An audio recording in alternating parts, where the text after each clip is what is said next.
been a one, and I need someone so high. Pull up and wash away the toxicity. With no passion, and yeah, the candles burning, and yeah, the candles burning, and it's time for you to join the current. And we go again, critically drinking, stay thirsty, my friends. Burning the clouds and hoping never.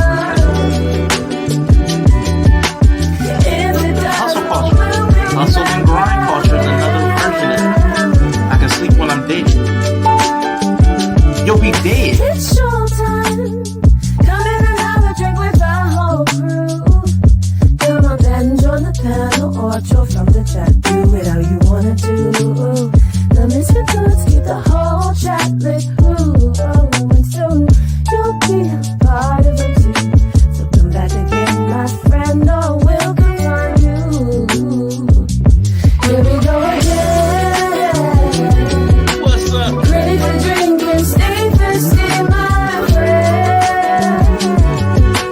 Burning love and hoping never.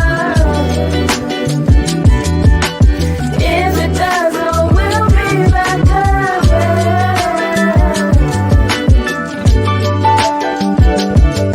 Now let's make one thing clear. Because of you is why we're here. You give us life, you give us love. That is why we hold you dear to our heart. Come and join the show, cause we need you to grow. So pull up a chair and share with us all of the things you know. Here we go again. Critically drinking, stay thirsty, my friend. Burning in love and hoping never. If it does, oh, we'll come back again. And like the song say, hey, don't, I will come find you. Easy way or the hard way. Amazing. I got my own platform. If I got something to say, I hit my live button, ho. Good morning, good afternoon, and good evening. Welcome to Critically Drinking. I'm your host, Rashawn. We got my boy Yellow over here, man. How you feeling today, bro? Blessed and high, Lee favorite. Blessed and high. Lee is favorite. That's what's up. Man, hot bricks here. I know Chris Classic was here earlier. His comment is gone. I'm not sure where it went, but Take It Home podcast. The Classic Alpha is in the building. They do have a show coming up next month, Amazing World. So please get your tickets on Eventbrite. Go to Take It Home podcast or C3 Wrestling. Is it C3 Wrestling? I think that might be the website. C3 Wrestling. Get your tickets, Ultimate man, Wrestling. and show some support. C3 Ultimate Wrestling. It's not just C3 Wrestling. It's C3 Ultimate Wrestling. Mr. Ultimate. We got Drew Meta in the building. What is up, man? Out there bringing those receipts in. We got Dr. Nakumbe in the building, man. Good to see you. And Nia, always good to see you as well. Thank you so much for being in the building. We got the main mod. Inya is in the. We got Inya in the building on a Saturday too. On a Saturday, I can't believe you in here on a Saturday. We got Brizzle. We got Bree, Queen Bree in the building. Man, appreciate you for coming through. Hide your grapes. Hide your grapes. Yeah, Yellow here too. So listen, Yellow threw me the wild card. Yellow, when we play Fortnite, he likes his favorite character's wild card, so he threw the wild card. I thought I was gonna be doing the solo, but I got my boy here, so it's gonna be even better. So he'll definitely keep me grounded. If I'm too far off base, he'll check. He'll rein me in. So we got Mrs. She Said in the building. Love and abundance. Mrs. She Said in the building. Let's go, man. So listen, I got quite a bit for y'all today. So here's what's gonna happen. Let me kind of lay it out. I probably have about 3 hours of material, right? So we're going to work through that. Yellow's here, so that's going to add to it. So I know a lot of y'all be doing like multitasking and, in and out. Cool. Just understand that there's going to be quite a bit going on. I'll be playing quite a bit of videos and interspersing it with commentary. Got some slides. I got some stats. I got some data. You know what I'm saying? I'm trying to get everything together, but I gotta introduce y'all. I gotta reintroduce myself. I am Princella. I am the drink maker. I am coming to you with the low powered podcast. And anybody that's been here for any length of time knows that my stream may cut off at any moment. My internet may cut off, my electric may cut off, my computer may cut off. That's just, low powered over here. We ain't got it like Princella. I do want to get some disclaimers out the way. I do want to get some disclaimers out the way. So let me find a disclaimer in a good long time. See? My screen already went black. Let me see. Am I being heard by everybody? First, let me make sure I'm heard. Okay, I see the freeze. Okay, I unfroze over there. All right, cool. We hear you good, bro. All right, cool. All right, so let me get this. Cool. I had to, because my computer's been so iffy lately, I have a phone over here so I can kind of keep an eye on things as well. Blah, blah, blah. Did I get rid of my? I think I might have got rid of all of my, Well, we'll start here. Let's not be lemurs. Let's be learners. Like, lower your shoulders. Let's approach this with an open mind. I don't know what it is that turns us into barbarians. People get defensive over what they believe. That's actually never okay. It's like we take everything in about a topic that we think will suffice, and then we just completely shut the door on our conclusion. Never completely shut the door on your conclusion. Always leave it slightly cracked, because that leaves room for new insight. That is science. That is genius. All right, man. So keep an open mind during today's conversation. If at any point you feel the need to say, but men do it, or but women do it, or any of those buts, like just say them for a minute. We're probably going to come around. I'm going to bring balance to the conversation. Also, if you don't think we're talking about you. Don't think about the person that really needs to hear this message. You're the person who really needs to hear this message. You're the person who needs to wake the fuck up.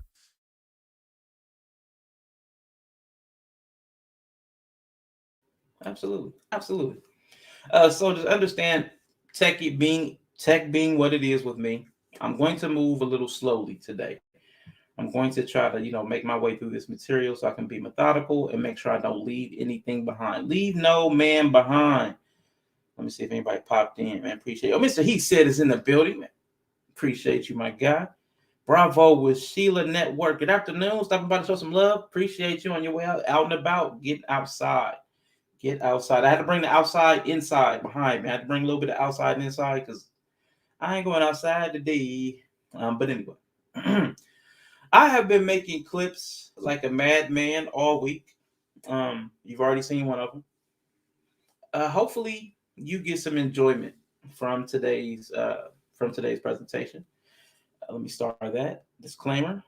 Hopefully, you get some enjoyment out of it because I did put for whatever reason, I put a lot of work into it. Some stuff is clipped up, some stuff is edited, or I've added some edits to some things. I put my own little razzle dazzle, so you might get a little bit of rizzle drizzle or shizzle drizzle on you today. But because I have so much packed into this, if you guys are not rocking out in the chat, if you guys don't have a lot of comments or questions to add to it, do not even worry about it. Because I promise you, I'm going to throw a lot at you. Pause. Yella has the same glass. He's got the high power sunglasses. That's what's up. So if you are not in the chat, I'd normally be tripping like, hey, man, where y'all at? Don't even worry about it. I ain't even worried about it. So multitask. You ain't got to chat if you do. If you got something else going on, do not feel pressured to keep me occupied. I've got a lot to throw at you, like I said. For the next few hours, I'm going to probably take a couple breaks where needed, refresh my drinks. I got my little water, my little cozy thing. So both of these are from my homeboy Garrett, man. Gave me this Eddie Bauer cozy for, cans and bottles. So keep my stuff a little cooler. Then I got my giant one. My credit got that for my birthday this year from Garrett, my homeboy G, man. Appreciate you, my guy. Let me get a little sip. That's nice. No, for real. That one is nice. Critically drinking, John. Yeah, with a little wood grain. I like a little wood grain. Yeah, we're gonna have to get that out there, man. I'm just saying. I'm not a big merch person. There's a delay ever so often. My tech, man, my tech sister, is just not. sister Inya, we all experience a delay every now and then. Just a pause, just a skip. You know, we all experience, a delay. Some of us is gonna be a little delayed. Some of us ain't gonna get there on time. Some of us is gonna be late to the party. But as long as we all get there, and I say we all get there, we should be just fine. That's what's up. So, question: is the delay audio or video, or they both kind of hiccup at the same time? If y'all can give me that feedback while I'm getting prepared. Getting into it though, the last few years, women have been having a definite glow up, no doubt about it. Until this year, man, Carly Russell, Brick Lady, Sukiyama, Sexy Red, Kirk Franklin's mama, Kerry Washington's mama, Yo mama. I'm just joking. But it definitely feels like women are having a glow down now. Definitely. And I'm not here to gloat because I'm definitely dusty AF. So I'm not here to gloat. I'm not here to dance on anybody's grave. Where do I buy that cup? I will ask my homeboy. I'll ask him to let me know. But since it was a gift, he may not let me know. I don't know. We'll see. I'll let you know if I can. Both at the same time, like it freezes and it speeds up. Okay. I promise you, it's probably a StreamYard. I went ahead and lowered it to 720 to help because I've been having the tech issues. But I'm still, I still see I'm caught up. I still see that I'm caught up. And I don't know what else I can do about it. So since they experienced the great glow up, can we just refer to this as like the grand dimming? Grand dimming. I like it. A grandemic. Yes, it's is that what you said? It's a grand dimming or grand dimming. Dimming, like instead of you glowing, that light starting to dim a little bit. Right. You know what I'm saying? So okay, but let's call it a grandemic, like the pandemic, a grandemic. They're yeah, they're having a grandemic. Yeah, boy. They're having a grandemic. So yeah. So for today's stream, I do want to state my thesis right up front. Anybody that cannot stick around, anybody that's in and out, you got 5 minutes. I'm gonna get to the point, and then I'm gonna do the whole long thing. I've done that before. I'm gonna get to the point. You can go on about your day, and then I can go through the whole long spiel. So my clip, and I do have a special guest that is going to let you know what I am talking about today. In short, should do it in 12 seconds. Women don't know what love is. Don't nobody. 99% of the people on the planet don't know what it is. Y'all ain't never sat up there and thought about it. Don't know what love is. They are incapable of love. So you know what I'm saying? I really wanted to start there. That's the premise. I had that special guest sent me that footage to let me know that I was on the right track. And it's interesting because that's the very same person that I'm refuting with this topic today. You know what I'm saying? Because she's going around telling everybody that men are incapable of love. But again, she was gracious enough to let me have that little bit of footage. Women don't know what love is. Don't nobody. 99% of the people on the planet don't know what it is. Y'all ain't never sat up there and thought about it. Yeah. Yeah. IG in the building, man. What is good, man? It's so good to see you. So good to see you, IG. Been a minute. But yeah, so I wanted to, that's the way love goes. So I wanted to get that out the way for anybody that's going to be in and out. You only have 5 minutes. Boom. You got the gist of it. Now, I'm going to share with you anybody that I've updated the description. So I made a video once upon a time about men being incapable of love, a response to Princella, to her claim that men couldn't love. It's down in the description now. I enjoy Princella. I enjoyed her demeanor. I enjoy the way she comes across. She's like entertaining to me. She's entertaining to me. But I do want to show you all how easy it is for somebody with low quality character and a desire to control others to abuse information. Incompetent Princella is still out here misleading folks about this men in love thing.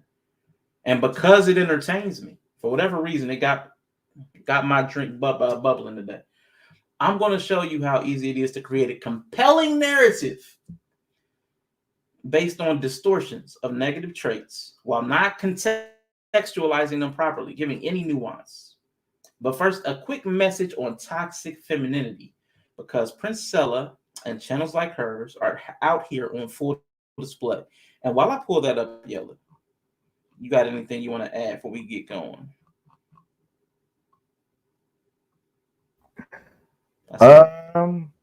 Nah. This is gonna be interesting, because you kind of said it the same way. I like to watch the hypocrisy happen more than the message. I think I've gotten past the trying to hear what people's message are, because it just is what it is. So now it's funny to watch the people embarrass themselves just by saying and doing some of the craziest shit ever. Yeah. So people like her that have a lot to say about men, yeah, it's toxic, and it's toxic femininity. But I brought a gentleman in here that's quite, he's quite gregarious and chatty himself, and he's going to explain it. He's going to explain it a little bit better than I would. So let's bring in this guy. Toxic femininity. This is a term you might not be familiar with, because femininity is usually replaced by masculinity in this term. But in this situation, it's where women use their perspective of men, stereotypes and other traits to attack and bash and talk negatively about men, and without the consideration of their emotions and feelings.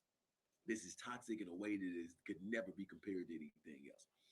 This is also something that is not considered, because men have not had the luxury of being treated like humans. That's something that needs to change, which is why I'm here. If ever a woman has threatened you with not receiving sex and y'all in a relationship, that's toxic femininity. If a woman has ever used children as a bargaining chip or a threat, again, this is toxic femininity. Another situation is terribly imbalanced between men and women. Now, this is not one that men want to be equal, but it should just stop.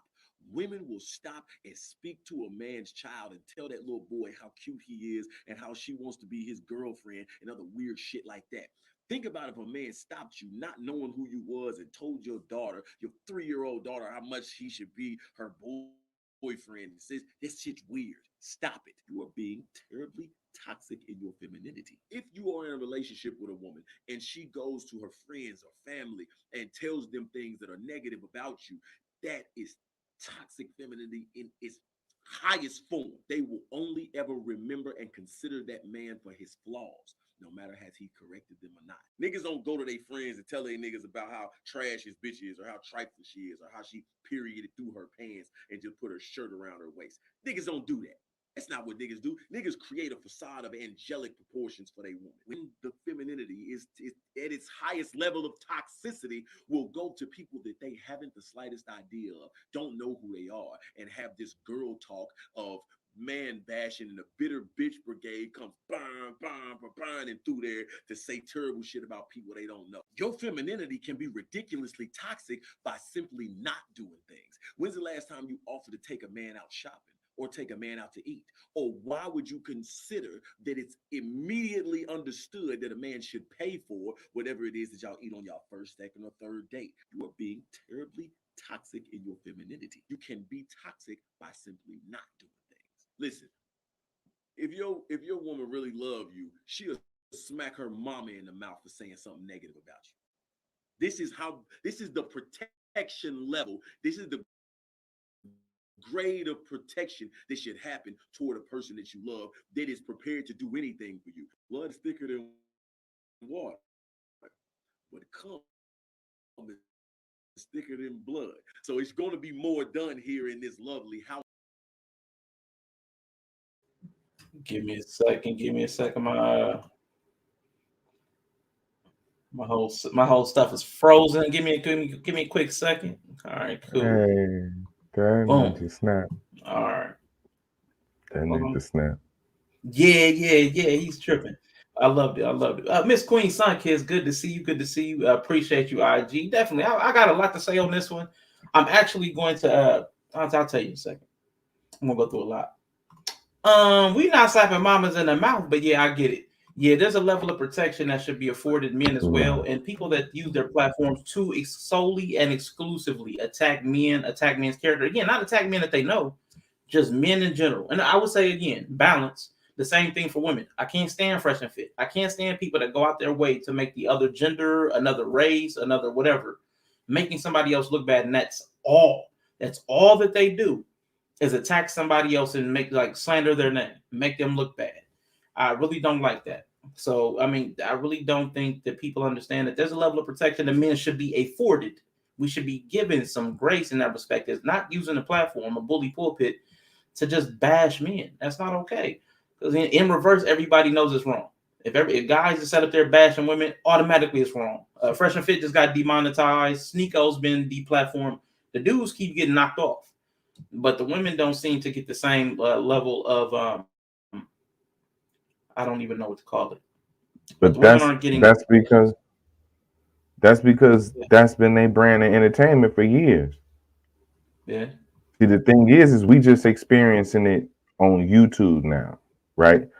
And the element of YouTube allows any complaining ass woman or feminine energy to be on the internet complaining about men.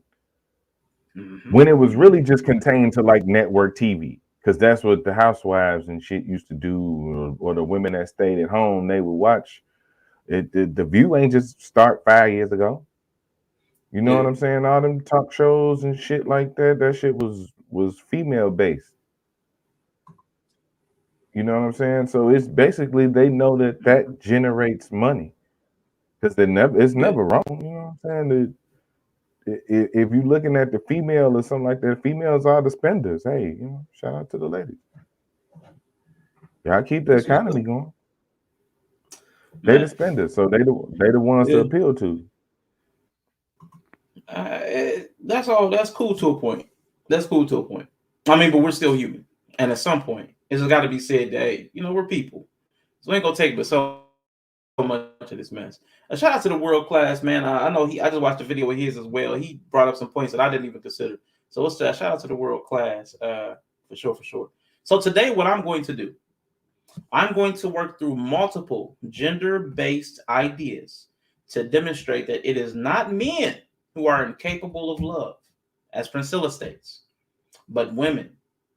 As a dime myself, I've prepared 10 arguments today to try to state my case. Just to remind y'all that I am indeed a dime. You know, I keep the video handy dandy. I don't care what your Alpha Male Podcast folks told you.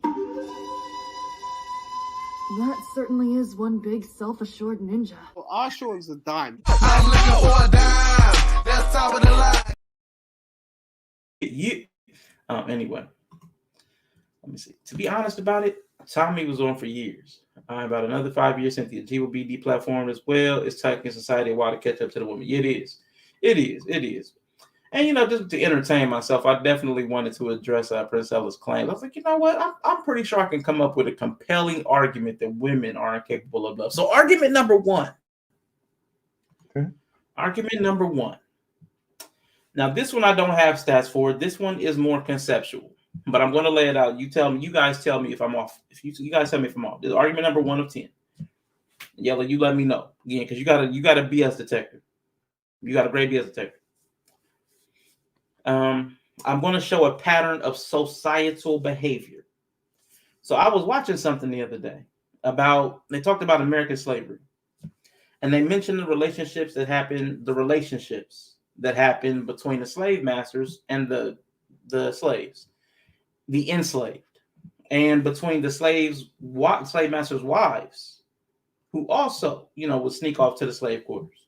So everybody has some level of engagement with the enslaved persons.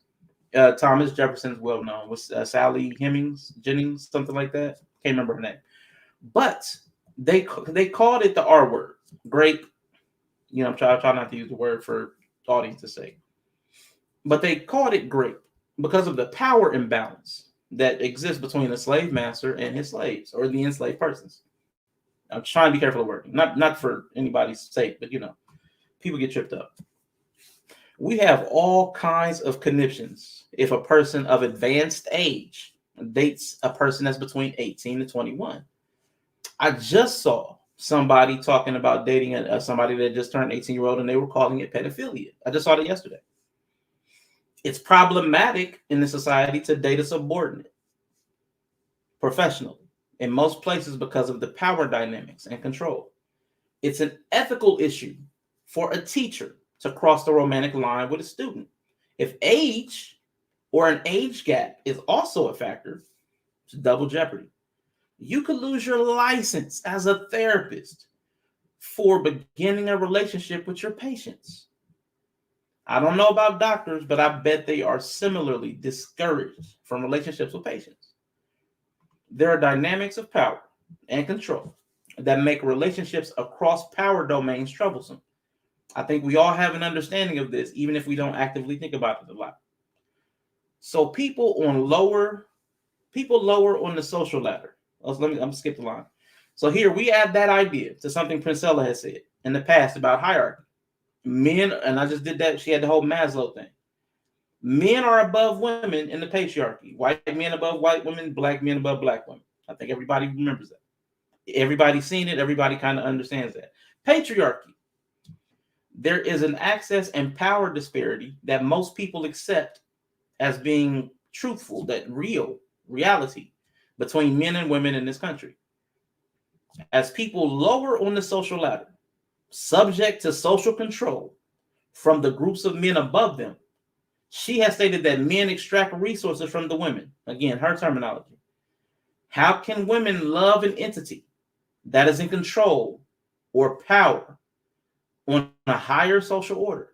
How could there be an autonomous decision to love somebody that controls your resources and extracts them from you? How could you do that absent the social pressure to access power or safety in higher tiers of society that men have?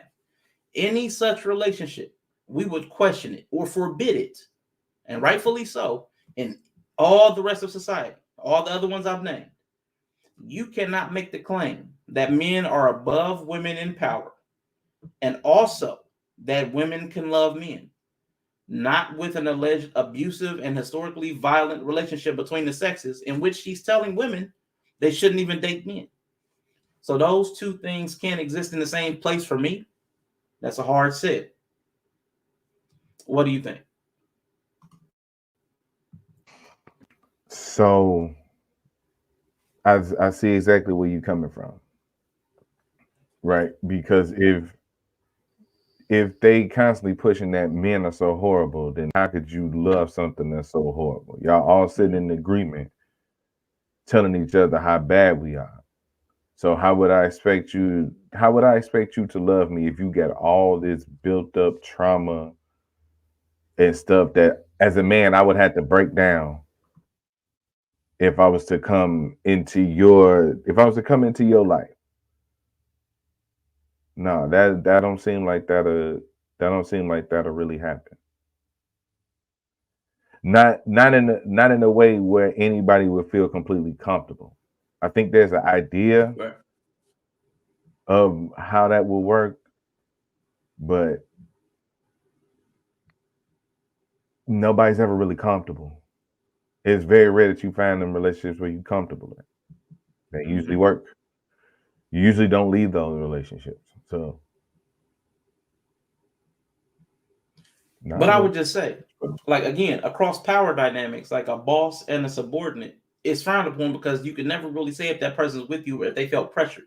Did they feel pressure to be in that relationship? Like before, the patriarchy, men were above women. Women really didn't have a lot of choice when it came to being in a relationship. They couldn't just be free to do whatever. I mean, for a really long time in history, that was just the truth. That's kind of how that's how the society doing it. You know what I'm saying? Mm-hmm.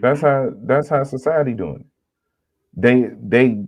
That's part of the argument now still is that there's this pressure for women to get married and have kids and go back to being housewives and shit like that. So it's just transferring from it. It wasn't as publicized. It's definitely always been that pressure. It was a necessary pressure at first, because I think that's the unfortunate part about the societal problems that people trying to break down.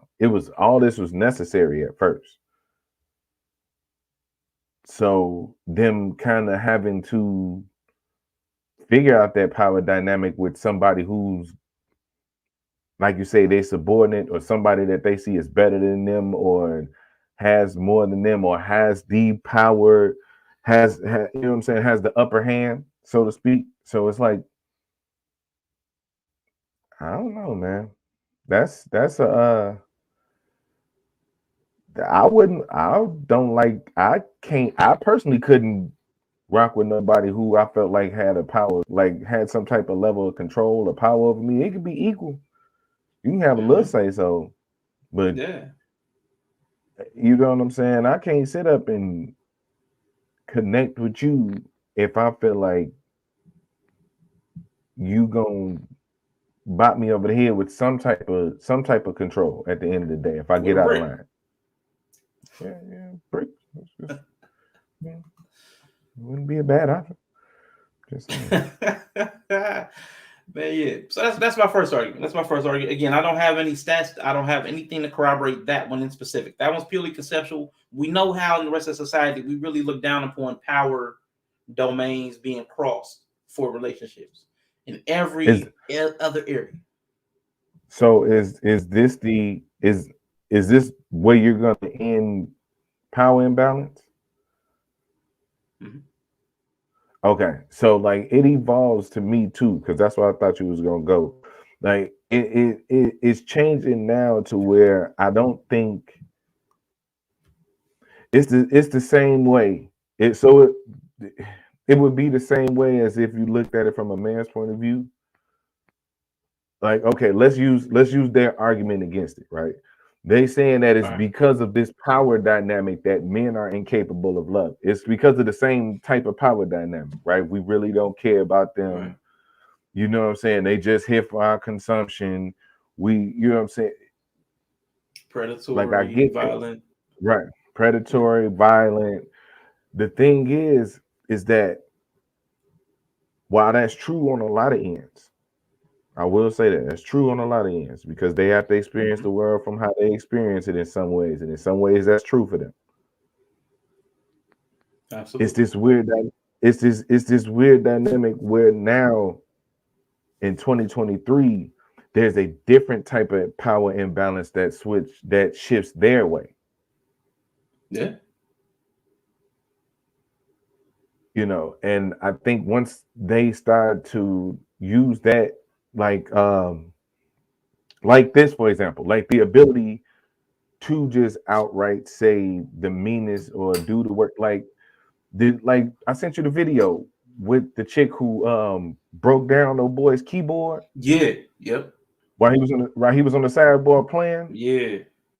Right. That type of shit. You know what I'm saying? The most she got was people talking shit about her on the internet. And she still didn't feel like she did nothing wrong. Yeah. You know what I'm saying? It's that type of, it's the power dynamic, like I said, with the child.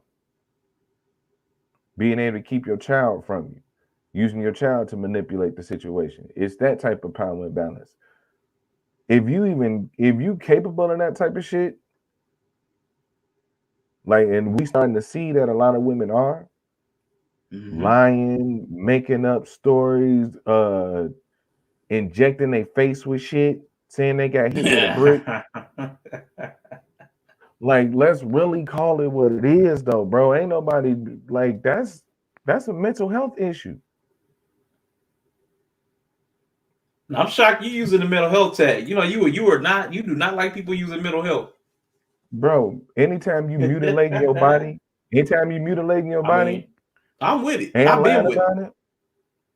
I've been with it. You've been the one that's saying like, I mean, I don't. Mental health is a cop out. No. there's people with mental health issues, and there's people who use going to therapy as a way to pick a partner. I mean, fair. Like the other video I sent you, where dude was like, "Yeah, I went to therapy," and everybody was like, "Ooh," and the dude on the stage was like, "Hey man, you single?" He was like, "Yeah." He was like, "There you go, ladies. Like, why would the ooh shit situation? Why would the ooh wee time that he's the most attractive is because he said he went to therapy? That's because it's a trend, bro. I told you, it's like the latest bag. It's a trend for sure. It's like the latest bag now. Because there's people who absolutely positively have mental health issues, and I ain't gonna never take that away from them. Yeah. Like, it's people that experience trauma. All that trauma is people that is women and people that have experienced that for real. They can't sleep at night, they life fucked up, they making bad. It's people out there like that. But if you doing it just to kind of have this different type of approach, like it is a fad. It's a trend right now. And those are the people that I worry about. Those are the people that I'm talking about. So that shit, mutilating your body because he eats cats a lot.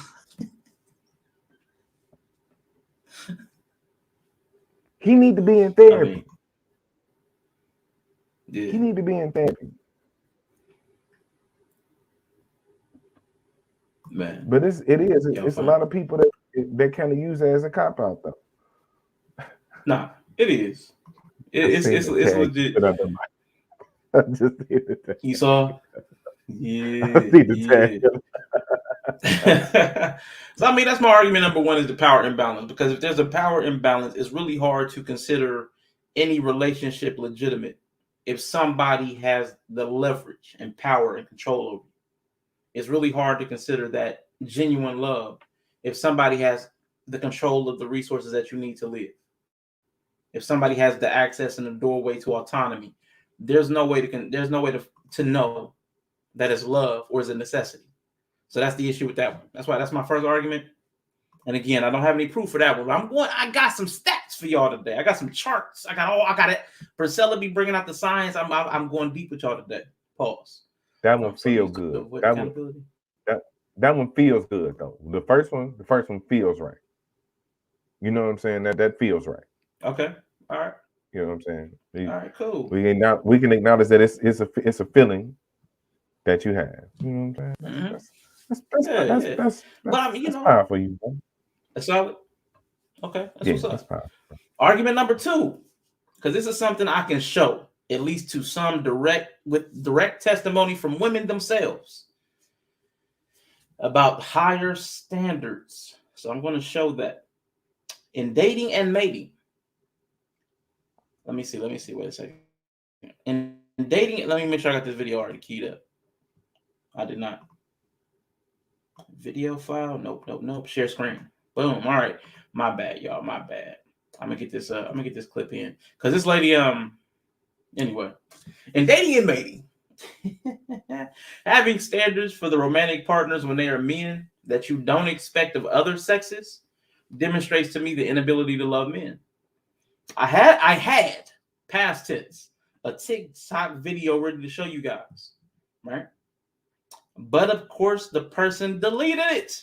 They deleted it. They probably got backlash from the sisterhood. It was featured in a reaction that I saw. So maybe she wasn't ready for all the attention.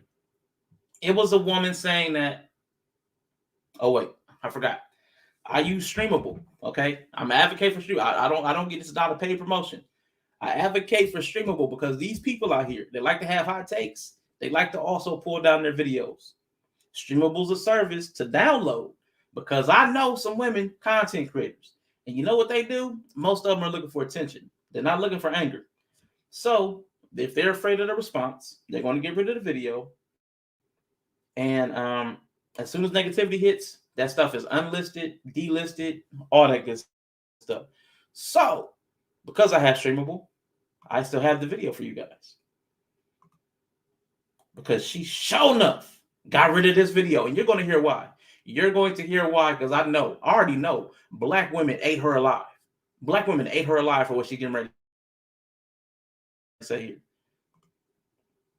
I'm going through something. That's why I hurt you. Yep. Wait, going deep feels good. What's the topic again? Hey, you already know it, Nate. We like to go deeper. Yeah, so we about to hear this lady who got herself. I know her comments and her DMs were just flooded after she said this right here. Flooded. Oh man. Has anybody else realized that they men to a higher standard than they do their own girlfriend? It is so much easier for me to walk away from a guy that I'm dating for showing or exhibiting toxic behaviors than it is for me to do so with a girlfriend, even if those behaviors may be even worse than behaviors that I've seen in guys that I'm dating. And this is coming from someone who unfortunately recently went through a couple friendship breakups.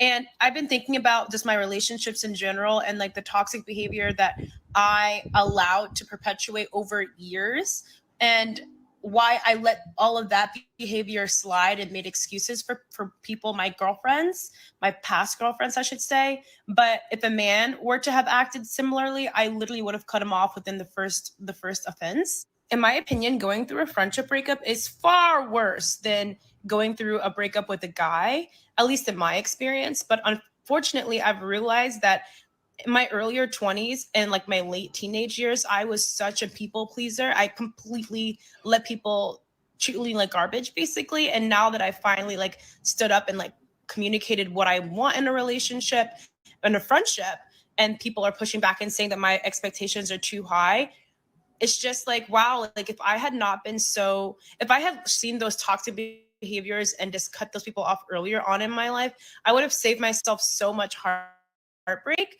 But for some reason, I let it slide. I was so forgiving and people pleasing with women. Whereas if it was a dude, I would have cut them off immediately. Has anybody else realized that? All right, cool. Boom.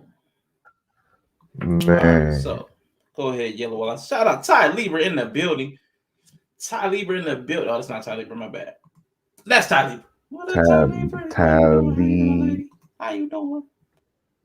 Man, and shout out to Libra season, man. I found out the world class is a Libra too, man. A lot of cool Libras in the circle. We got Ty Libra, we got Midnight Snack, we got Summer Miss Pies, we got Bree, Queen Bree, and the world class, another Libra, man. Any other Libras out there? Let me know. Let me know. Haley, congratulations to Haley, who just got engaged. Man, yeah, I kept the files, man. I got to keep the receipts, man, because people are quick to tear this stuff down. People are quick. I swear to God, people will tell the truth, looking for attention, and then as soon as they get that anger, man, that stuff coming down so fast. And I'm like, I can't do it no more. I can't do it. Man, we got Anthony with the cash app. My God, appreciate you, bro. Go ahead. It's even worse though because she had to take it down because she was actually just being honest. Absolutely. She didn't say nothing. She didn't say nothing disrespectful. She didn't really shade nobody. I don't even think she cussed. Shout out to her. She did. Now, can we have a moderator ban the world class? Better than y'all? I don't know about better than y'all. Libra time, cool. Hashtag y'all lucky to have us, cool. Because I really enjoy the Libras that have been like Bree, Ty Libra, Midnight Snack, Haley, Summer Miss Pies. Love them Libras. Love them. But we better than y'all? The Leos? Y'all better than Leos?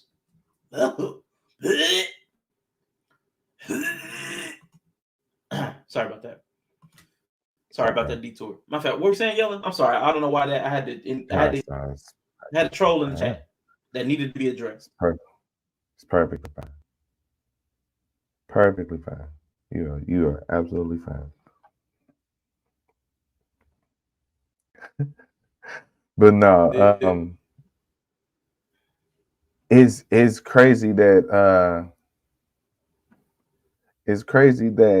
she would have to get banned because, or she banned. Look, it's crazy that she would have to delete that video because she being honest. I mean, yeah, hold on. Don't act surprised though. Hold on, wait, hold on. No, don't do that. Yeah, they got admin, right? Absolutely, Anae. But we gonna chill though, right? We gonna chill. We gonna let these niggas have their moment because he just had his. He's had his birthday a couple days. Still, they feeling themselves right now, right? They feeling themselves. It's all right. You know. Yeah. Oh, shout out to OG Patrice. I didn't reach you because we were playing a video at the time. OG Patrice, man, appreciate you for being here. Appreciate you. But you know, all she did was say sometimes we treat our friends, our female friends, better than we treat the men in our lives. We're quick to cut the men off, but not the women, even though they're probably more toxic because you give them more access. So there's a problem there. All she did was mention it, and stuff is gone. Taurus all day long, man. Okay, so Tauruses, Libras, and Leos. Those seem to be my three faves. Them seem to be my three faves. Libras like Zodiac Christmas. I don't want to give y'all that much credit, man. I know this is a detour. I don't want to give y'all that much credit. But it was a woman telling everybody what men already knew. Men already knew this. Why would the person you love get the least grace? Why would the person you want to build your life with get the least room to maneuver, get the least benefit of doubt, get the least the possibility of failure and the least room to make it up, make atonement, make it reconcile things? Why is the person that you want to spend your life with getting the least of that? To me, that's not you treating somebody like they're a human. That's inhumane, because you're treating the people that you care as a human. You're treating kids, you're treating family, you're treating friends, you're treating co-workers like they're people, giving them grace, second chances. But men, nah, that's not a standard that men are given. We are given a very inhumane standard when it comes to dating in this place. What do you think, Yellow? Shout out to Chef Shapino in the building. I appreciate you, my guy. No, I mean, yeah, that's because if you look at it deeper, like, okay, the whole idea that a woman would sit back and watch her friend cheat on her man for years, knowing that she's cheating on him, and don't say shit. Poor character, man. But will leave her man if she suspect him of cheating. He ain't even got to be cheating. We know dudes cheat. It is what it is. But the weird part is when you don't be cheating. That's why I don't cheat. I just be single. If I mean, that's what I be telling them, fellas, y'all ain't gotta cheat on your girl. You can get way more if you're single. You know, you can get as much as you want. Yeah. With no problems if you're single. As much as you want. As much as you want. You scoop it up by the handful. You just grab that motherfucker up like supermarket sweep. Remember supermarket sweep? You just grab up some shit and run to same shit.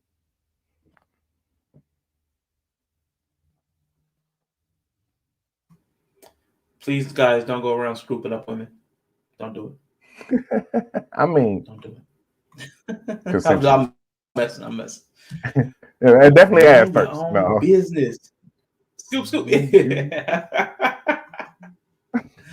Oh, shoot. Boy.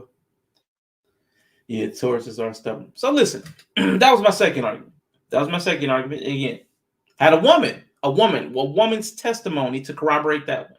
So again, it's not me making that up. The first one was me postulating, me theorizing. The second one, that was a woman. So I'm going to keep going. Because then you have stupid stuff like this. To me, it's stupid. Oh, is that too big? Yep. Pause. Super pause on that. Okay. That might have just... Okay, no, that was it. Excuse me. So women are choosing to go 50-50 with other women. And I promise you, I have a video later coming with that very same concept. I don't see another woman paying another woman's bills. There's a guy saying this. I don't see another woman paying another woman's bills, because to us, we hear that we're not going to pay your bills all the time. So why would you go and pay another woman's bills? Wrong. Because it's a woman's response. When it comes to lesbian relationships, there is no 50-50. That comes from men. So we only do 50-50 with men. We only have a problem paying when it comes to men. Patriarchy. Because you men are lacking. I can guarantee you they don't have to discuss chores and bill paying because it's common sense. In what world do two adults coming from different backgrounds, possibly even socioeconomically, education, who knows what kind of child rearing they had? In what world would you assume that they wouldn't have to have a conversation about the divvying up of chores and who pays what bills based upon who makes what income? Just because you're a lesbian, you don't have to do that. It's common sense. So there's some kind of separate lesbian logic. I mean, I don't know. I'm not a lesbian. I mean, I might be because I'm into women too. So I'm probably half lesbian, but I'm not. I don't identify myself as a lesbian. But I have the same inclinations. I like women. So, Yella, tell me, how is it that 50-50 comes from men? And in a lesbian relationship, it's asinine for you to even consider that women would have to think about who pays what bill. Because I mean, the women are going to have bills. They just have common sense of who's going to pay what. Are you trying to tell me that women just know who pays what intuitively? And why don't they have that for us? It's crazy. That's super pause. I know. Is that too big? Yeah, my bad, man. My bad. That was bad. So I might not be a lesbian, but I've studied quite a few. And from what I've seen is that they will kind of give a pass on all of that shit in like a lesbian relationship. All that they don't do 50-50 because motherfuckers are not the whole unspoken shit. Not the whole unspoken shit. That is just ridiculous. That's just ridiculous. Motherfucker, if you grown, you be 2 women, 2 men, 2 non-binary watermelons. It don't even matter. You know what I'm saying? Whatever it is, y'all gonna discuss how the bills work out. Who's gonna be able to take care of what? But when it comes to like a standard of provision, like if you could go to I'm saying like a lot, my bad. If you go watch a Kendra video, you can see the lesbian chicks on there will say if they bisexual or whatever, they'll give the men like how much you gotta make. But when it comes to the women, they don't hold them to no standard. I've seen it. I've seen that too. I've seen that play out in real life. I've seen that too.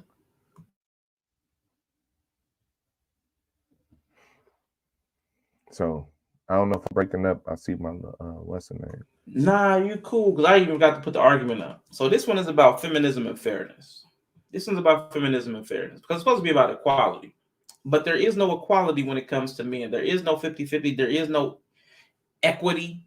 There's no equality. There is no fairness when it comes to men. But they will definitely be able to be all kind of communal. They'll be able to share everything equally. They'll be able to do all that when it's a woman, which is interesting to me. They'll likely pay each other's bills, but never for a man because he's subhuman. He's something less than human. We're beneath them. And it's an insult for women to believe they should take care of a man in the same way that a man is willing to take care of them provisionally. So I'm going to pull up this video. Ooh, that's what I was gonna say. I had seen that before I drop that in. Yeah, I was gonna say. I've seen a situation where this chick, this is in the building I was living in. The chick left her man to go be with the chick across the hall because her man was like, I guess she said he was broke. Bro said she left because he couldn't provide and shit like that. She felt like she could do better. She left a motherfucker who lived across the hall, who just as broke as everybody in the building. That's fine. We all in that motherfucker broke. Man. How the hell that work? Ain't like you moved up. Ain't like you did the Jeffersons move. Ain't like you found a chick in the deluxe apartment in the sky. You found a motherfucker across the, bro, when I say across the hall, her kids can run across the hall and see their daddy across the hall. Mm-hmm.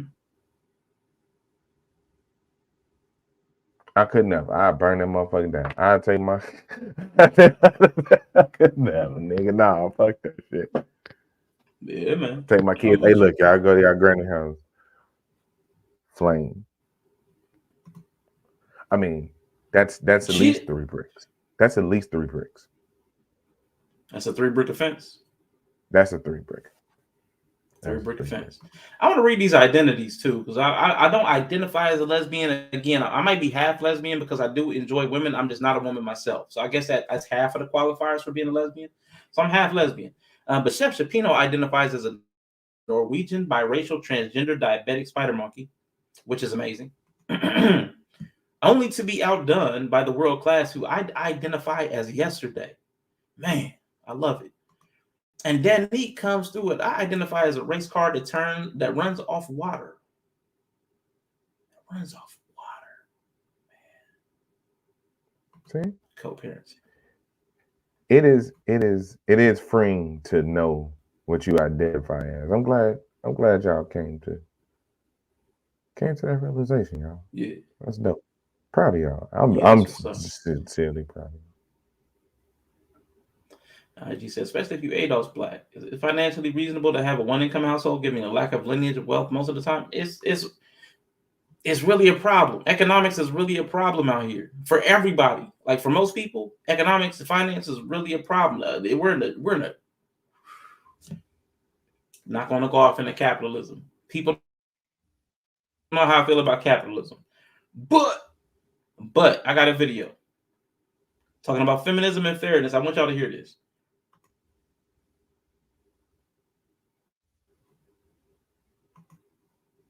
Men who have a built-in expectation to be carried and coddled and pedestalized, right?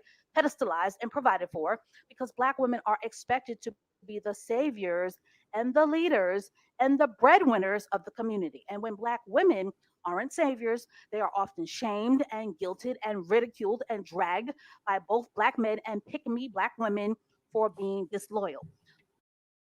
And gratefully, this ride or die at the expense and the sacrifice of yourself mentality is a narrative that no longer holds the weight nor the gravity that it once had with Black women. Because Black women have been burned and spurned by this one-sided lack of reciprocity for far too long. And gladly, the tables are truly turning, because with role reversal, ladies, comes depression and the sadness that comes with having to accept that your man is on a powerless path that leads to a dead end. And with role reversal comes an erosion that most relationships cannot come from, or cannot bounce back from, or recover from, due to a lack of respect on the woman's part. Due to a lack of respect on the woman's part. And this is why when the shiftless, sardine eating MGTOW bums who come to my channel barking about 50-50 and about women fighting for their independence and women submitting, I automatically know that these stuck children are delusional fantasy thinkers, because a man with a provider mindset understands the power of respect, and a masculine man will do anything in his power to accomplish that respect and maintain that respect. And masculine men understand that when they are not the providers for their women and their families, that a woman's natural response to role reversal will be seething and contempt and disrespect and dismissal. Seething and contempt and disrespect and dismissal. Not because she's hateful, and not because she's a man hater, but because the energy of having to live in her masculine will rob her of her feminine vitality. Man, so listen.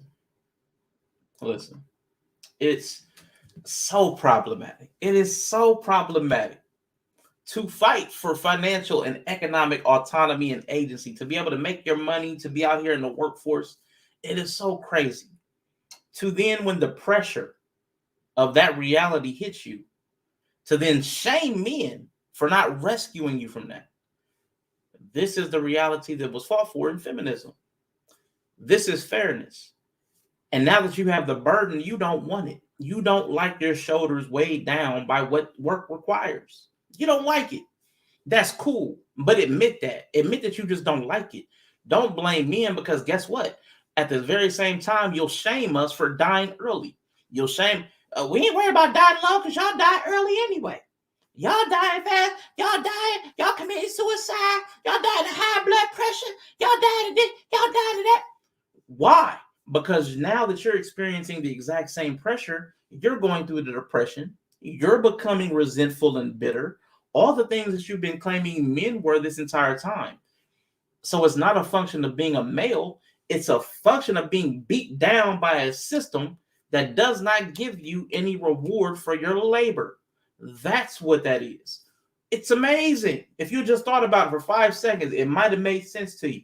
No, we're not deficient human beings. We're just in a deficient system. And now that you're taking part in it because you got to get the bag, because you got to go on your trips, got to go on your vacations, you got to have your bags. I understand that. But now that you feel all the weight, you're bitter and resentful and depressed like we are. And you don't want that. Now you want to shame us to running in there with our capes on fire. That's silly as hell. We're not going to do it. We've been there. Now you're going to tell us to do that without any guarantees. No, it's not happening. But my bad. Yellow. Before I continue my rant, let me just pause myself.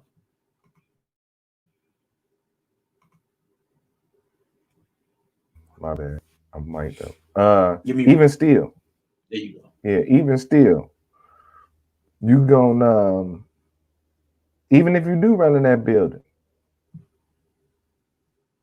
you there's nothing in there to say. You know what I'm saying? Okay. So I seen that, and what I heard was this: if the woman is the breadwinner and the man is in the house,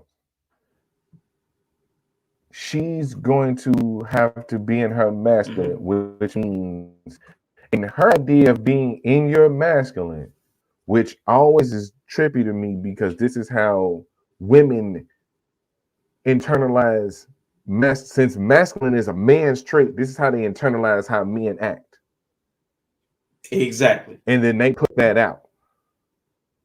Yep. So if a woman is the breadwinner and her man ain't up to par financially, what she feels like is going to happen naturally is the woman's going to be disrespectful, mean, bitter, aggressive, dismissive, all the things that in turn would be financial abuse, or how they look at us and how they try to make the perception of the men that have a lot of money, or the dudes that quote unquote look at themselves as like alpha males, right? The way they view patriarchy. The same patriarchy they complain about is what they're putting out. So it's like, why do we have to, first of all, why does somebody have to buy you being a decent person to them? I mean, that's a good question. Why do I gotta purchase decency? I gotta buy decency? Wow. I gotta buy respect. I gotta add that to the rest of the bill. Respect. The rent, the light bill, gas bill, human decency. Respect from the person that's living there and enjoying that benefit. My bad, bro. Do men want to be treated like women? What do women want to be treated like? See, to me, Queen Sunkiss, men and women both want to be treated like we're human, like we matter, like we have feelings. Like that's what I like to be treated like, and I think that's what men and women both want. And I think because we say things feminine and masculine, I think feminine and masculine mask the fact that we're all human, and we have wants and we have fears. And if we actually treated each other like we were human, So a lot of this stuff wouldn't happen, because the fact that you make less should not give me a reason to mistreat you, and vice versa. If I make less than you, that should not give you a reason to be bitter and resentful towards me, because again, you had to sign up for it. You had to sign up. It's a relationship. You had to choose to be in that relationship. Nobody's forcing anybody into relationships anymore. We're free people. Not just black, but women. Women are free. They're free to choose. So if you chose somebody that makes less than you, deal with that.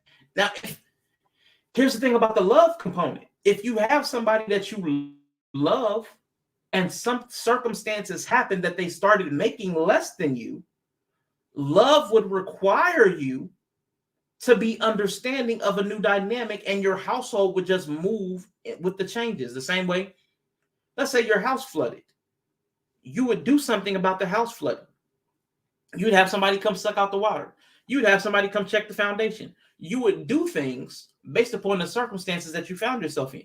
The same way as if one person's income lessens and one person's income rises. You just change things. Oh, we have more income. Now we can add more into our savings, or we can pay down our debt. Or you make less money, we might have to make some cutbacks. That's a household now. The issue is a lot of women don't see themselves as part of a household when there's a man. The man is always an ancillary thing. He's always an accessory. It's never like, okay, you make less money, now we have to adjust. That's never the consideration. Oh, you're broke. Now again, when I say never, always, those are absolutes which don't exist. So I'm generalizing to anybody that's listening. It's not decent person, it's levels to this. You want somebody that's going to be decent to you, or somebody that's going to prioritize you. I'm not sure what you're hearing, but we're definitely talking about relationships. If what one makes creates an issue, then they simply shouldn't be together, which is fine. That's not what that you just heard. You just heard a woman. Go ahead.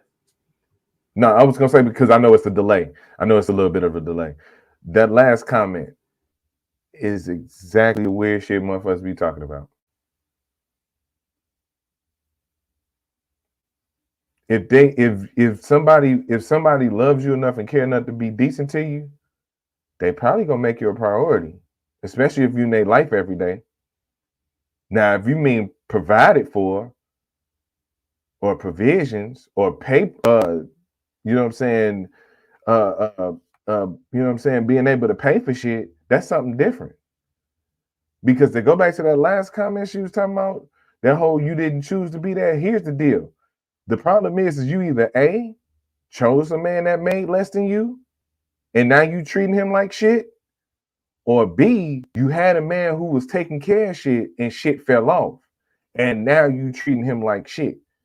Either way, your whole approach to that understanding is really fucked up.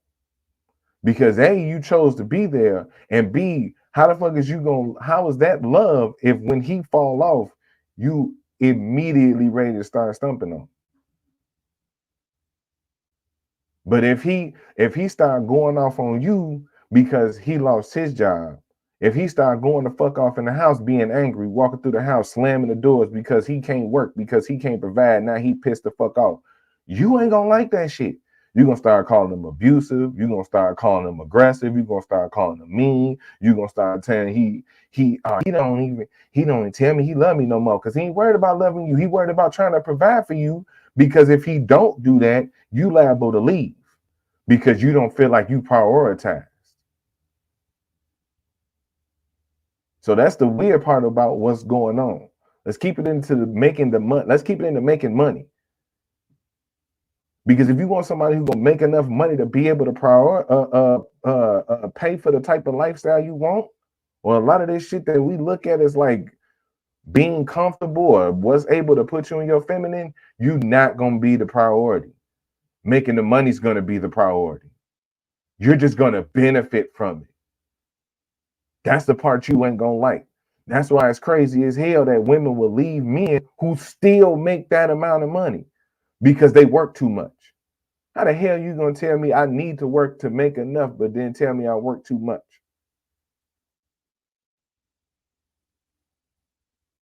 So there's fairness here. That shit's out the window. It's all in the same package. Motherfucker care about you enough, they gonna make you a priority. You gonna be the priority by fucking reaping the benefits of my hard work. Cause I could just do this shit by myself. I can just take care of me and scoop up as many women as I want to.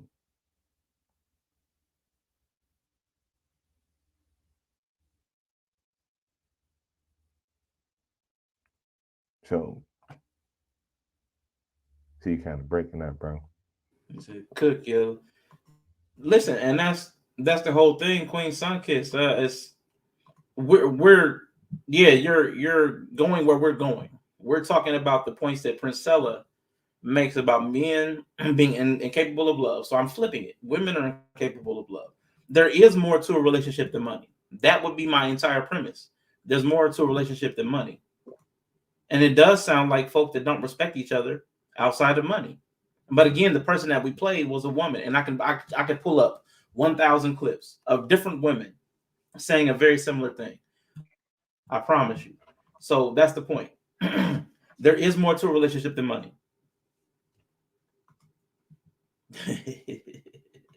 I mean, no, that's exactly. How can it be something? No, wait a minute. Exactly. No, that's the point. That's why men are getting in less relationships. Because it's more advantageous for us as men to just be single and get as many fucking bitches to fuck as we can, instead of trying to lose everything to one woman who could take it all.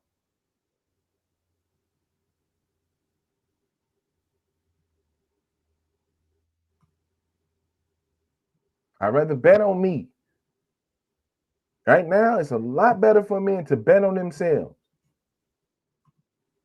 than to bet on a relationship happening, especially if we got to deal with circumstances like this. Then I'd be damned if I pull myself up out of a hole and make myself better for some meddling, reckless, incoherent, unlovable, hard rock, rough edge. What's the shit? Man, look. No, hell no. Women have became more of a liability than anything. Now you saying, okay, sure. All right, y'all. Let me interrupt you because now y'all just there's no point to. No, it's all good. No, yeah, that's what I'm saying. Yeah.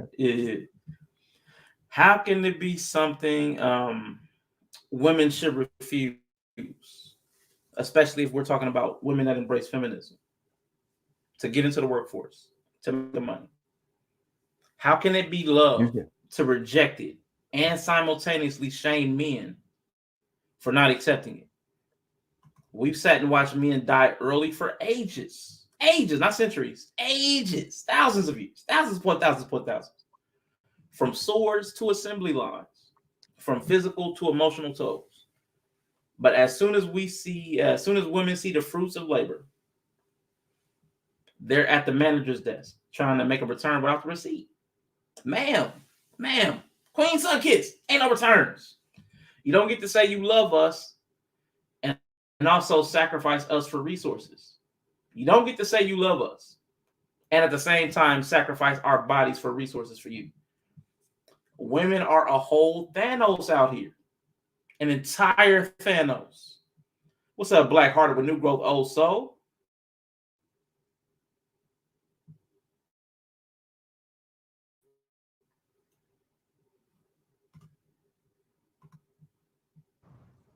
The universe has judged you. You asked it for a prize. And it told you no. And do you want to know why? Because you love nothing. No one.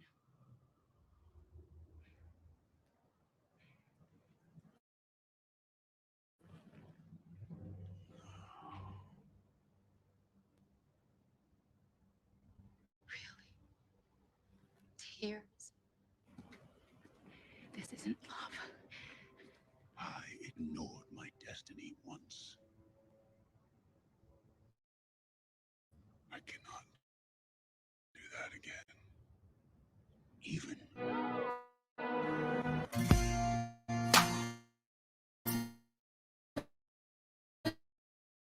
Left to the left to left to the left. Everything you own in the box to the left, in the closet. That's my stuff. Yes, if I bought. Judged you. It's not doing it today, man. My computer is not doing it today. My computer. Hey, I look, hope y'all saw that's that, man. cool. I hope y'all saw that. I ain't gotta play it again. That's cool. You get the just. It probably saved you a copyright thing anyway. Absolutely, that was great, brother. That was fucking great. That's why I pixelated it, so hopefully I wouldn't get copyrighted. Hopefully I wouldn't get copyrighted. Oh man, Do men have autonomy over their own body? Now listen. Yeah. Yes, obviously, everybody has autonomy over their own body, but we also play in a societal pattern. We also play. I've watched your content, Mr. Queen Kids. I know you're smart enough to know that we also, as we have autonomy, we also play through patterns that we're trained on through society. We practice and we're taught patterns of behavior.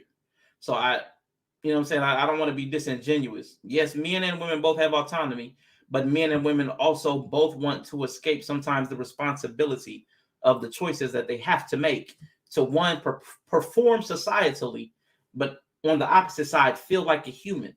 Because those things, like I criticize this system. I criticize our way of capitalism. I criticize our method of government. Feeling like a human being and feeling like self-actualized on one side is incomplete. It's complete. See, it's completely antithetical and contradictory to the system that we perform in. So that's the problem. So how can you say women sacrifice men's bodies? If you are asking men to, you just heard the clip I played. Everybody heard the clip. Everybody put a 1 in the chat if you heard me play the clip where the women said that the men are broke and don't want to go out and work and they need to go out there, and a real man he knows to get respect, he has to go out there and work and do whatever it takes to get my respect. If everybody heard that clip, play one and put a 1 in the chat. If women are asking and demanding for access to relationships, sex and relationships is what women offer, their bodies. Men don't have a way to pass on their genetic material. Men can't have a family without the contribution of a woman. So if you hear women saying that I will not participate with a man unless he participates in throwing his body at taking care of me, that answers your question. And it looks like everybody in the chat saw that clip. Everybody in the chat saw that clip. Seems to me that men choose to use their bodies as a sacrifice for the security of women. Yes, it's a symbiotic relationship. Now, Mr. Queen Kids, I'm just going to ask. I'm going to move on because, again, I'm not sure exactly what you're trying to go for. I think maybe you need to read the description. I'm going for a very specific message for a specific reason. I would ask that you read the description real quick. And then maybe your questions will be more on point to the topic. Because I'm doing what I'm doing for a reason. That's what happens when you use too many TI words in one sentence. Yeah. This stream, just so anybody that came in, this stream is not, no matter what it's going to sound like, to blame women. If you feel like it's to blame women, let me play this real quick. And you should take a moment to read the description. Don't think about the person that really needs to hear this message. You're the person who really needs to hear this message. You're the person who needs to wake the fuck up.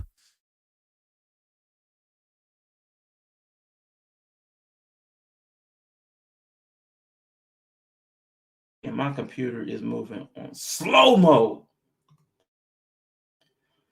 Some people want to take an information to class and some came to do something else. And it's all good, man. I get it, though. I get it, though. When you have gender conversations, man, it's always going to be a thing. It's always going to be a thing. So, meanwhile, I think we all know in this economy, this economy is problematic for a lot of people. this economy is a problem for a lot of people, including the government. I didn't even prepare for this part. I've been wanting to show you guys this for a minute. The government's been running at a deficit for a really long time. Anybody that has a bank account, anybody that's had to work and pay their own bills knows what happens with after a long time. You owe more money than you're making. You go into debt.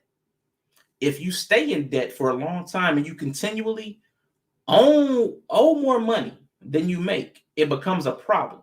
You become insolvent. You can't pay your bills. You might have to default. You might have to go bankrupt. All of those things. It's supremely problematic. Our government is in that exact same state. I didn't pull that chart up, but I've been thinking about that for a minute because I'm like, it's in a bad state. So the economy, period, is in a bad state. Men, however, are now being asked to hold it down, while so many women are starting to look for a lovesidy, not a subsidy, but a lovesidy of their standard of living. And just in case you want to pretend that women are not out here accepting money and gifts from men they do not love, I've got something for you. If you yell and you want to say something before I pop this video, processing video, my internet is tripping. What? No, you got it, bro. Let's try this again. Wow, my internet is booging. I can't be processing that video. I don't know why I say it's the women's fault. All of it. Everything. Shame to the women. Shame. Right. No, Ty, we ain't throwing no rocks. Bricks maybe. We ain't throwing no rocks. Where is the video?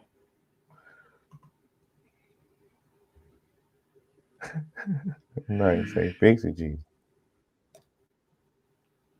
Yeah, I don't even see the video right now. I don't know what's going on. Dang it.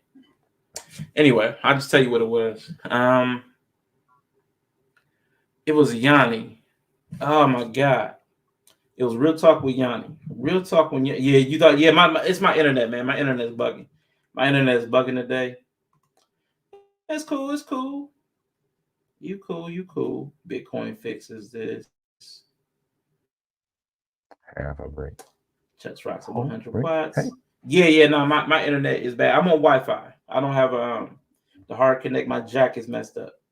Pause. Everything sounds messed up. Fix it, Jesus. Yeah. But let me see if I can find a video. Yella like politics for me for like 60 seconds. But I gotta see if where this video might be.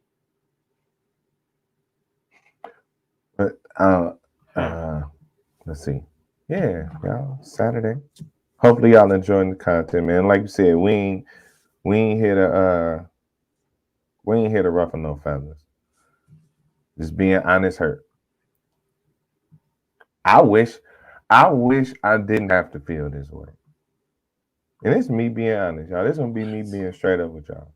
I'll be wishing sometimes I didn't have to feel this way about this situation. I would like to look up and see a day where people were a bit just a bit more worried about how the next person feels. I think we understand that we got to take care of ourselves. But we also got to share this place on earth with a lot of other people. All right? Just imagine how big this planet is. All this damn planet. And we still bump into each other. How the hell do I bump into somebody on the sidewalk? Or on the street? It's because we have to learn how to share this rock together. You have to learn how to manage to live this life without bumping into people. But even still, sometimes you gon' bump into somebody. No matter how hard you try. Even if it's something as simple as clanging shopping carts at the grocery store. You ever did that before? You be walking like either coming out of the aisle or walking across the aisle, and somebody like you just bump carts. You know what I'm saying? We gotta learn that that's okay sometimes. Just gotta be more careful. Just gotta be more careful next time. I don't think we really learning that part. I think we more like, why this motherfucker hit my cart with they cart? Cause y'all both in the grocery store. Well, First of all, you good? Good over there? Y'all good? Yeah. Somebody sent me something. I was like, what? I've been saying that. Nah. I'm about to. Why is it not loading?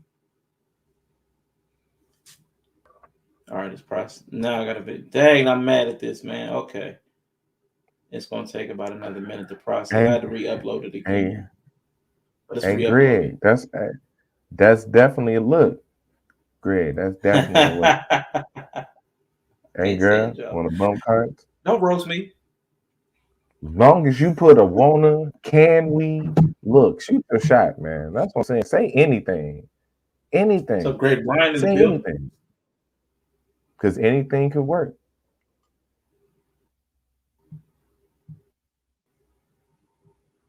All right, cool. All right, so Yeah, that's how. Look, that's the point I'm making. People, yeah, that's exactly the point I'm making. Go ahead. No, go ahead. No, you cooking. You cooking. Go ahead. Go. You back. I'm trying. I was stalling anyway. Nah. Talked about shopping carts and shit. Come on. Yeah. So I like Queen Sunkiss came around to my point. Like, if you do that, if you live the way these people that are in these videos that I play, if you live out relationships the way the people in these clips have lived, you can't possibly love the person that you're with, which is the point of what I'm saying. The people who are in these videos and engaging in relationships can't possibly love men. So this is actually the point of this entire stream. So when I hear women having these conversations, I wonder what's wrong with them. It's the same for the men. Why try to force something that don't fit? Yes. And what's up, Greg Brian? Good to see you, man. Good to see you. Good to see you. Good to see you. We as people don't understand we are putting others in poor situations. Absolutely. And even ourselves. Atoms bump into each other too. All right, so let me pull this video up. Give me a second. Yup. See, it's science, y'all. It's science. So I need to share this. That's how your body and your cells regenerate. It's atoms bumping uglies. It's at the molecular. It's at the molecular core, y'all. It ain't nothing but atoms and neutrons bumping uglies, reproducing you every day. We gotta bump into each other, y'all. We got to learn to bump into each other a little more.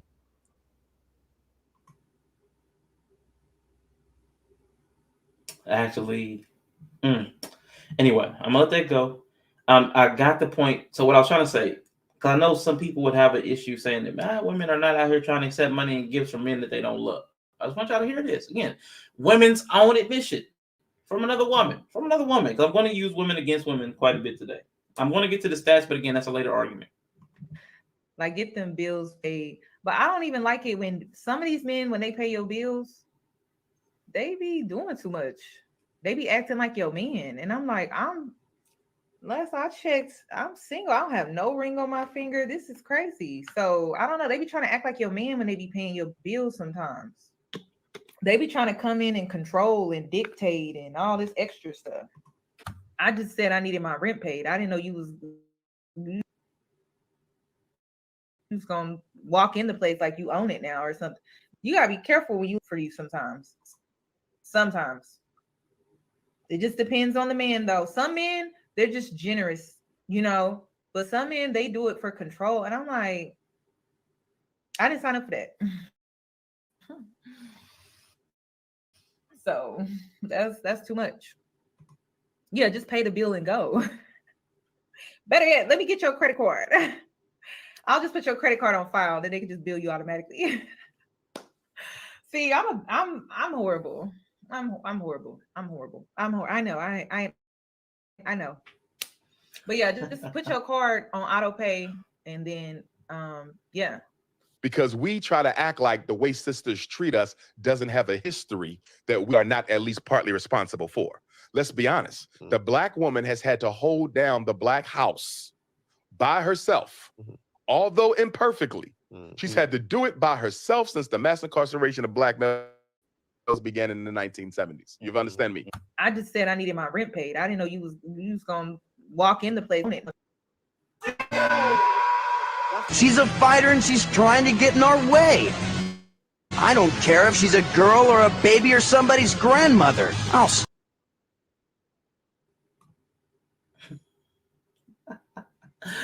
Yeah, man.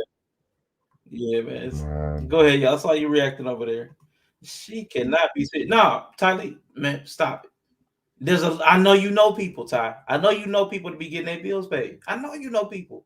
I know you know She people. say, hold on, let's be reasonable now. Let's be reasonable.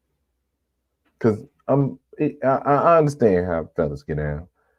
A phone bill, you said a bill, right? So let's be a phone bill, maybe.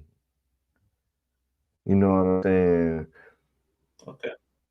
Light bill, maybe. You say the rent, I got a key for the month. First of all, I got a key for the month. Nah. You ain't single for the next 30 pay days. and go. No. Pay and go. You ain't single for the next 30 days. I got a key. Pay and go. You might as well tell all the niggas you went on vacation or something. Lie to them niggas. You tell them you had a man. Chicks break up with niggas, get in relationships, break up with niggas all day. Mm-hmm. Yeah. I got a key. But yeah. I want to evict your ass. Paying for it, yeah. You have to. Yeah. But yeah, that's my thing about the whole feminism and fairness thing. Because at the same time, men are being asked to foot bills for places they have no dominion over. There's no control. There's no real access. It's just exploitation. So again, that's my third reason. Again, and that last comment from Sunkiss was exactly that one. I didn't start. But if you're doing this stuff, you can't possibly love men. It's not even possible to treat people like the people in these last couple of clips. You can't treat people like this and say that you love them. It's not possible. It's impossible. So that's my third reason. My third reason that women are incapable of loving men. He orders, she comes through, he gets fed, and she leaves. Whore dash. I like it. So now listen.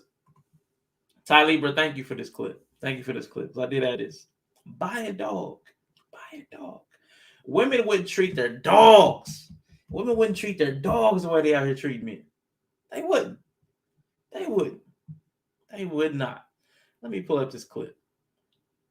But for some reason, I didn't download it. So hopefully TikTok will let me play it. Because I did not download it. I don't know what I was thinking. I did so many things, but I did not do that. And my internet is struggling today. Woo. We're going to see. We're going to see, y'all.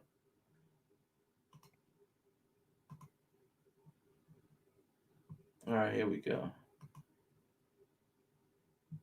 Buy a dog. Yeah, thank you, Ty.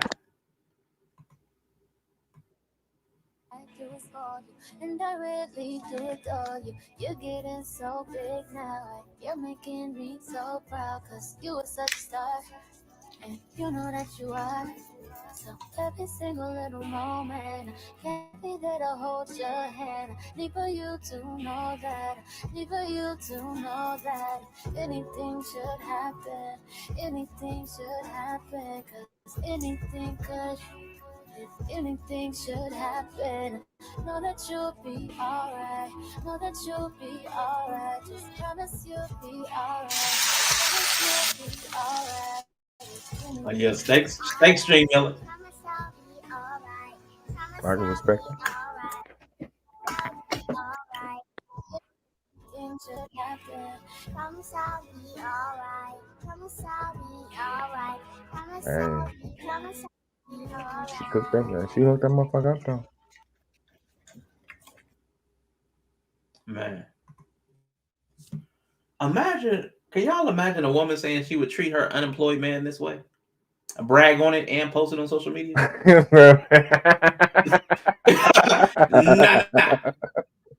Nah.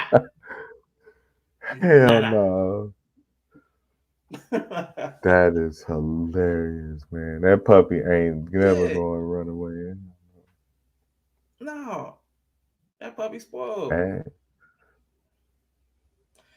That's why. Man, trust me, it's yeah. I can't hard. It's a baby. It's a baby. He's cute. Yes, all cute. Yes, all yeah. It's all amazing. Look at that shiny fur that she's rubbing coconut oil. Man, can I say it? But the kids get DoorDash. Can I say it? Man, fuck that dog. Man, fuck that dog. I don't like dogs no way. Fuck that dog. Mm-hmm. I don't give a fuck about that dog. Mm-hmm. Ugly. Did you see that dog? I bet he ain't cute when he on your motherfucker.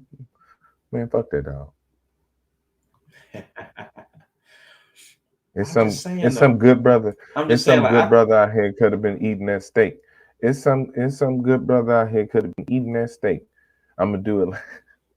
Nah, steak. I was gonna get pancakes too. Thick eggs and pancakes. I'm just saying. You ever had a woman brush her teeth? Man, look, no. I didn't think so. Why didn't that dog look happy? You should give that dog all types of medical issues in the future. I remember people got mad when Tabitha retired her husband. Listen, I'm just saying, like, it's not acceptable. Like that one woman said we treat our friends better than we treat our men. And she had to get rid of the video. She had to bring it down. They call people like that pick-me's. They call them mammies. They call them all kinds of names. They shame them. And I'm not saying I would want one. I'm just saying that the level of care that's okay to provide animals is superior to the level of care that is socially acceptable to offer to men. It's not okay. Like I said, Tabitha got shamed for retiring her husband. It's okay for people to. I guarantee there was not a negative comment in that post about her treating that dog like that. Not a negative post. But if I've seen it, Bree shared some stuff where people were just gaming and the woman fed her husband while he was gaming. It got pushback. People were mad that she was treating her husband and feeding her husband while he played the video game. It's not socially acceptable to treat a man well. It's not. It's just not. But then on the flip side, if they post a video where she come in and turn off the game, you seen those? Yep. They wouldn't get no. They come on there like, yeah, y'all shouldn't be on the game. Y'all too grown to be gaming. Your man shouldn't be sitting up playing a video game. It's like, man, look. I seen the one dude. He was like, "This all I have." She was like, "Why you always on the game?" He's like, "This all I got." I felt that in my soul. That's all I got. That's fun. I felt it in my spirit. He was like, "That's all I got." Yeah, man. Say it again, bro.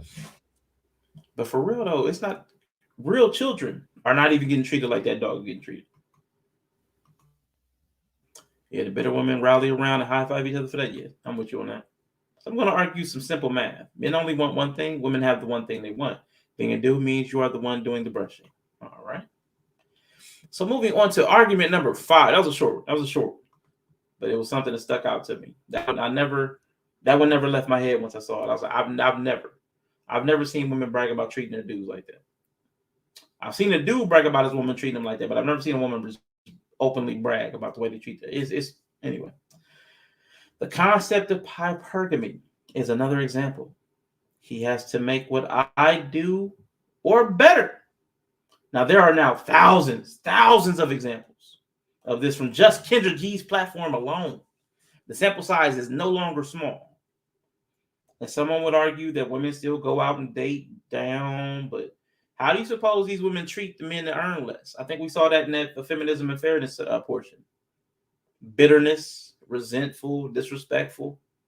It's often said men are intimidated, but at the same time, there are now thousands, tens of thousands, probably hundreds of thousands of women online, just online, forget about what they're saying in the real life, online, stating that they cannot respect a man that earns less. And you're trying to tell me that they do not act out in any kind of way because the women are saying it themselves. So let me get this next clip ready. Let me see. This is Act 4, Act 5. Act 5, my bad. Hopefully this one works. Boom. This lady right here, though. Oh. Anyway. Stop. Sorry, I'm trying to pause it and it keeps playing. All right, stop it. All right. Can it be that women want to treat their men like this, but the fear of being hurt stops them? That dog loves her regardless. That goes back to one of my first points, the power dynamic. Can you consider it love when the person is dependent upon you? Can you consider it love when there's a power dynamic, a hierarchy, and you're at the bottom of it? When you rely upon that person to feed you, can that be love? That dog is happy to be treated well, absolutely, like most people would, like most animals would. You feed them, yeah, everybody likes to eat, but is it love? That's the thing. See, the word love means something, and now we're saying a dog loves her regardless. What does love mean? That's the question.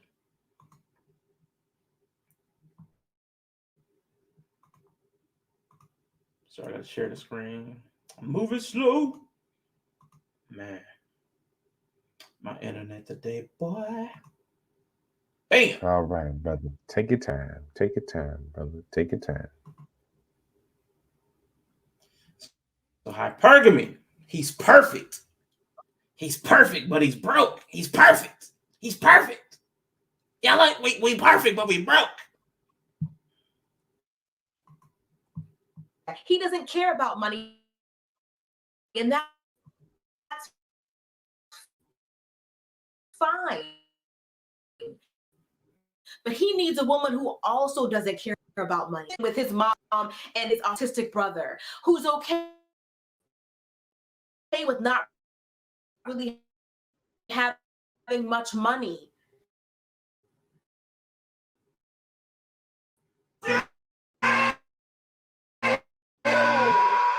You have just picked off so many. His love box is a big one. When all you're doing is making the money and all he's doing is spending it and giving it to everybody, and you don't really have much for yourself. Incarcerating the black male has continued doing that. She cannot live with her. If it's in you now, he hasn't taken a dime from you altogether. He hasn't even taken anything. This is problematic. I mean, this is some shameful shit. This is the red flag, the warning sign for this is it. Your spidey senses are tingling. You're starting to feel some kind of way about it. You've been trying to put up with it for 5 months, and it's been annoying you the whole time. News. This is your correspondent Rashawn on the scene. This woman has been spending money for 5 months on some broke, dusty man. Film at 11. Due to time constraints, we will be moving forward to the next program. Women are often tempted to cheat on their partners in an effort to recuperate their softness and their femininity. Usually, when a woman cheats on her man, it is because she does not respect him. And that is because women are not wired to be masculine for long periods of time. And women are not capable of respecting men who do not provide. This is the reason why we can't get nowhere. Man. Man. And that at the end, that's so funny. He said, "This the reason why we can't get nowhere." Oh, we can't have that. We can't get That nowhere. part at the end. If I can't respect, I'm going to cheat on you. Why are you in a relationship? Why are you in a relationship with somebody you can't respect? Number one, like my son Kissa said. But they're going to cheat on you because they don't respect you. That's again, this is coming from a woman on a woman's platform. She said This ain't men making this stuff up. the woman will cheat on you to reclaim her femininity. Mm-hmm.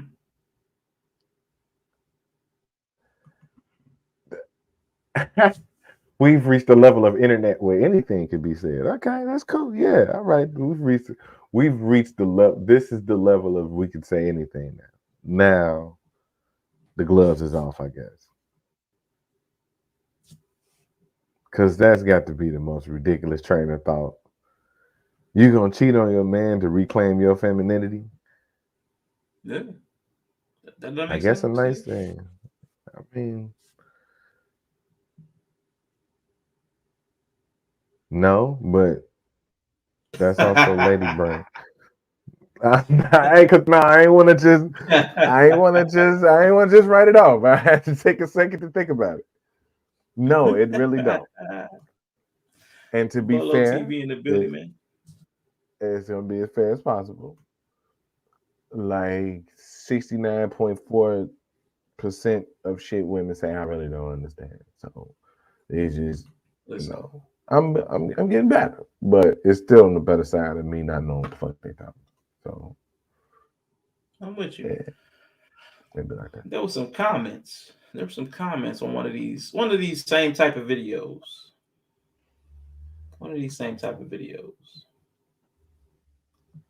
So let me bring this up so I can see it. Been there, done that. Got tired of dating potential. I thought that was a cute word. You know, I like the wordplay. I got tired of dating potential. It left us arguing over money all the time due to me being the breadwinner. It's a terrible position to be in. Definitely grew resentful. Felt like it was a ball and chain attached to my foot. Don't do it. Not worth it. Date someone who compliments you. Love is never enough and it doesn't pay the bills. Oh my God. It's like I wrote this letter myself. I just broke up with the man that was absolutely perfect. Except for the fact that he's broke. Has minimal ambition. No mommy issues though. Oh, wait. Skip too far. Oh. Please take heed to this advice, hun. I've dated broke for years and it made me so bitter towards the person. Loved him. But I always felt like we were behind or I had to pick up the slack. So I broke up with someone who was perfect and broke, but doing full-time ministry. He was working for God, people. Jesus Christ. I'm 30 and independent, but I saw it becoming a problem because he wasn't wise with the little money he had. He wasn't a good steward. That's biblical. It was hard decision.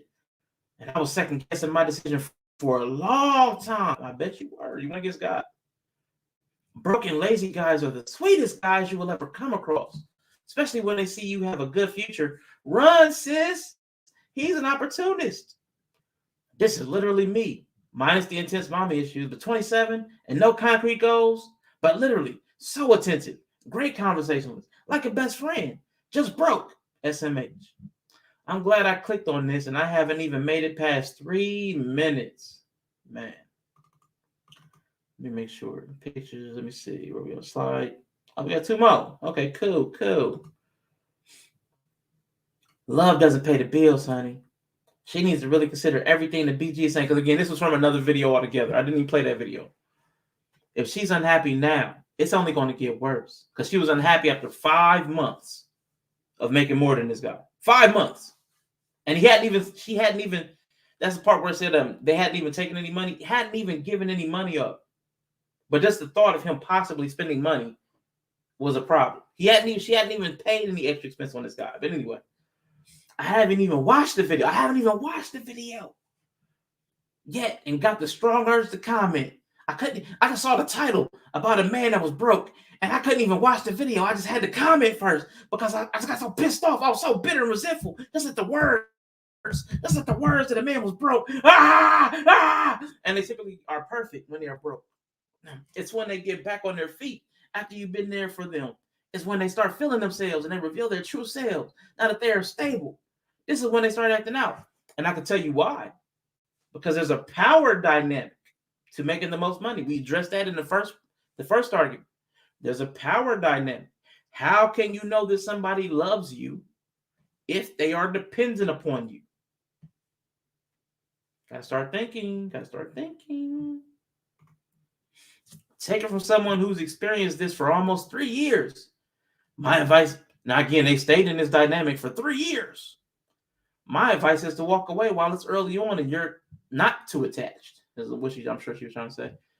It won't work. A man who doesn't have enough urgency to do better for himself, you, my baby, won't stand a chance. Knowing that you bring to the table, you be eating alone, pursuing a man like himself. I don't even know what that sentence meant. Maybe in the future, he'll get it together. Maybe. In the meantime, continue to focus on yourself and save yourself the financial burden. Don't be out here feeding no man. Get a dog and make him steaks. That's what you need to do. Man, what you think, yo? What you think? I'm outdone. I think all them women got a man that they probably make more than right now. That's what most of them said. Right, because that's what you can get. Lord have mercy. If you can get the nigga that make more than you would probably be with him. Mm-hmm. That's where you at. The same thing with men. The same thing with men. You know what I'm saying? That's shit. And so I mean, but it's weird doing that because their alternative is to have somebody who makes way more than them, but not treat them the same way. Because God forbid he have the finances to take care of the things that they want. And then we're not supposed to be bitter or resentful. Yeah. Because we gotta keep paying your way or providing for you or doing these outrageous things for you. That's why it's like I get it's some type of like social construct, but they took the fun out of doing stuff for them. Damn, they took the fun out of doing it. Because I'm just saying, man, ain't nothing like having a lady and buying a nice shit, doing nice shit for them. God damn, they took the fun out of doing shit for them. Like, just killed it. Just took all the enjoyment out of it. Now I feel like you gotta do it. I don't know. Maybe I'm getting old. But having to feel like I gotta do something it's not gonna inspire me to do it. It's an obligation. That's not fun. Yeah. Once it turns to an obligation, I don't want to do this no more. Yeah, I don't. And see, and here's the problem: is Queen Son kids. If men aren't providers, then what are men supposed to do? They're supposed to be human. Can we just be human? Can we be human? Can we be human first? Why do we have to be providers? Why can't we be human? Because see, if you get to be human, and if you don't have to be providers, is a problem. If you're the provider, it's a problem, and it entitles you to be resentful, to be bitter, to be disrespectful. Why then don't we get the same room? Because we're human. I think women have verbalized their way into a conundrum. They're assuming that certain things are feminine or masculine, when in fact, it's a power dynamic. And whoever has the power has the burden of responsibility, which comes with weight and which comes with pressure and which comes with expectation. And if that expectation is not meted out with appreciation, people start to get resentful. If it's not meted out with reciprocity, people start to get bitter. That's the problem, because we're not seen as human. We're seen as men or providers, but we're people and we have feelings and we have these processes that everybody has.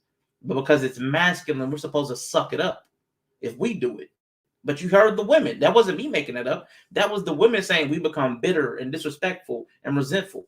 That was women saying what they do when they're in the power position. But when men are in the power position, we're not supposed to be abusive. We're not supposed to be disrespectful or dismissive or belittling. We're human. It's not okay to put different expectations on one human that you're going to put on a different human in a place where we're supposed to be egalitarian and equitable. That's problematic. That's problematic. I gotta cook and clean, but it doesn't make me bitter. I'm confused. Yeah, the new society is crazy. It's crazy. They want everything and want to give nothing back. It's weird, but that's the point. If that's your stance, you can't possibly love. You can't. That's considered broke. Would you want someone to be with you who isn't attracted to you? What is the point of that? I mean, it depends on what you're into. Everybody doesn't get into a relationship for the same reasons. Everybody doesn't get into a relationship for desire. Some people get in, like I said, for necessity. Some people get into relationships for necessity. I don't care if you're attracted to me. I need this bill paid. I don't think it's power. It's a simple matter of dudes being broke makes them unfuckable. That's power. Everything you said after I don't think it's power is power. I'm broke, so I'm unfuckable. True. That's power. The money is the power to be fuckable. So, I mean, you just reworded power. You made it more complicated. Power is simple. I'm broke, so I'm unfuckable. That's just more words to say the same thing. And I would venture to argue that ain't true either. Because it's a lot of broke niggas with babies out here galore. Who you think making all these babies? Like, I ain't trying to be like that, but that's just how it's been for the eternity of time. Like, people who don't make a lot, they got time to fuck because they ain't working. Yes. Greg says that all the time. Bored people fuck. You know what I'm saying? So, I don't know who you think making all these kids that ain't getting took care of. Because the people with money don't make a lot of kids. And if they do, they're well taken care of. So the ones that ain't get is because they get made by broke people. Like, I don't know. If we talking about us, because this will not be wanting to like put us on the motherfucking shit. Because I know it's a lot of motherfuckers who be in the same neighborhood. There's one dude didn't have fathered like 6 kids or something.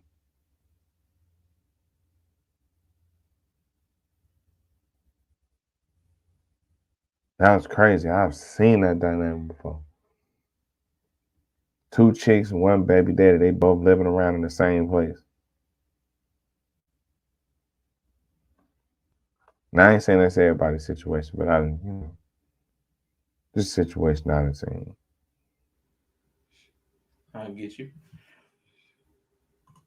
And you're right, Queen Sunkiss.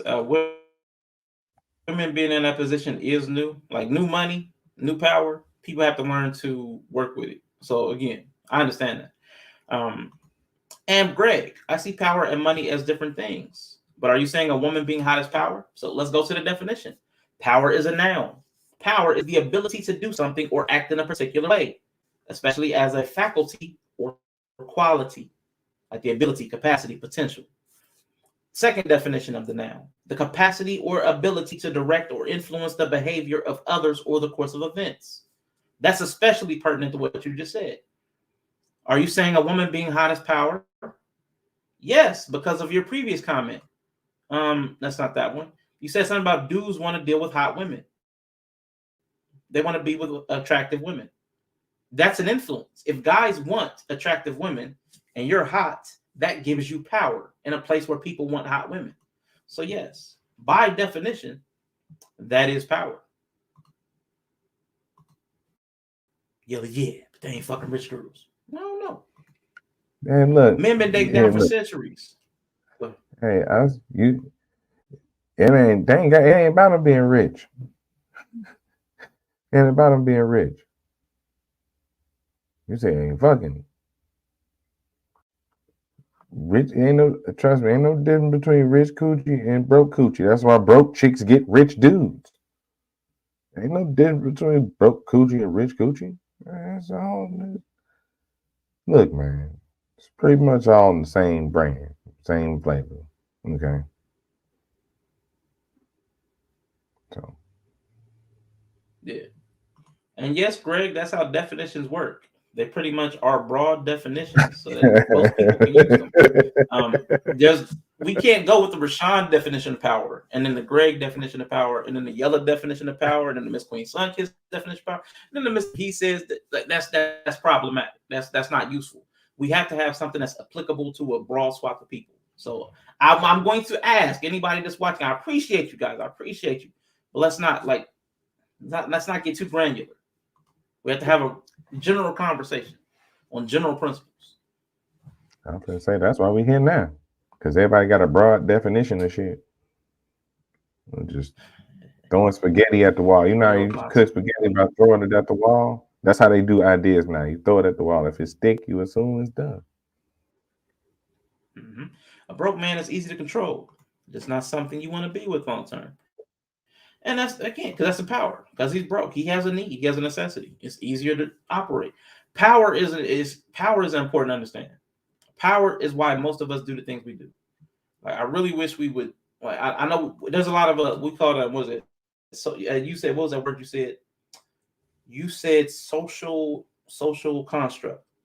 There are a lot of social constructs that obscure the things that are really at play. Check fear is in the building. The biggest enemy to a male is his own Johnson. That's true for a lot of males. That's true for a lot of males. Okay. The inability to control their libido, to control what they're putting in their dick. Absolutely agree with you. But we're going to move on to argument 6. We just finished argument 5, the hypergamy section. Argument number 6. I told you it's going to be long. So, let's be honest. It don't even matter. It don't even really matter if you think you love men, because most of y'all women are gay anyway. And that's not even me saying it. Don't get offended to me. They shall be acting. Don't get offended to me. They be acting hella gay. But I want to share something with y'all. From the guest of honor today. Here. My StreamYard present. It is. And it's only a 7-second. Boom. There we go. Present. Come on now.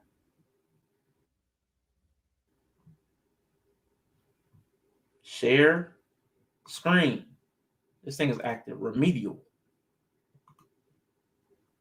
Jesus Christ. Now, let's see how that pops up. Because it looks really weird on my screen. Because my screen, it's not even showing up. There we go. Jesus, what is going on? There we go. Okay, cool.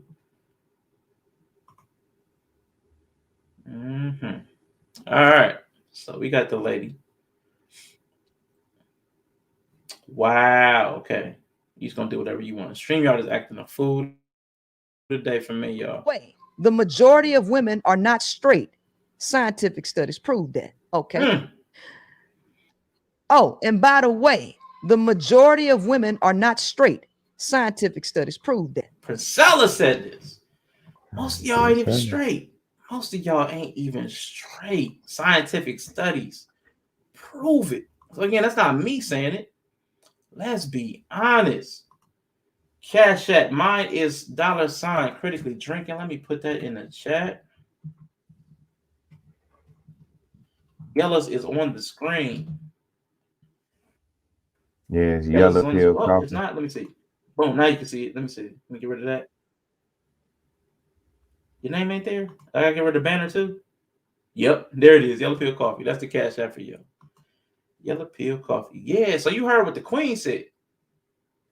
I appreciate that, Greg. I appreciate that. But yeah, that's the Cash App for me. Yellow's is on the screen. So listen, that was the Queen Maker herself saying that most women are not straight. So how could you love men in all these heterosexual relationships if that's not even who you're oriented towards? Romantically, sexually? She's not right. but not entirely wrong. That's the trick of Princella.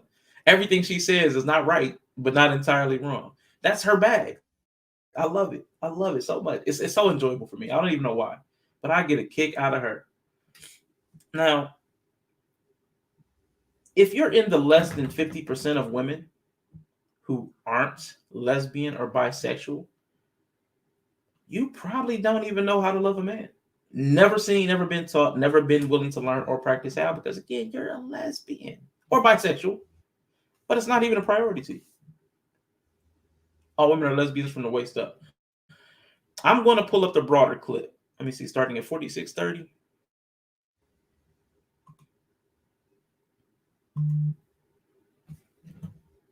Appreciate the cash app from Check Fear. I'm going to say it like that. Check Fear. Appreciate you with the cash app. Let me hear my Umar while I get the clip loaded.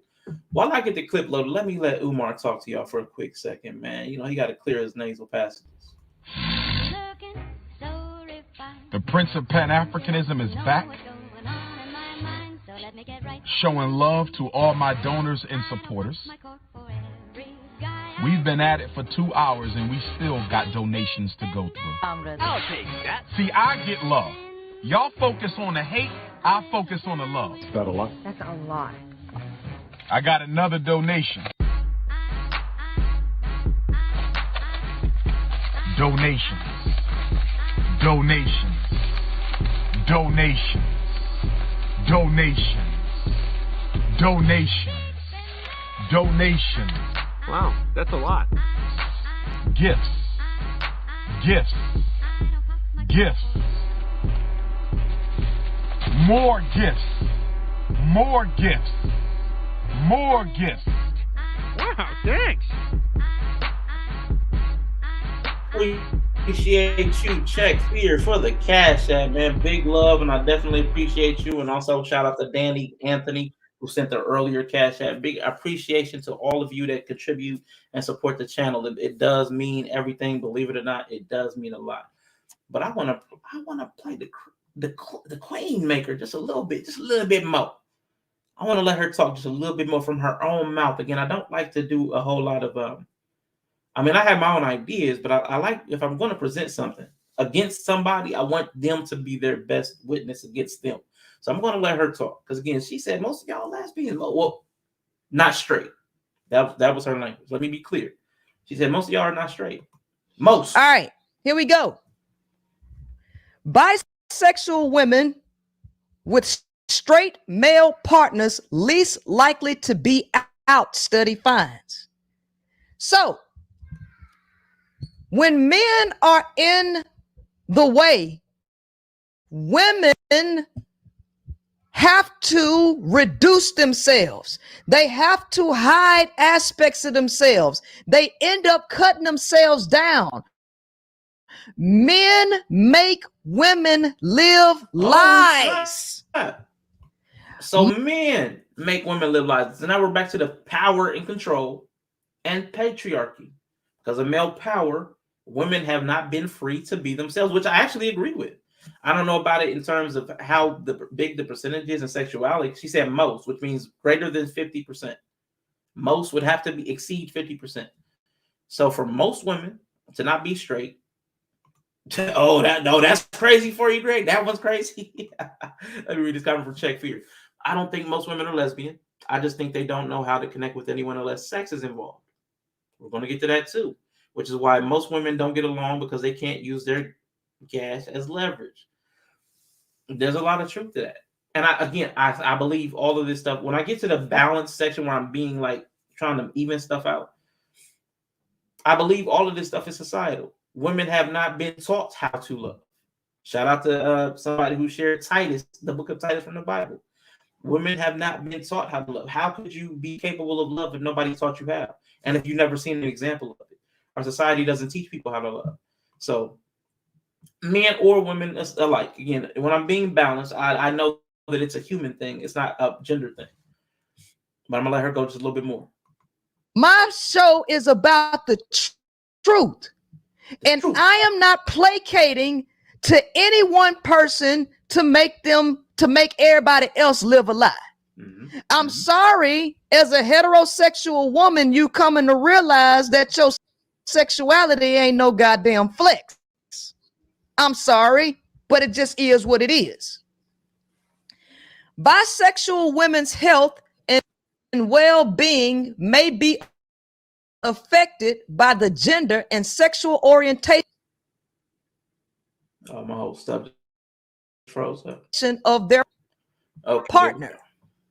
According to a new study published in the Journal of Bisexuality, researchers asked more than 600 bisexual women and those who report being attracted to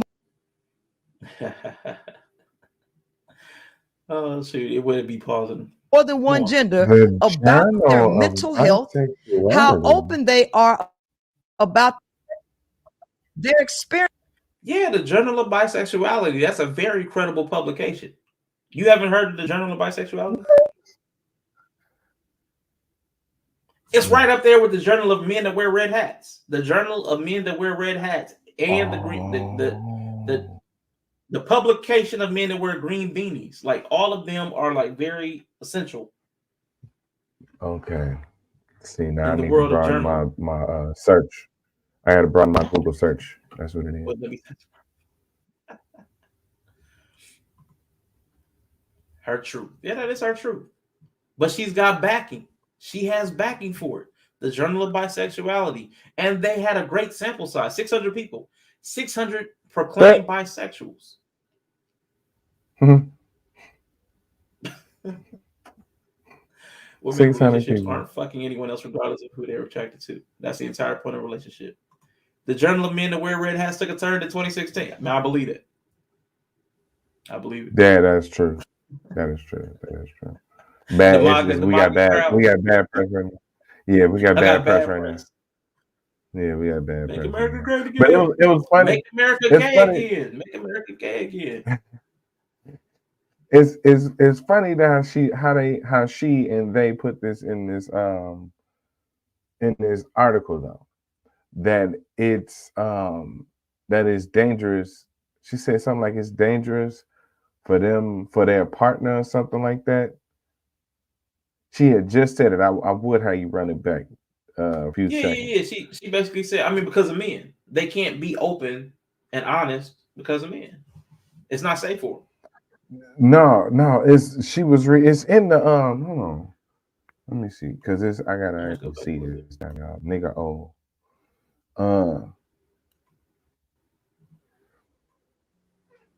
It was the part that she was reading out of the it wasn't that part. Sexual Yeah, women it was the part that she was reading. with straight male partners least likely to be out, study finds. So, when men are in the way, women have to reduce themselves. They have to hide aspects of themselves. They end up cutting themselves down. Men make women live lies. That part, men make women live lies. No, it's right there in the. I couldn't see because it's in the text of the letter the article that she read. Yeah, that's what I'm not finna argue. I'm trying not to argue Bisexual nothing she's women's saying. health and well-being be affected by their gender and sexual orientation in the Right. according to the study. Bisexual women's. Hold on, just that one part. Just that one first part. Bisexual women's health and well-being. Researchers asked more than 600 affected by bisexual women. No, I'm just talking about that very first line. Oh, the very first sentence. Bisexual women's health and well-being may be affected by the gender and sexual orientation of their partner. Right. Now, she used that to say that she's trying to use that as a way to say like it's men's fault. And it's like, no, it's because you trying to be out here bumping into everybody. Mm-hmm. That's why that's what. Right. I mean, everybody though. Like, if you got one or two partners, cool. But again, it's like a trend. I get it. I like coochie too. I like coochie too, so I understand it's great. It's spectacular. It's an awesome thing. But at the same time, right? At the same time, I can't be smashing a whole bunch of women at the same time either. That's gonna put my sexual health at risk. Mm-hmm. It's all But about you don't the have to amount. pretend not to be straight. I mean, even heterosexual, even if I'm straight. Mm-hmm. If, you know what I'm saying? I don't even have to. It ain't even about being bisexual at this point. I'm looking at the health idea, the thought of the health being put at risk is due to their partner, and it's like no, it's due to them smashing a shitload of people. Gotcha. But I think You this know is what I'm more saying? like where she's going with it, like where she's taking it is more about the suppression of your sexuality. Because of your partner, you're not free to express yourself fully. So that's where it comes into the well-being. So I get what you're saying. If you're an irresponsible sex partner, absolutely, your health is at risk because Right. you're irresponsible. But she's saying like even amongst people who are responsible sexually, if your partner does not allow you to be like the same way we talk about men being shamed about finances, so she's saying women are being shamed about their sexuality because of straight men. Straight men will shame them about their sexuality. See, this is why you don't ask no lesbians about what straight men be thinking. I ain't never in my whole entire life have met a straight man unless she cheated on him. Like there's some things like unless she cheated on him and left him, that's cool. But if she just needs to experiment, or if she needs to expound, or if she need to go get, man, look, where are these straight men in mass shaming?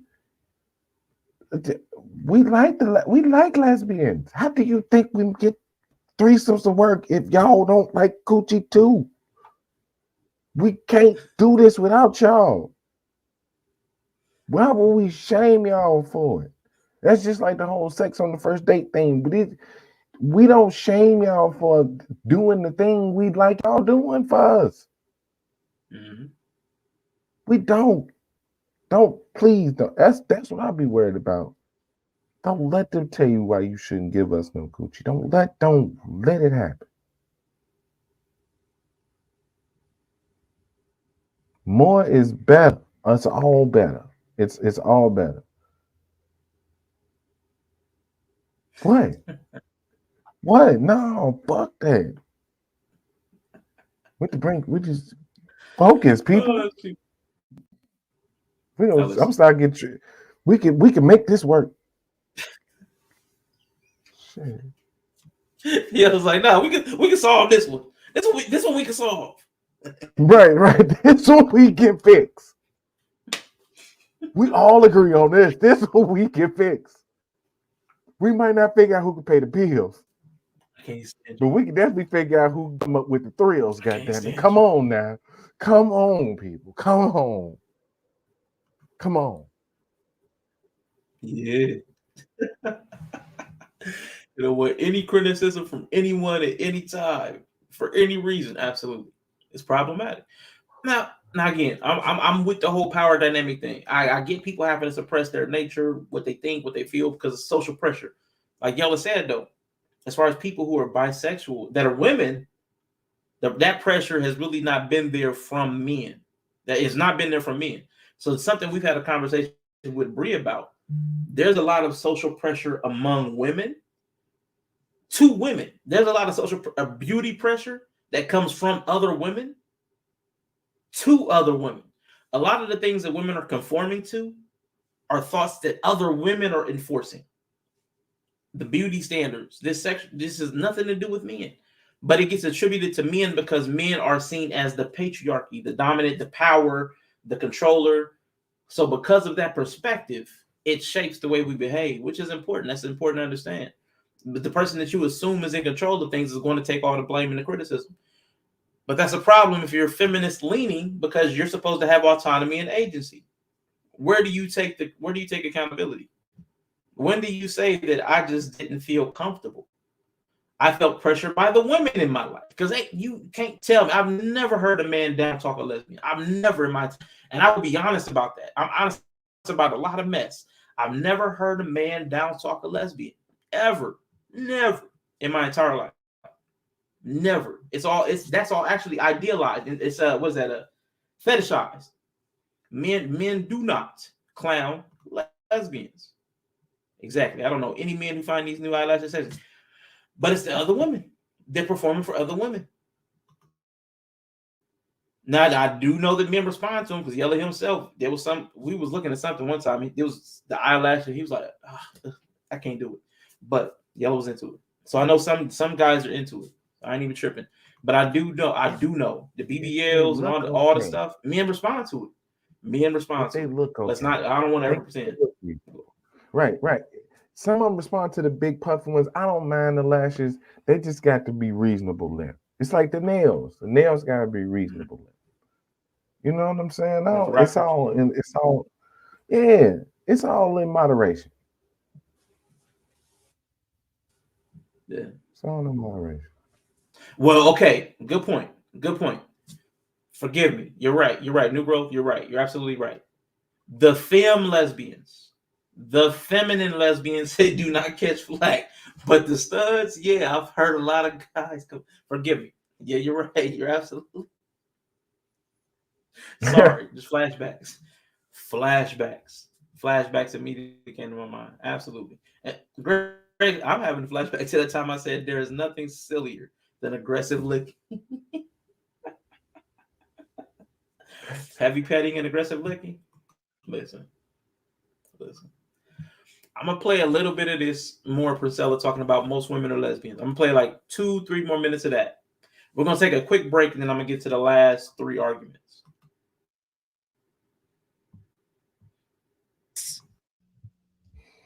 My show is about the truth, and I am not placating to any one person to make everybody else live a lie. I'm sorry, as a heterosexual woman, you coming to realize that your sexuality ain't no goddamn flex. I'm sorry, but it just is what it is. Bisexual women's health and well-being may be affected by the gender and sexual orientation of their partner. According to a new study published in the Journal of Bisexuality, researchers asked more than 600 bisexual women and those who report being attracted to more than one gender about their mental health, how open they are about their sexuality, their experiences with discrimination, and any symptom of depression. They also collected data about whether the respondents were single or in a relationship and about their partner's sexual orientation and gender identity. Among their findings is that bisexual women in relationships with heterosexual cisgender men were least likely to be open about their sexual orientation. Heterosexual males have a controlling, domineering, aggressive attitude that makes women cut themselves down, and women find themselves in more depression and more negative vibrations when men are in the picture. But for some, and I gotta ask you, how can you love that? How could you be capable of loving that? If most women are bisexual, and if they're in the relationship with a heterosexual male, they are suppressed and depressed and repressed and oppressed because of patriarchy. If you're super pressed, how could you also love that man? I don't think it's possible. I would say it's not possible.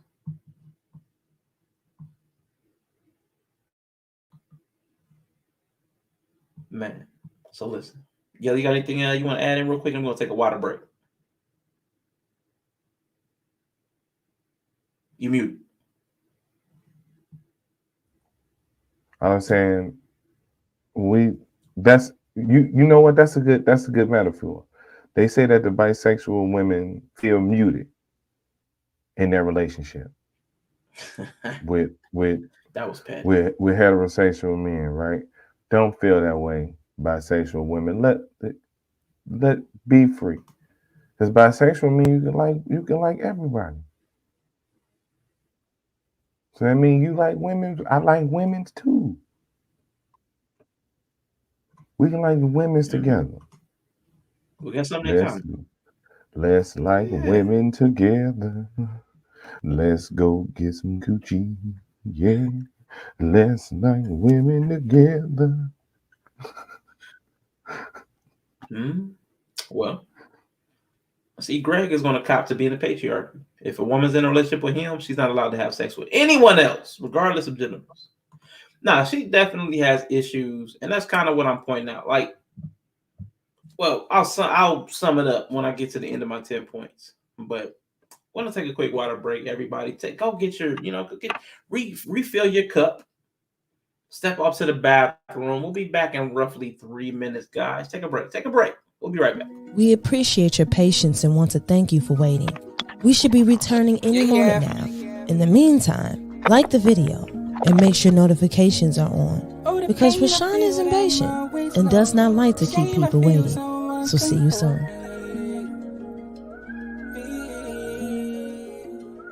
I guess it's only one thing that'll catch my eye, but as soon as I try, something bars my side. In a way I feel this moment's phony. Claim I feel I'm always lonely. Not the best step forward, but the one you shown me. Like the next test or be the right one for me. Is it rude if I say that you felt odd? Why did you leave all my hopes being passed by? It's only one thing that'll catch my eye, but as soon as I try, something bars my side. In a way I feel this moment's phony. I feel I'm always lonely. Not the best step forward, but the one you show me. Like the next test or be the right one for me. Is it rude if I say that you felt odd? Why did you leave all my hopes being passed by? Got to miss it cause I had glass couldn't hold me. When it run it back, I can't forget what teacher told me. Time is not a fact, it's only know that cause you sold me. It's gonna fold me, not console me and control me. He really rolled me, I compose me for the homies. So will it mold me or disown me? Is he cold? Yeah, give him 50 cents, so just imagine if you owe me. I cannot repent now when I wish him to the old me. If I go again, is it proof in the box? I probably wouldn't be this slow if I knew how to stop. Yo, I can reach the shit from home if it's smooth on the rocks. So goose for the shots, I had to know what grew out the knots. Just take me away, I had to know it wasn't no way for loving the same. I had to see the riff in the game. My tragedy, a masterpiece is there, aloof for the name. From swinging feet to Hennessy's and now there's room for the pain. There's only one thing that'll catch my eye, but as soon as I try, something bars my side. In a way I feel this moment's phony. Claim I feel I'm always lonely. Not the best step forward, but the one you show me. Like the next text or be the right one for me. Is it rude if I say that you felt odd? Why did you leave all my hopes being passed by? There's only one thing that'll catch my eye, but as soon as I try, something bars my side. In a way I feel this moment's phony. I feel I'm always lonely. Not the best step forward, but the one you show me. Like the next test or be the right one for me. Is it rude if I say that you felt odd? Why did you leave all my hopes being passed by?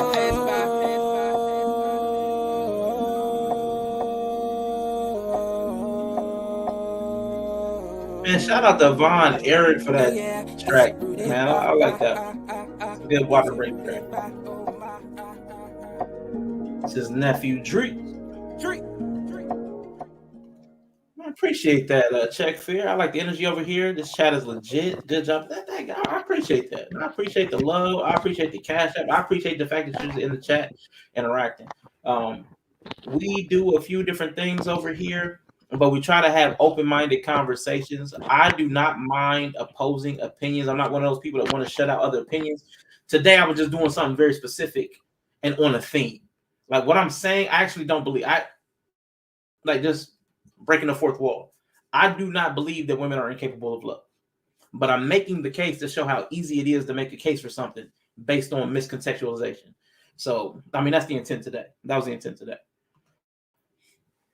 So typically we try to have some open-minded conversations about different topics. Tomorrow I'll be with Bree. Tomorrow we'll be having I have like about 8 different topics and something. Yellow may pop through depending on what his schedule is looking like. So we be over here just chit-chatting it up. Peace to the chat. So she said had to run some errands. I appreciate it. What did you miss? You just missed some more mayhem. Princella said that most women are not straight. And then she backed it up with an article from the Journal of Lesbian Lovers or something like that. It was something like that. How do I subscribe to that? Okay, hold on. Is it a subscription to that? Right. Thank you. Yeah. Sorry, and yes, it's Monday. Sorry, I'll be over here with Bree on Monday. Not tomorrow. Not tomorrow. Tomorrow's family day. My bad. We back. What's up? What's up, the world class? Welcome back. You just missed the Journal of Lesbian Lovers or whatever it was. MFF threesomes are silly to me. A man and 2 women are silly to you? The whole relationship is off. It's like trying to drive 2 cars at the same time. I don't know, man. I'm not tripping. As a guy, having more stimuli in the room, I'm not going to complain. Like if somebody offered me 2 cheeseburgers, I only have 1 mouth. But there's 2 cheeseburgers. I'm a fat boy, so I'm going to relate it to food. I'm not going to complain about having 2 cheeseburgers, even though I can only shove 1 in my mouth at the time. That pause. What are we talking about? But I mean, what's my cheeseburgers? Meat is meat. I know, but I mean, still, we was talking about threesome, so the whole shoving stuff in my mouth was kind of hit me different at that moment. But the opposite, 2 men and a woman. I don't want to see Yella putting in work. I don't care how gorgeous she is or how much I'm attracted to her. I don't want to see another dude over there having fun. I don't want to see that.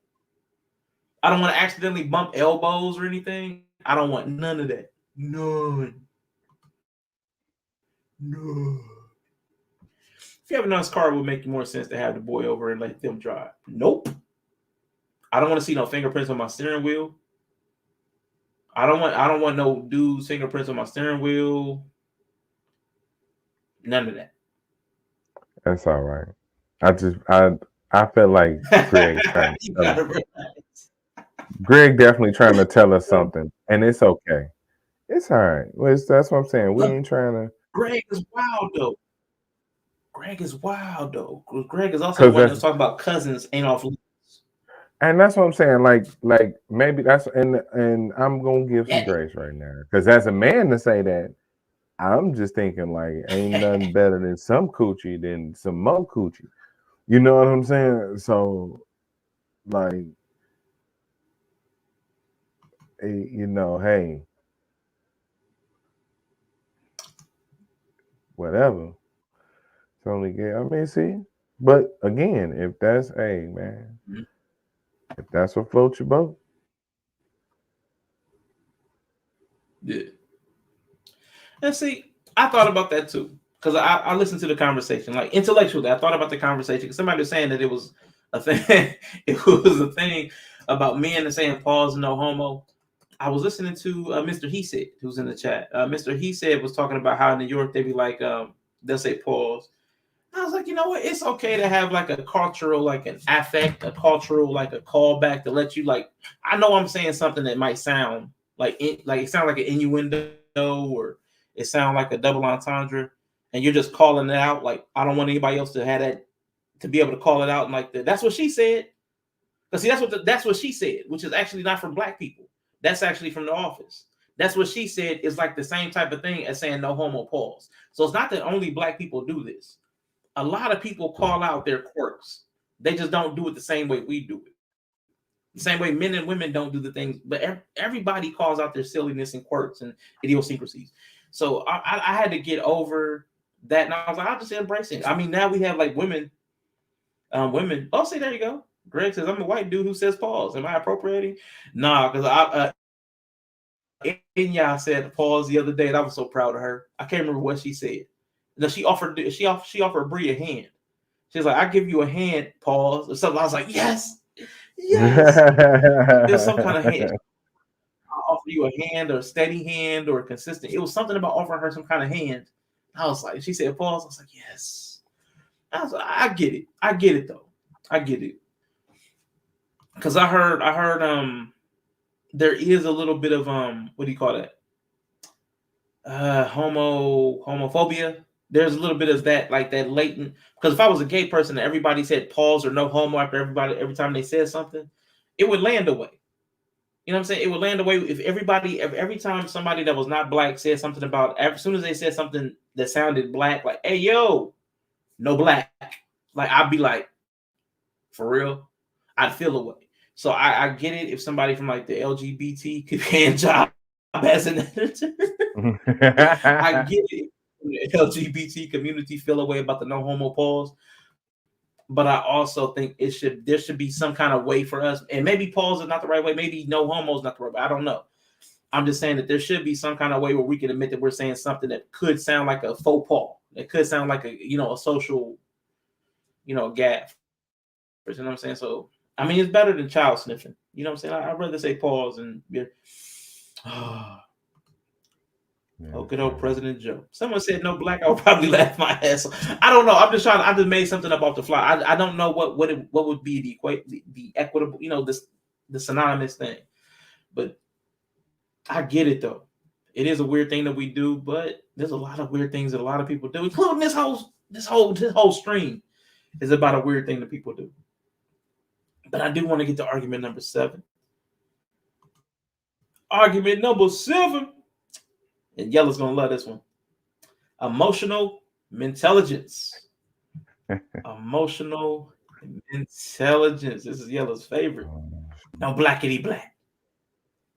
Let's hear this. Blackity black. So listen. I don't even want to talk about the capacity to love. Like the capacity to love, that's one thing. We're talking about women. Because people invest in what they have interest. So people invest in what they have interest in. I want to talk about more at the very core, the base level of a relationship, which is where a lot of us are failing at. Because men are not being valued enough to be treated as humans with which communication is necessary. Because you do have to communicate with other human beings, especially if you're in a society. That's a part of the underpinning of a society is people need to be able to cooperate. And to cooperate, you're going to need to communicate. So to that end, this lady is actually going to be talking about communication. I thought I had the video already linked to share, but I guess I failed there. Blah, blah, blah. She is not talking about men or women specifically. I think she is talking about women, but she's talking about more like platonic friendships, but the principles still apply. Red lipstick in the building. Appreciate you for coming through. Good looking out. Appreciate you. All right, now let me get this video up. Again, she's talking about communication, but this is something that I do not believe men are afforded in today's relationships. If you guys are priding yourself on being so low maintenance in your friendships, I can only imagine what you tolerate in your romantic partnerships. I understand it's really trendy to be super nonchalant and not care what other people think about you or pretend like you don't care what other people think about you while simultaneously being obsessed with someone like you, but that's a good and sure way of never having a healthy relationship and also never having a deep relationship, which is probably why every podcaster or TikToker that labels themselves a dating coach or a femininity coach are making so much money, because you guys are incapable of communicating your emotions and incapable of holding space for other people's emotions. And the gag is, if you were never able to practice vulnerability with anyone else, what makes you think when you layer romance into your partnerships or relationships that's going to make vulnerability easier? So now you're going to add sex to an already uncomfortable situation that you've never practiced because you don't know anything about vulnerability and intimacy, and you think that's going to go well. You guys have fun being low maintenance. If you guys are...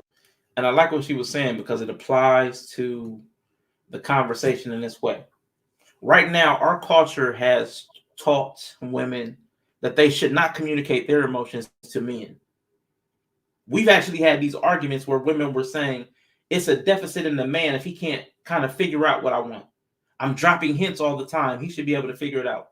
We've had the conversation where it was said that if a woman tells the man what she wants, she's basically setting herself up to be preyed upon because he's going to use that to make her fall in love. We had that video that we were reacting to. We've made it so that women are not communicating what they want and need in a relationship because of fear of vulnerability. So that's on the front end. Then the back end, like she said, there's the lack of ability to make room for what the man is feeling, to what he's thinking, to what he's feeling. Because we've had that even on this very panel. Because remember, one time you were talking about your feelings, and it was like, I think it was Bree, and there was like 2 women in the chat. One of them was the wireless woman, and everybody kind of made fun of you. And you was like, you know what I'm saying? You was like, oh, it's cool. You back down, like, it's cool, it's cool. And I'm like, nah. Because he's expressing his feelings, and everybody jumped on him. Everybody immediately, and that's a common thread. That's a common occurrence because we're socialized that way. So I'm not trying to, again, that's not even a demonization thing. That's just a socialization. That's the way people are being cut and groomed. Men are not allowed to have opinions and feelings, especially if they're strong. And women do not have to communicate their issues because, again, the man's supposed to figure it out. The men are assumed competent to figure all this stuff out. But go ahead and jump in while I catch up on these comments. I never understood why. Can you please stand up to talk to me?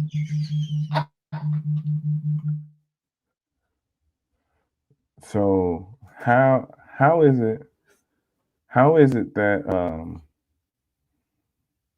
I've always been confused. How is it that these women I can it's kind of an argument backwards, right? Like if men are so bad, then why are you depending on them to sway their incompetence so far to the other side that they would be able to fix the shit?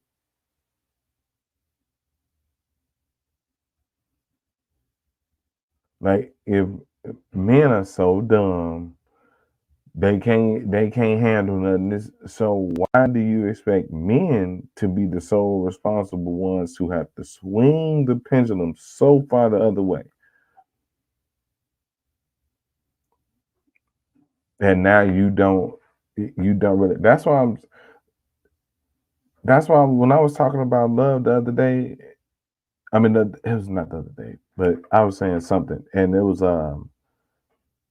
it's more about love nowadays is more about how you can be loved instead of how you can love. That's the only thing. I remember you saying that. Can't nobody tell you how they can love the other person. It'd be superficial shit. It'd be superficial shit, very superficial. But how they want to be loved is so intricate. It's so intricate. It's a web weaving with an infinite amount of web. But they can't tell you what they can really do for nobody. Mm-hmm. And that's kind of why we're in the situation as men, is because when we ask for love, they turn their nose up. Like, I ain't trying to be like that with Miss Kiss, but it's like the whole idea, like you said, like when she was like, you don't want to be, do men want to be treated like women? Now we want to be loved like humans. We want to be loved like anything else that deserves to be loved. That's the only thing people really, just some genuine love. That's all. Somebody that's deserved. Somebody can love somebody, and there ain't no problem. But there's this issue with women giving that away. That has to be bought. Like I said, that has to be paid for. That has to be peeled back and earned through some type of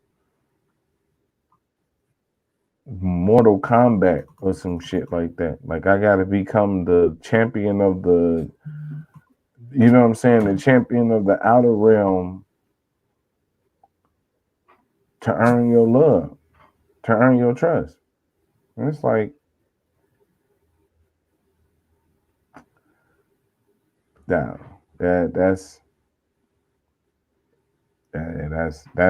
is some crazy shit. Thing.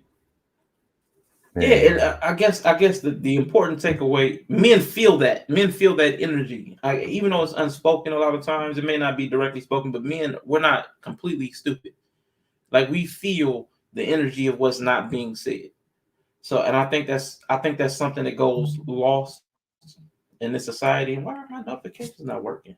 Yeah. Now I agree with that. Like, we have an idea of something not being spoke on, but then it's up for us to turn into Sherlock Holmes and try to figure it out on our own.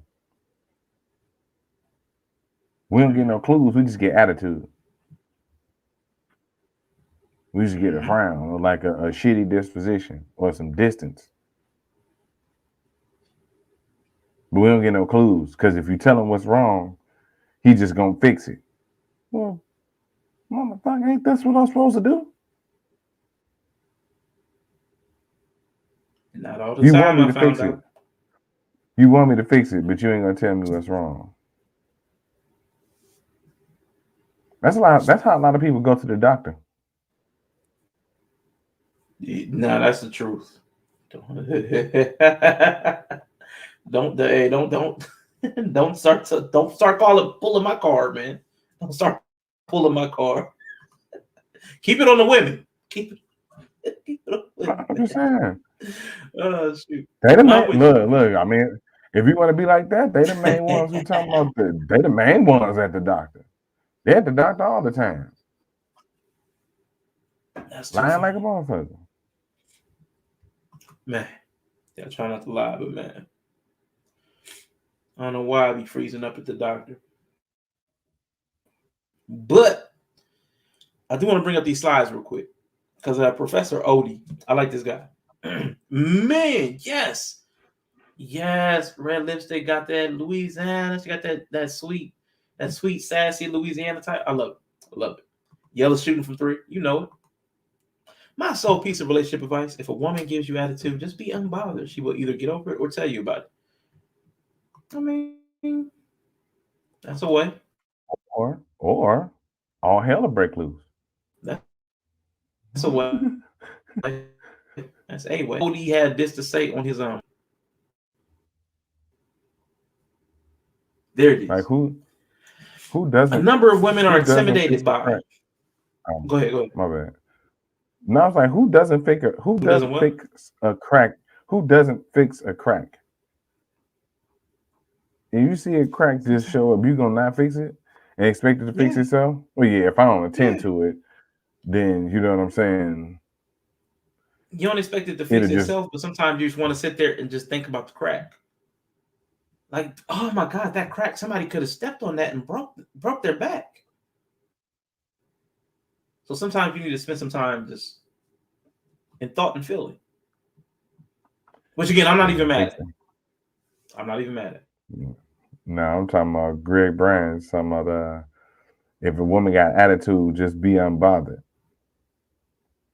That's what I'm saying. You see it like a crack in the wall. If you in the house, if you see, look, that's what it says. They either gonna get over to tell you about it, or they're just gonna fuck your shit up. I mean, depending on who you're dealing with. Everybody ain't cut like that, Yellow. Everybody ain't messing your stuff up. I mean, I ain't talking about like your actual items, which that could happen too, but the entire like understanding of the relationship.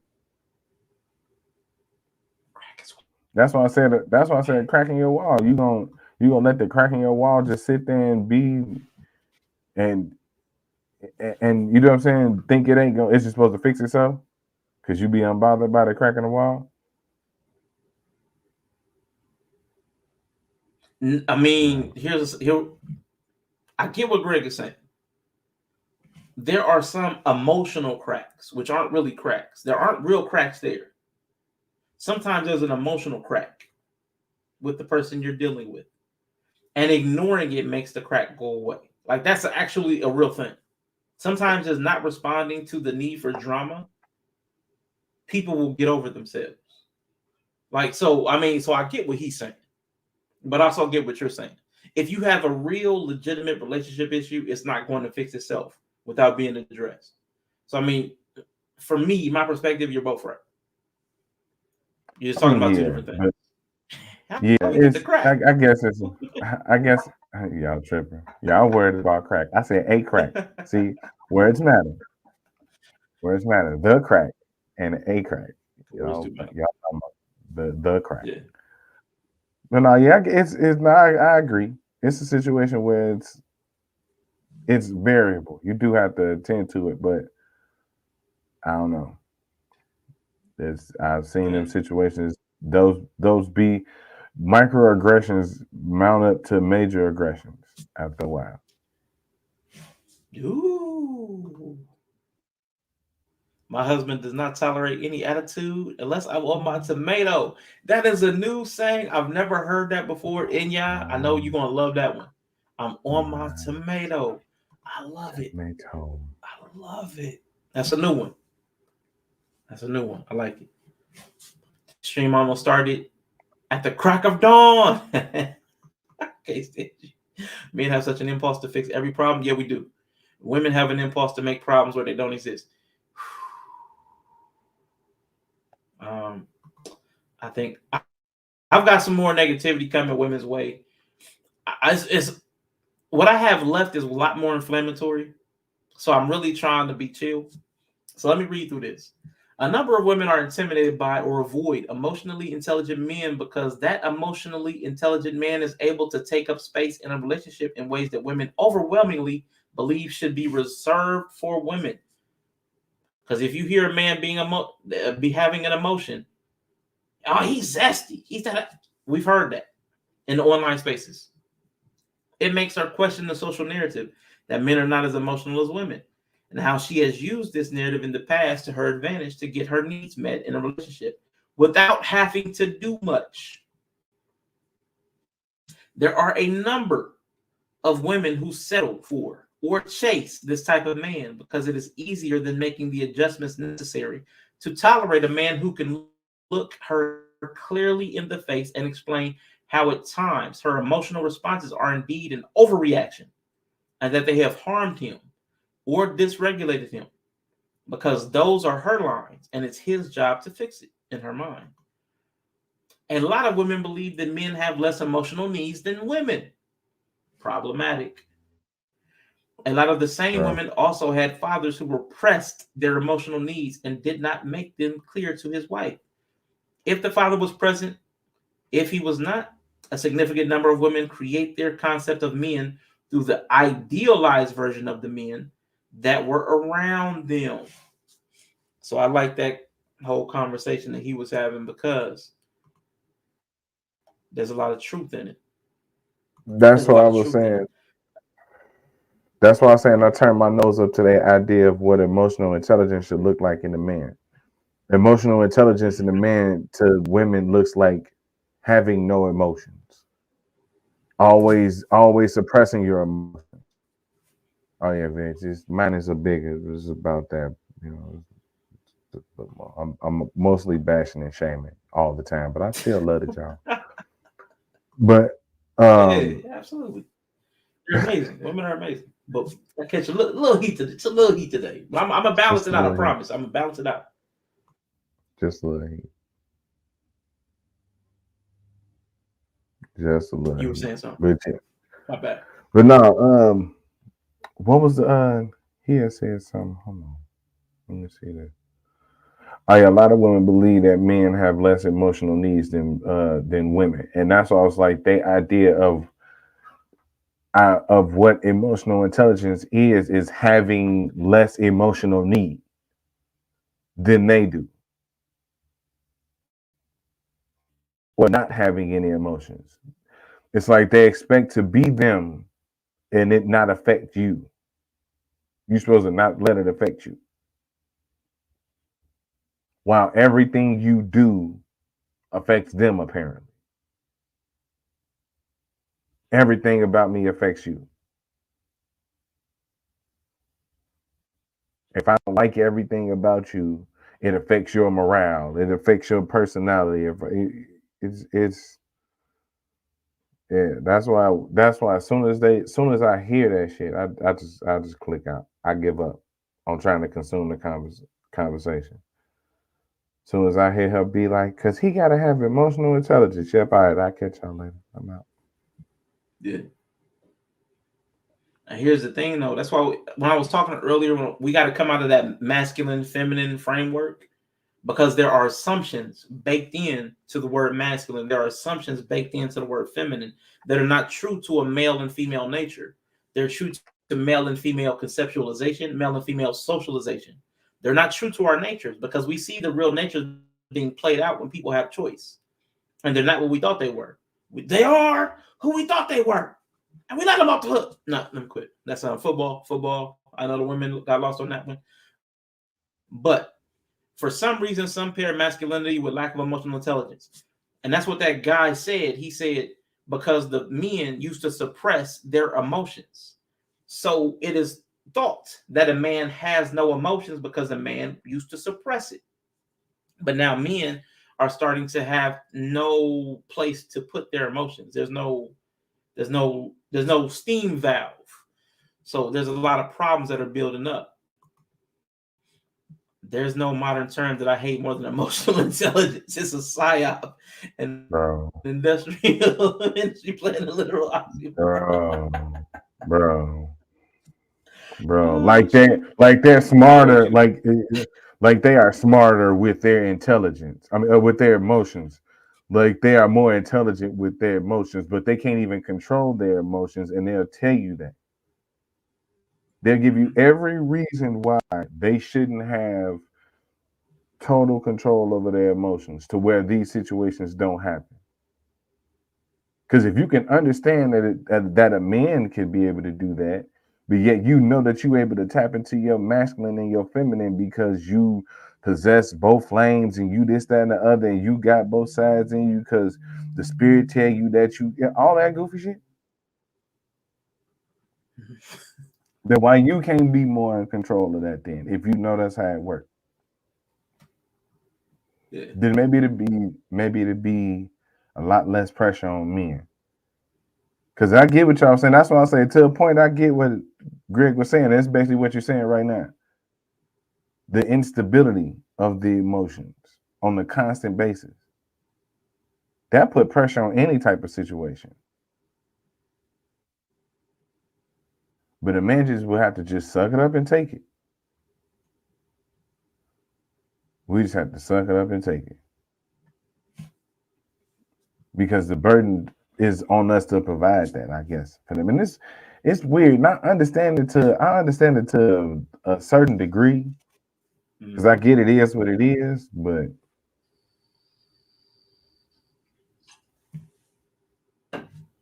let's see, it's just dirty. It just feels it's dirty pool for real. Yeah, it's dirty. I want you to be masculine when I want you to be. Equals masculinity is toxic when it disagrees with them. Facts. Both need to learn to communicate, and that includes listening to each other. Facts. Women can't like football. That's not what I said. That's not what I said. I'm gonna show you. I'm gonna get this. I've been wanting to get this video out the way for the longest, and I've never had a chance to use it, but I have a good chance right now. The manipulation tactic known as concept substitution involves distorting the context, turning merits into flaws, and rephrasing statements with a negative spin. This technique is used to reframe statements in a way that benefits the manipulator and puts the other person's position in a negative light. It can be used in both personal and professional settings, and it can be difficult to spot when someone is using it on you. One example of concept substitution is when someone says this color doesn't suit you, and the manipulator responds with, "Are you saying I look bad?" This response takes the original statement and twists it into something negative and personal, rather than just an observation about a color. To combat this tactic, it's important to remind the manipulator of the original statement and ask them to repeat it. If they continue to use the manipulation tactic, it may be necessary to end the conversation. Another example is in a professional setting, where a manager may say, "We need to cut costs," and the manipulator responds with, "Are you saying we're not doing well?" This response takes the original statement about cutting costs and twists it into a negative comment about the company's performance. To combat this tactic, it's important to clarify the original statement and ask for more information about the reasoning behind. Yes, Greg. I'm not saying that women can't like football. That's not what I'm saying. That women can't like football. Manipulator.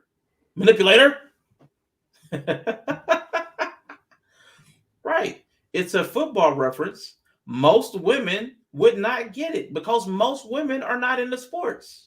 Not that women can't get football. They don't choose to. The context matters in all of this. Context matters in all of this. All of this. See, can't liking football is very different from choosing not to engage in football. Totally different. I think the problem is women told men they wanted them to be emotional. Lie. And men being men believed them and then wandered into those waters. I like it. I was gonna say that video clip definitely. I was gonna say that video clip definitely play into the conversation we having today. You know what I'm saying? You talk about a group of people that definitely hear what they want to hear when you say something, or turn your words against you, or you know what I'm saying, take what you say and use it against you. That's hey. I figured it was right on time. I thought it was very topical. Because that kind of excludes it being, you know what I'm saying, being emotionally vulnerable and emotionally available. You know what I'm saying? That kind of requires you to kind of put yourself out there.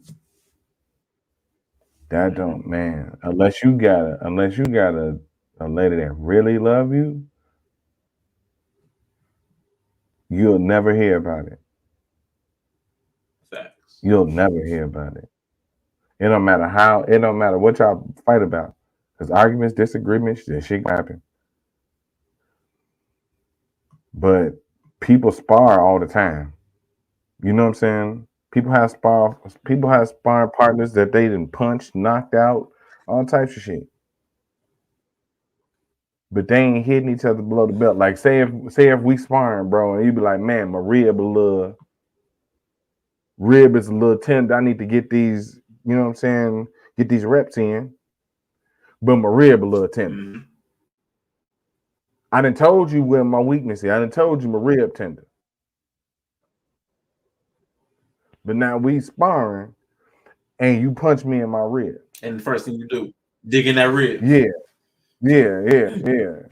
Or eventually when maybe I might have, you know what I'm saying? Maybe I might have got you one. And your reaction is to come back and hit me in the ribs. Mm-hmm. Because you know that's where I'm weak at right now. That's just where I'm weak at right now. Maybe that rib shot typically wouldn't hurt me. But that's just where I'm weak at right now.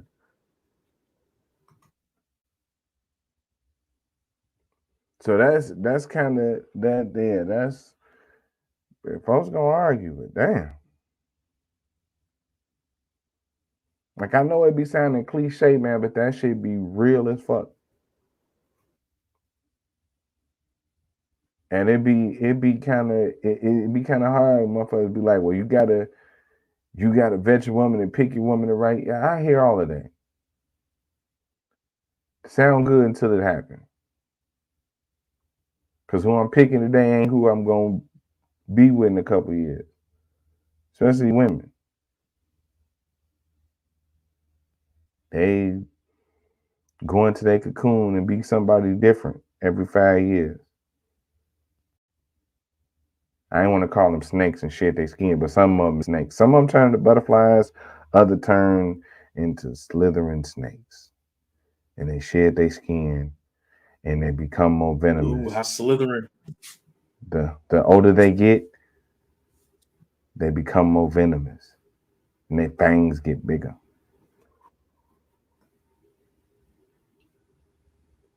Anyway. That's a good point, world class. Emotion literally means to aftertaste or remove. What does that have to do with intelligence? And what makes people think that the industry the term came from don't know the real meaning. Good point. Good point. And a great analogy, yellow facts. That's definitely facts.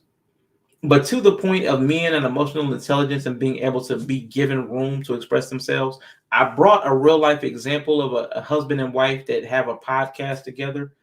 And this is the conversation that they were having. Because I wanted y'all to see what it looks like sometimes in action. I want y'all to see what it looks like when men are sometimes having a hard time being able to be given room to share their feelings. Issue we're battling up against is the exact reason why men shut down. And women. I understand that, but I'm saying it's the exact reason as a producer that a man will shut down and he will just hide everything from you and just continue to operate and go do what a guy has to do. Like, that's it. Like, when it comes to solvent, but I want you what you're doing right there. I'm trying to talk right now. I didn't say anything. But your mouth is opening up trying to say I something while didn't I'm say talking. anything though. But you wanted to I right did, then. and I didn't say You anything. held because I looked right No. at you. But I want you to look at the tendency you have to interrupt me when I'm talking, when I'm trying to share my ideas, my feelings, or where I'm at. And all I'm asking is that as we keep progressing through this, you listen more when I'm talking. Otherwise, for me, I have less desire to with you. But if I'm getting criticism and or just being, all that happens is like, I'm in war mode. I don't need to stress about one more thing right now. Issue we're battling up against is the exact Y'all, because on reason my why. side, it started spinning on the stream Hey. side. Hey, But I feel him. I fucking feel him. Man. Go ahead, bro. nah, I was gonna say, but that's an important thing. And I say this is something where we need to understand a little bit about gender dynamics, because what I've learned from talking with women, they kind of cut in and out more often, as opposed to letting somebody complete a thought. They kind of like tap in, like double dutch, like they kind of jump in and jump out when they're talking. It's a very flowy thing. I've noticed that with women, and it's like it's awkward for me as a dude. I'm used to like being allowed a complete thought, and then the other person has a complete thought, and then we exchange complete thoughts. But women seem to like jump on the train while it's moving. So I think that might be again more socialization, but it's interesting because women don't see it. Like she was more interested in like when he said something, she's like, and women. So the first thing she did was take away from what he was saying, like, well, women had this problem too, which is the dismissing that I'm feeling the thing as a man. Women have it too, so it's moot. Okay, no, that's not. I'm trying to have a communication here. Then she's defending. Okay, listen, I need you to pay attention to the fact that you're trying to cut me off. No, I'm not. But I didn't say anything. But I saw you. I'm watching. I'm not a dummy. I saw you setting yourself up to interrupt me. If I couldn't see it, I wouldn't have been bothered by it. But I see you ramping yourself up to interrupt me. That's going to trigger a response. That's going to interrupt my line of thought. So it's something to think about. With women, it's like if a guy is trying to get his thought across, but I'm used to talking to my girlfriends. But now I'm listening to my husband, or maybe I can let him get his complete thought across, because we're not as good as articulation. We're not as, the whole thing, like women use 20,000 words a day, men use 7. We're not as verbose. We don't use as many words. We don't see as many colors, all that good stuff. If that thing is true, if all that stuff that we know is true, why can't we seem to get this communication piece worked out? So I did want to give an example of what it looked like when a guy is emotionally intelligent, able to hold his frame and not trip out when she's ready to jump in, and express to her, like, listen, I'm trying to get my thoughts out and you're setting yourself up to interrupt me, which means in my mind, because you're prepping a response, you're not listening. You're not ingesting what I'm saying, which makes it pointless for me to even talk. Ready to rebut? You ready to rebut something that he ain't even finished telling you? You ready to give a rebuttal to something that you haven't even heard the end of? Mm-hmm. How you ready? It's like the we was watching a debate the other day. It's like the damn debate. Y'all up on stage. I was like, oh, okay, this is basically a panel, a StreamYard panel. This is Fight Club, just at the Republican Party. They weren't even letting each other finish before they start interrupting each other. She's sitting there, huh? This is the part where you listen to him. And it ain't no, he the man you should listen. No, y'all having a conversation. You sitting in front of a microphone. Y'all on the podcast. And I'm glad he put it that way. He was like, man, look, if I'm not gonna be able to talk without the threat of you interrupting me every time I talk, I don't want to do this with you. Mm-hmm. I'd much rather not do this with you. Because this is wasting my time. This is bothering me. Because now I'm starting to feel on a personal level. Damn, the podcast, we man and wife, right? You said it's a married couple. Damn, you said they married, right? Yep, they're married. Yeah, you gotta move different. You move different. It just is what it is. You're moving different. You see me sitting across from you. If you feel like you gotta interrupt me when I'm trying to like be honest or like open and vulnerable with you, how you prepared to tell me what you think about that and I'm not even finished? Cause that'll bother me on a different level, down the podcast level.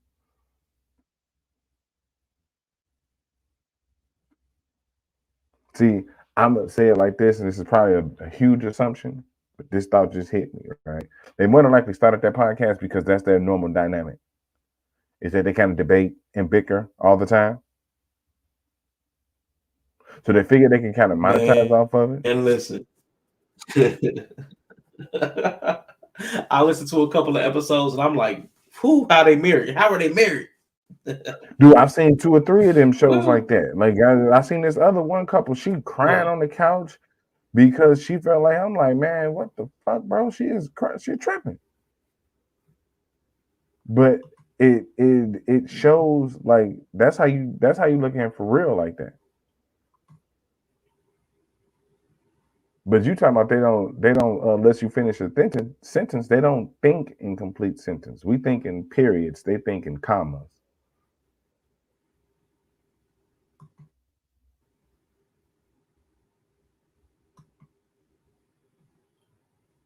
Okay, who? What is that in reference to? I need to know who was that a reference to. And then you said I want to see Queen Sunkiss. You didn't see that clip? Because I'll play that clip again if you didn't see it. But I just want to make sure. When you said I want to see, I'm not sure exactly. World class who? Stop it. Who? Which part? You didn't see the clip? Cool. Let me play that clip again real quick.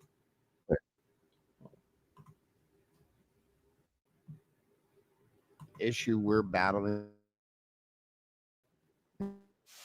up against is the exact reason why men shut down. The reason as a producer that a man will shut down and he will just hide everything he has to do. Like that. That's it. Like when it comes to solvent, but I want you what you're doing right there. I'm trying to talk right now. I didn't say anything. But your mouth is opening up trying to say something. I didn't say anything though. But you wanted to I right did, then. and I didn't say you anything. held because I held my hand up and looked No. at you. But I want you to look at the tendency you have to interrupt me when I'm talking, when I'm trying to share my ideas, my feelings, or where I'm at. And all I'm asking is that as we keep progressing through this, you listen more when I'm talking. Otherwise, for me, I have less desire to share with you what I'm thinking if all I'm getting back is criticism and or just being cross-stepped and never getting to finish thoughts. All that happens is like, I'm in war mode. I don't need to stress about one more thing right now. The issue we're battling up against is the exact reason why men shut down. My computer's moving so slow. They are married. Boom. Let me get you the name of their podcast. I thought that was interesting too. Because it's what was the name of that thing? Boom. Let me see. Find. Man, What did I find this? I Choose You. I Choose You podcast. His name is Garrett J. White. His wife has a name, but I did not write that down. Misogyny. But Garrett J. White is that guy. I Choose You podcast is the name of the podcast. So yeah, that's the name of them. His wife, that's her name. Nah, she has a name. We will not be patriarchal all the time. His wife, that's her in this name. two-level conversation, we're totally out of our depth. Like a toddler walking in with a hand grenade, we would say the wrong thing. Facts. It's deeply challenging. It is deeply challenging for a man to operate in both the informational and the relational layer of the conversation. It's really complicated. Yeah, I've seen. Let me see. Man, my StreamYard is acting up. Yeah, I've seen this clip. Never knew they were married. Yeah, they ain't gonna make. Man, the two podcasts I listened to was about their family dynamic with the kids. Whoo! I don't understand. Women don't deserve names. Women don't need names. I can't stand y'all. Mrs. His wife. I can't stand y'all. What's up? Quantum is in the building. Appreciate you. Quantum Love is back. Appreciate you for coming through. Now listen, Quantum, we had these Libras out here talking about they're the best in the world. We need to be thankful for them. And I'm like, man, Leos really occupy that top spot. But I didn't have any backup because the Tauruses were vocal. I didn't have any other Leos here to support me. I just wanted to let you know that the Libras were out here acting wild. I'm not even sure why they was acting like that. It's probably because of Libra season. They feel emboldened. But we gotta end that real quick. We gotta get to November fast because this is ridiculous. All I'm gonna say is some Leos might not make your case better on being the best. Just saying. Like who? I don't know, but let's go ahead. Leos are amazing. Let's go ahead and keep going.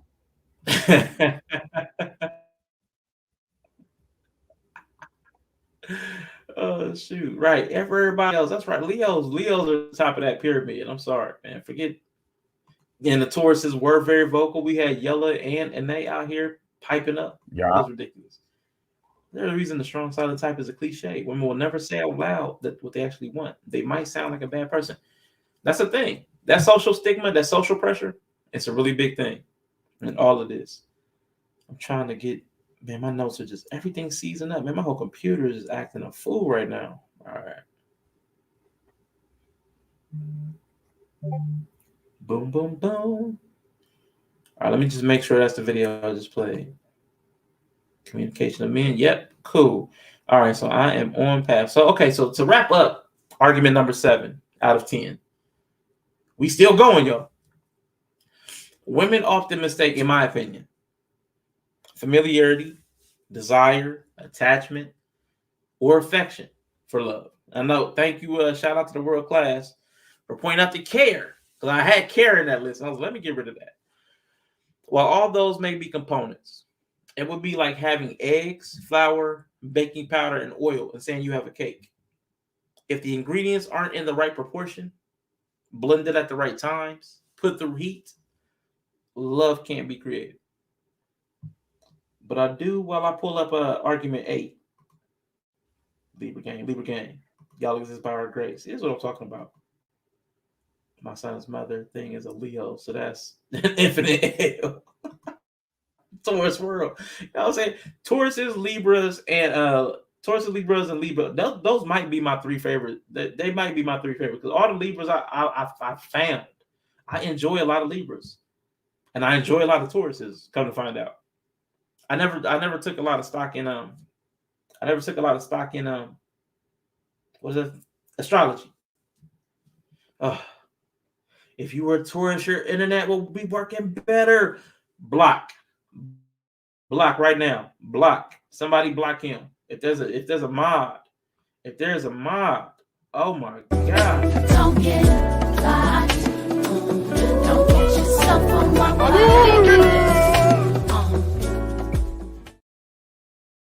And don't get blocked. Chris Classic. Don't get blocked. But we about to bring up argument number 8. Chick love the kids. Chick love the kids, man. That's argument number 8. Now this one's about to get dicey, y'all. Oh, it's about to get dicey because chick love the kids. Chick love the kids. Okay, listen. My computer is acting a fool. This little side panel thing keep popping up. Now it's often argued that women love their children. Hey, woo! As a kind of baby, or that's reckless. Hey, baby. Ooh, boy, let me get this video clip because whoa, woo! Because I swear for Jesus, I swear for God, I swear for Jesus, and I swear for God. Y'all talk about how y'all love these kids. Y'all may not love men, but the narrative is that y'all love these kids. But woo, I'm about to, not the kids. He's a mod. Oh, Naya, my fault. He's a mod. You're the only cap. You are always capping. You're always capping. He's a mod. Dang. Leos don't really mind the backlash. We just let everyone talk. So in one ear, not the other. We don't waste our energy on unworthy prey. Next. That's what I'm talking about. I need to love. What is that? Okay, you the wrong Leo for this conversation. Chick love the kids. Yeah, man. I'm going here today because if we're gonna say women are incapable of love, we got to make the full case. Not just I feel like I've made the case that women aren't capable of loving men, but I have to make the case that women aren't capable of love, which means everybody. Yeah. Who gets to play the food first? Yeah. 24 million child deletion says otherwise. Children become accessories and pawns. Yeah, we gonna touch on all of that. But listen, let me get this video shared, man. Man. This computer of mine. Boom. All right, let me get this added to the stream. Appreciate y'all's patience. That's your question, my beautiful African sister. Why I don't want kids? Okay. I like to move freely.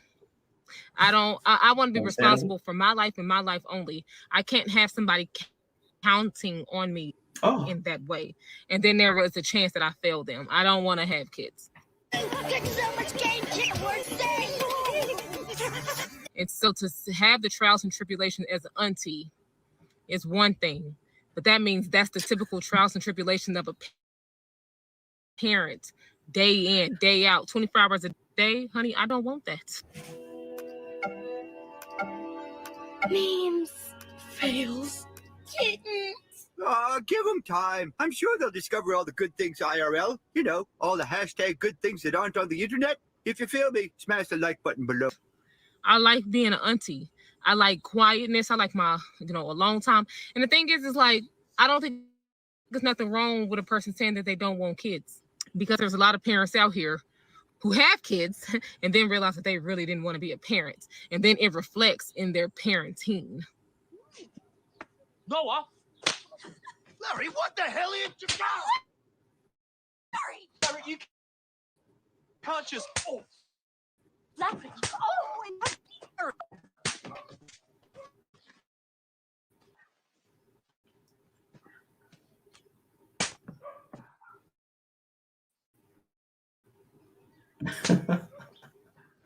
Righto, what's going on here? Oh, sir, I'm arrested.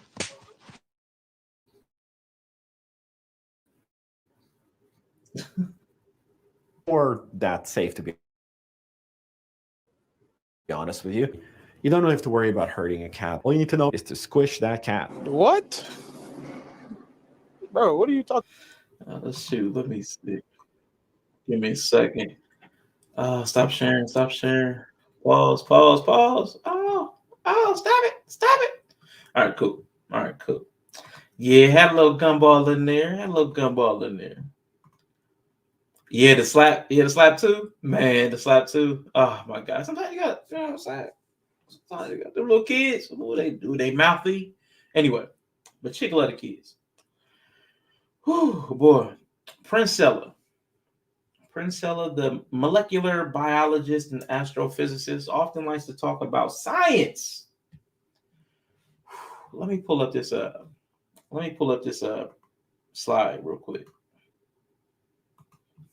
Slide number 10. So we're about to get into the science about women in love. Because see, if women know how to love, I do have to ask the question, why do y'all's bodies and minds reject y'all's kids that y'all love so much? So let me go big right here. Pause. This is from the National Institute of Health. So in the vein of Princella, you know what I'm saying? You have to use credible sources. You have to use credible sources. You want peer-reviewed articles. So this is the National Institute of Health. I might need to, y'all can't see all of that. So let's go right here. Boom. Cool. Childbirth is a difficult and exhausting process. A female goes through a lot of hormonal, physical, emotional, and psychological changes throughout pregnancy. Tremendous changes occur in the mother's familial and interpersonal world. After childbirth, the mother can experience varied emotions, ranging from joy and pleasure to sadness and crying bouts.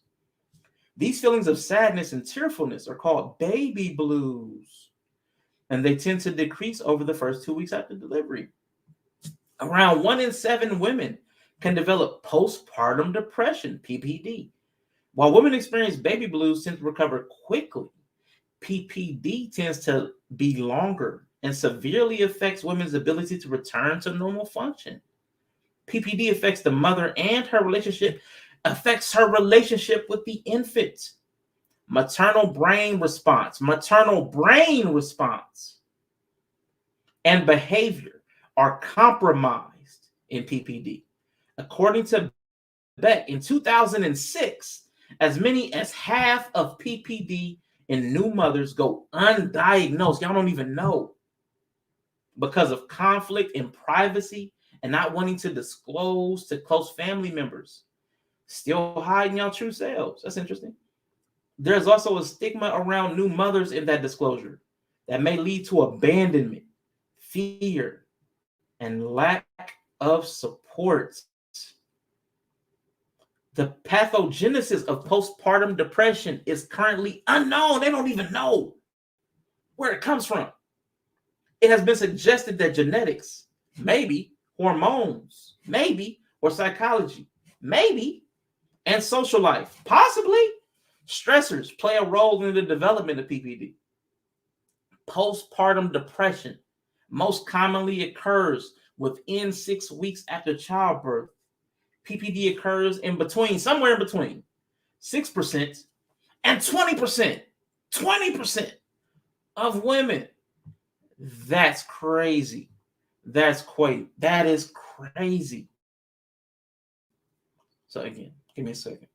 Let me catch up on the chat. The Prince Dude chick is crazy. Just gonna throw out. You can love your kids and still beat them when they need it. Just keep your hand open. Princella, you mean the married woman with kids that is out in the social media streets converting women? Yes. Bro is using PPD to say women don't love kids is more fucked up than something I would say. I said it all. Listen, I'm just saying, if your own body is rejecting loving your kids, that's worse than anything I could say. And they don't even know where it comes from. So it could be made up. How would I know? I'm not even a scientist, and the scientists don't know. You gotta ask these questions, man. It just got your money maker blown out. You might be a bit sad too. Ooh, that is correct. They don't know. They don't know. I know her parents are feeling the same watching her video, Princella. Ooh, that's tough. That's tough. But I had to ask the question. How could your bodies don't even love your kids? How do you know that you do? That's a lot. How does everything in your life, including your DNA, make you not want your kids? 20%, up to 20% of y'all don't want your kids. On top of that, if we keep listening to Princella, most women are lesbians. So where are the kids supposed to come from? This is the heterosexual brainwashing making you want kids, according to Princella. You don't even really want them. So now,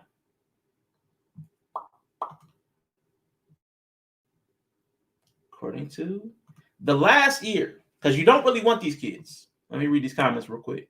We now ask for grapes and grip money. They was kings to her at one time. She be spitting bars. Yeah, I got that clip. Thank you for sending that to me too. Lord have mercy. You want one today? Listen, I gotta really make this case that women don't know how to love. They're incapable of love. I gotta make this case. The last year, and again, Princella prides herself on peer-reviewed articles and credible sources.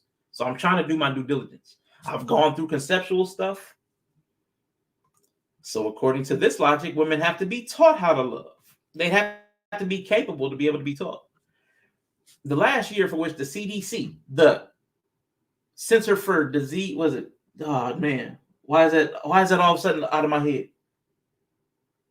Why the CDC? I know what the CDC is. God dang it. The Center for Disease Control. Thank you. Jesus Christ.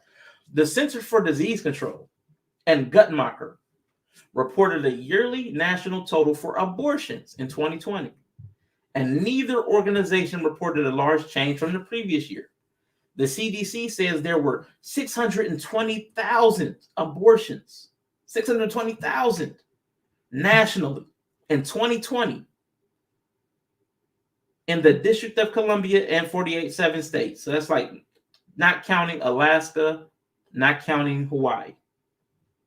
A 1.5% decrease from 629, whatever. Guttmacher's national total was 930,000. So we have a high and a low range.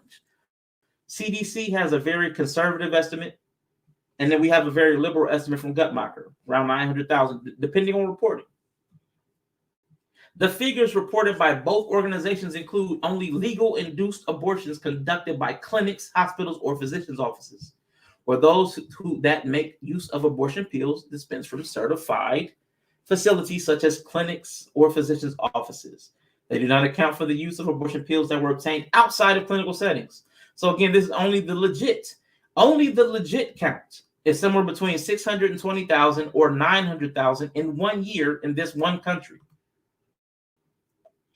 Now, I want to contrast that with the number of births. According to Statista, the research department, while the standard image of the nuclear family with 2 parents and 2.5 children has persisted in the American imagination, the number of births in the U.S. has steadily been decreasing since 1990, with about 3.6 million babies born in 2021.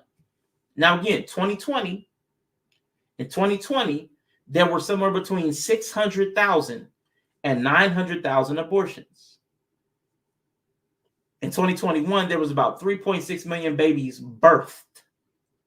So there is somewhere between 1/6 of the number of births being aborted, or somewhere above 25%, like 30%.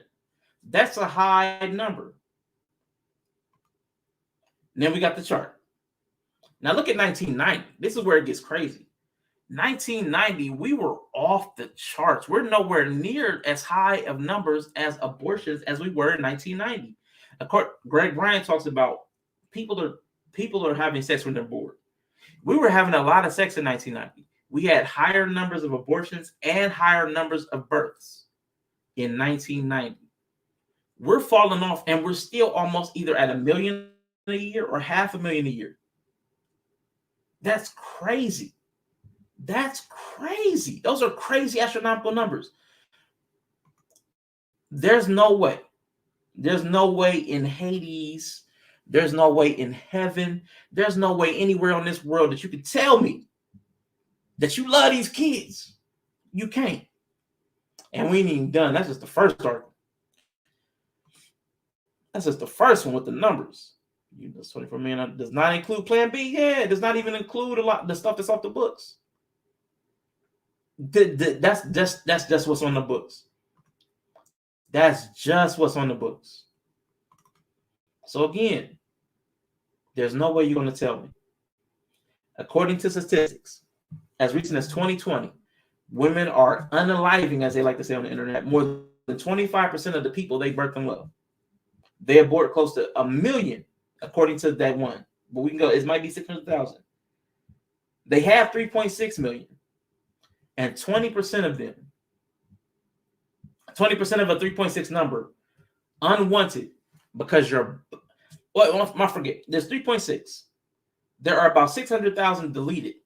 And then your body rejects up to 20%, the postpartum depression. So we got postpartum depression for 20% of babies that are born. That's out of the 600,000 to 1 million that have been deleted. That's already half of the kids that are unwanted.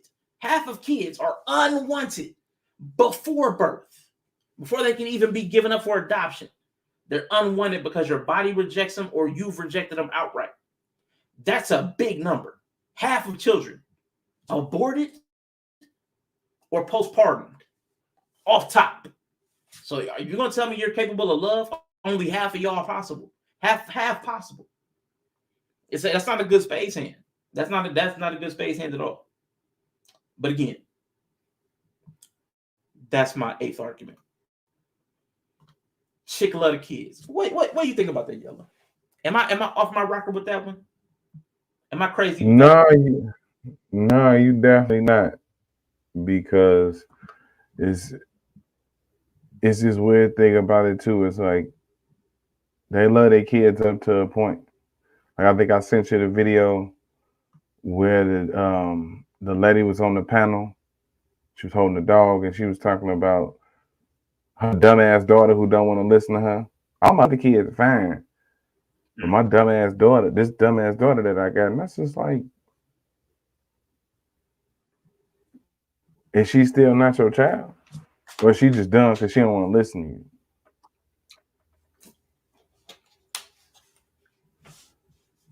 You know, but I sent you a video. I don't know if you could pull it up real quick. Where'd you put it? I sent a video on Discord. Discord, let me see. I guess I could have tried. Network error. Share. Oh, what's going on? What's going on? Let me see if I can share it.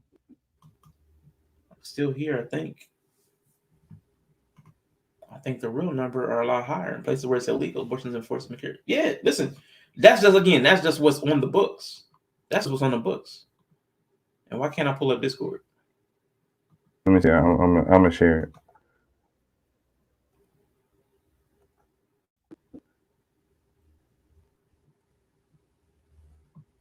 Yeah. Yep. It's crazy, man.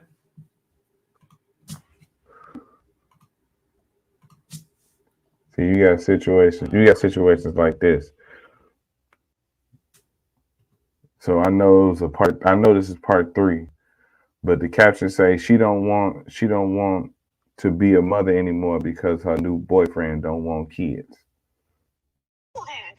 Because you're disrespectful. You just come over here and just drop them off. I have to ask you to watch your grandchildren. No, you're not talking about watching. You just told me I was going to have to raise them. I have to ask you to raise your grandchildren. Oh, my God. They're your grandchildren. Oh, my responsibility. I can't even believe I'm hearing this from you right now. I cannot believe that you actually think that I'm supposed to say it's okay, that I'm just going to just give up my life, my freedom, to raise 3 kids that are not even mine. I raised you all, and that's all I'm going to do. I'm not doing it. I'm not doing it. So you can forget that. I'm not doing it. You did not raise us. What you? And I'm not raising mine. So it's your responsibility now. So if you don't mind, I can just drop off. You raise your grandchildren. You can do it better than I can. I can't do it. I want you to hear me when I say this. I hear you, but I am not raising your 3 kids. I am not keeping them today. I'm not keeping them tomorrow. Matter of fact, this is all your responsibility. And see, let me address Greg Bryant's real quick. See, Greg, this is what I'm talking about. This is what we got to talk about numeracy. And Greg, you're a really smart guy. Here's the problem. Ted Bundy was one guy. But if Ted Bundy killed half of the population, it would be a big thing. It would be big. It would be he killed some people. I'm talking about half of the children are dead on arrival, or your body is rejecting being a mother. Half. of the population of children are rejected before they can form words. That's not a Ted Bundy type thing. That's major. That's major. 3.6 million kids birthed. Out of that number, 20% are going to be, again, I'm going with the most liberal estimate, 20%. So out of 3 million, that's what? 200,000 of each. That's 600,000. Plus out of that 0.6, that's another, shoot, I can't do the math real quick. But let's say it's 650,000. 650,000 from postpartum depression. Another 1 million on the liberal side of abortions. That's 1.6, 1.7 million kids. That is half of the number of the children that are actually birthed. That's a big number. That's a lot. That's a lot of people. So like, you know what I'm saying? I get what you're saying. I get what you're saying, but that's by the numbers. That's a whole problem that I've never heard that discussed before. Why is there such a problem with motherhood? And that's not even taking into account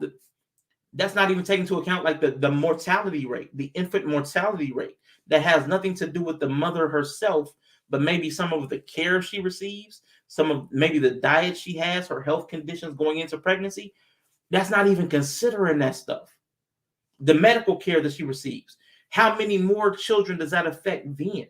Like, there's a real problem with the number of children and the state that they're coming into the world in, whether that's unwanted, unplanned, unloved, uncared for, not receiving adequate medical care. There's a real problem with the numbers here. This isn't a small thing. This is a really big number. Like, this is huge, astronomical, but I've never heard anybody talk about it. I've never in my life, never. But PPD does not mean that they don't love their children and they wouldn't die for them. Well, Greg, you're making a leap of logic there, because some of the people that suffer from PPD absolutely do abandon their kids and do kill their kids. Some people do. Then we got to talk about what love is. We got to talk about what love is. A belief that you're supposed to care for something is different from actually caring for something. And we're talking about, you of all people said you don't believe in psychology, sociology, all that other stuff. We're talking about the chemicals. What are the chemicals telling them to do? So when you say that, I have to ask you, what do you mean? I have to ask you, what do you mean?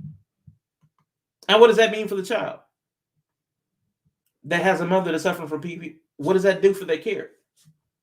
You can't will yourself over PPD. That's a lot. Ted Bundy named more than compromises to the 16. Man. Just want to show us bad women and mothers in this world too. Can't keep blaming the men for everything and women hold no. You can't do it. You can't do it. If half of the number of children that are birthed are unwanted, unloved, aborted, there's a problem there. There's a problem. And we got to admit that. We got to be able to admit that. If many women cared as much as society tries to push, we wouldn't have a foster care and adoption system in play. And we haven't even gotten to that point. We're just talking about just abortion and just postpartum depression, not even to the point of adoption and foster care or neglect and abandonment. We haven't even gotten that far yet. This is just the tipping point. This is just the tip of the spear. Just the tip of the spear. Women are afraid to give up their kids. Women have the right to abort. Do men have the right to know about it? Nope. Some do. PPD does not last forever. There are cases where they take their kids to the bathtub, but most recover from it. I'm sorry. I'm sorry. I think it's Princella, men can show care but can't love. Same concept applies to women too. So yes, it's a sticky conversation. The reason nobody talks about it is because you get demonized. It's demonetized as soon as you say the A word, abortion. Yeah, it's a big boogeyman. When held accountable by other women, they start calling them pygmy. Facts. But I did have to bring that up. Yellow, I appreciate that. I actually was going to share that video, but I didn't know if it was a skit or not. That's why I didn't share it. I had that planned, but I didn't know if it was a skit. Yep, and the women before them haven't taught or educated them about their bodies, let alone about caring for children. Facts. Princella said that men can care, but cannot love. I think the same process applies to women too. Now, see, there's a thing. The world class broke down the etymology. It wasn't even the etymology, it's the definition. In the definition of love is to care. Right, let me pull it up real quick. Let me pull it up real quick.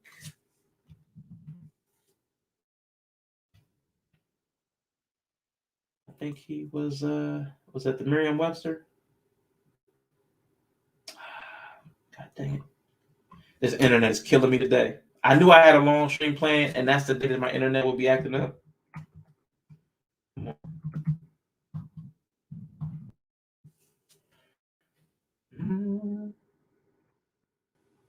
Love. It might have been the Oxford, but I can't remember exactly which definition he used and where he pulled it from. But love, the noun, we've got strong affection for another, rising out of kinship, attraction,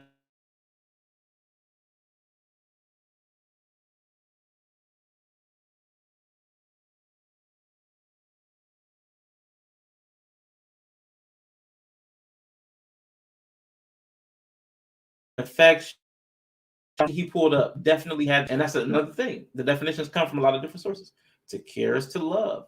And see, for me, the definition of love is bigger than just caring. For everybody with their individual definitions,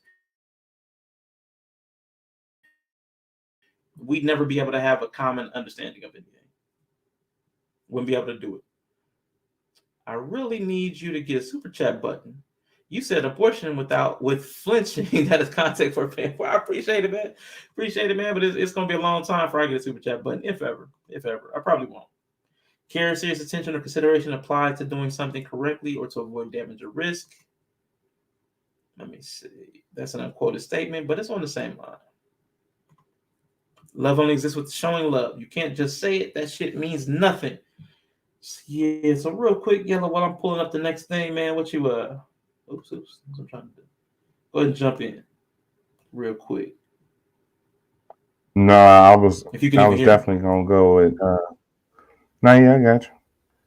I was definitely gonna go Miss She Said when it's a lot of saying that you can love and that people know how to love.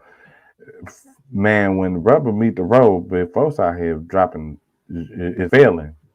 Folks out here failing. I think we all got the concept that we can love when shit is going good. That love shit don't matter until shit goes bad. I'm gonna be straight up with you. Man.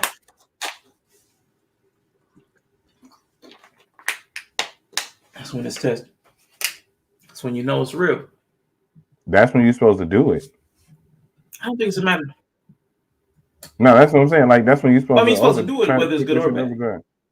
Yeah, no, I'm saying like it's easier to do it, but like that's when you're supposed to. That's when you. So look at the good times as practice, and look at the bad times as games. It's two different whole scenarios. Yeah. You know what I'm saying? You practice how you play. No, so if you love me, if you Great love me I hard, don't think it's a matter of definition as much as how do you prove it. No, that delay. My bad. No, you're good. If you wouldn't die for someone, you don't love them. That's tough. No. Because see, here's where we get into the individual definitions. Because for me, love lies on a spectrum. Love exists on a spectrum. There's from zero love to the absolute sacrificial love that you're talking about. And there's a whole range in between because there are other considerations. There are people that I love because if I had a choice between like my mother and my nephew, I'd have to make a choice between who I save. Like the whole cliff, the cliff thing. It's extreme, but it's a cliff thing. I'm going to save my nephew because he's younger. He's got more life to live than my mother who's almost 70. So I absolutely adore both of them. But if they say, well, I'm only willing, I die sooner for my nephew. That means I probably love, there's other considerations other than just the feeling. There are some facts to consider. So I might not die for everybody. I may love somebody, but I know that their choices made it to where I wouldn't put myself on the line for them. But I absolutely do love them. But I know that they smoked themselves into an early grave, and I'm not going to like give them a whatever body part that I could donate. I'm not. It may be a lung. I don't know if you can donate lungs. I don't know. That's why I stopped. I don't know if you can donate lungs. It's love is so strange, but there's also reality. So love in theory is one thing, but there's a reality of what life really looks like. And everybody I love, I'm not willing to sacrifice the exact same amount for. And that's just the truth. I'm willing to sacrifice for them, but not my entire life, not for all of them. Because I love in degrees. And I know most people love in degrees. It's true. You can see it in the world, the way we demonstrate it. Everybody talks about like an altruistic love. Then why don't we feed everybody the exact same? No, we feed our families.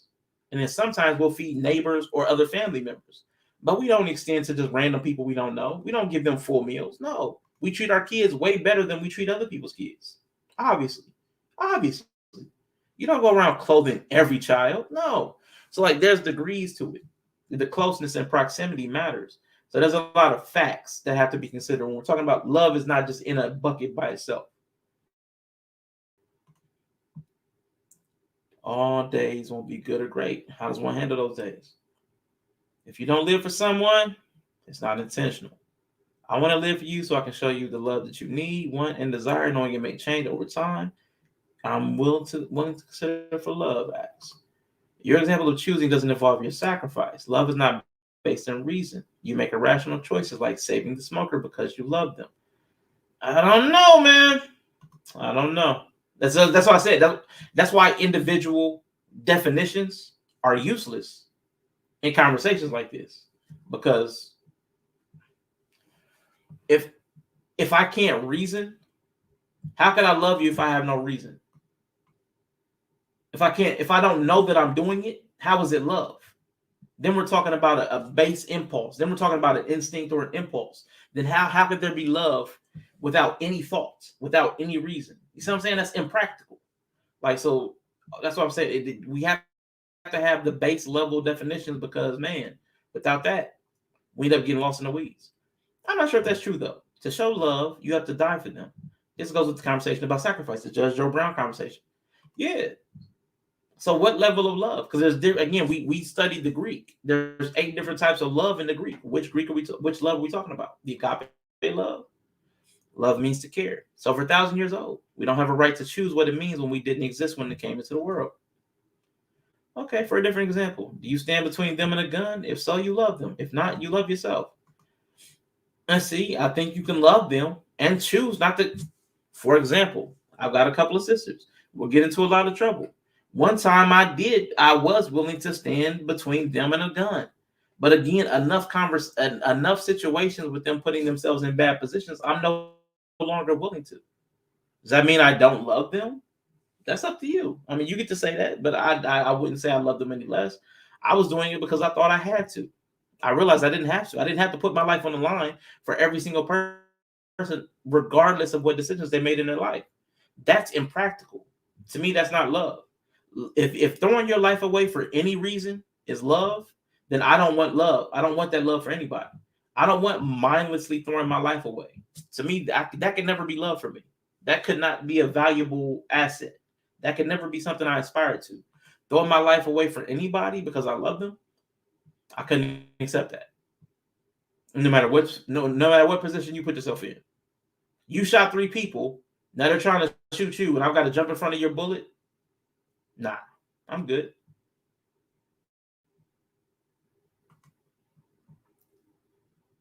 Let me see, agree, because some people want to die for themselves because they hate living. Absolutely. However, one may never be put in a life or death situation for 50 years of marriage. That's not dying for someone. Anyone can say it. If you were doing it because you thought you had to, was that love? Again, I was taught. See, that's what the definitions. That's why the definitions matter.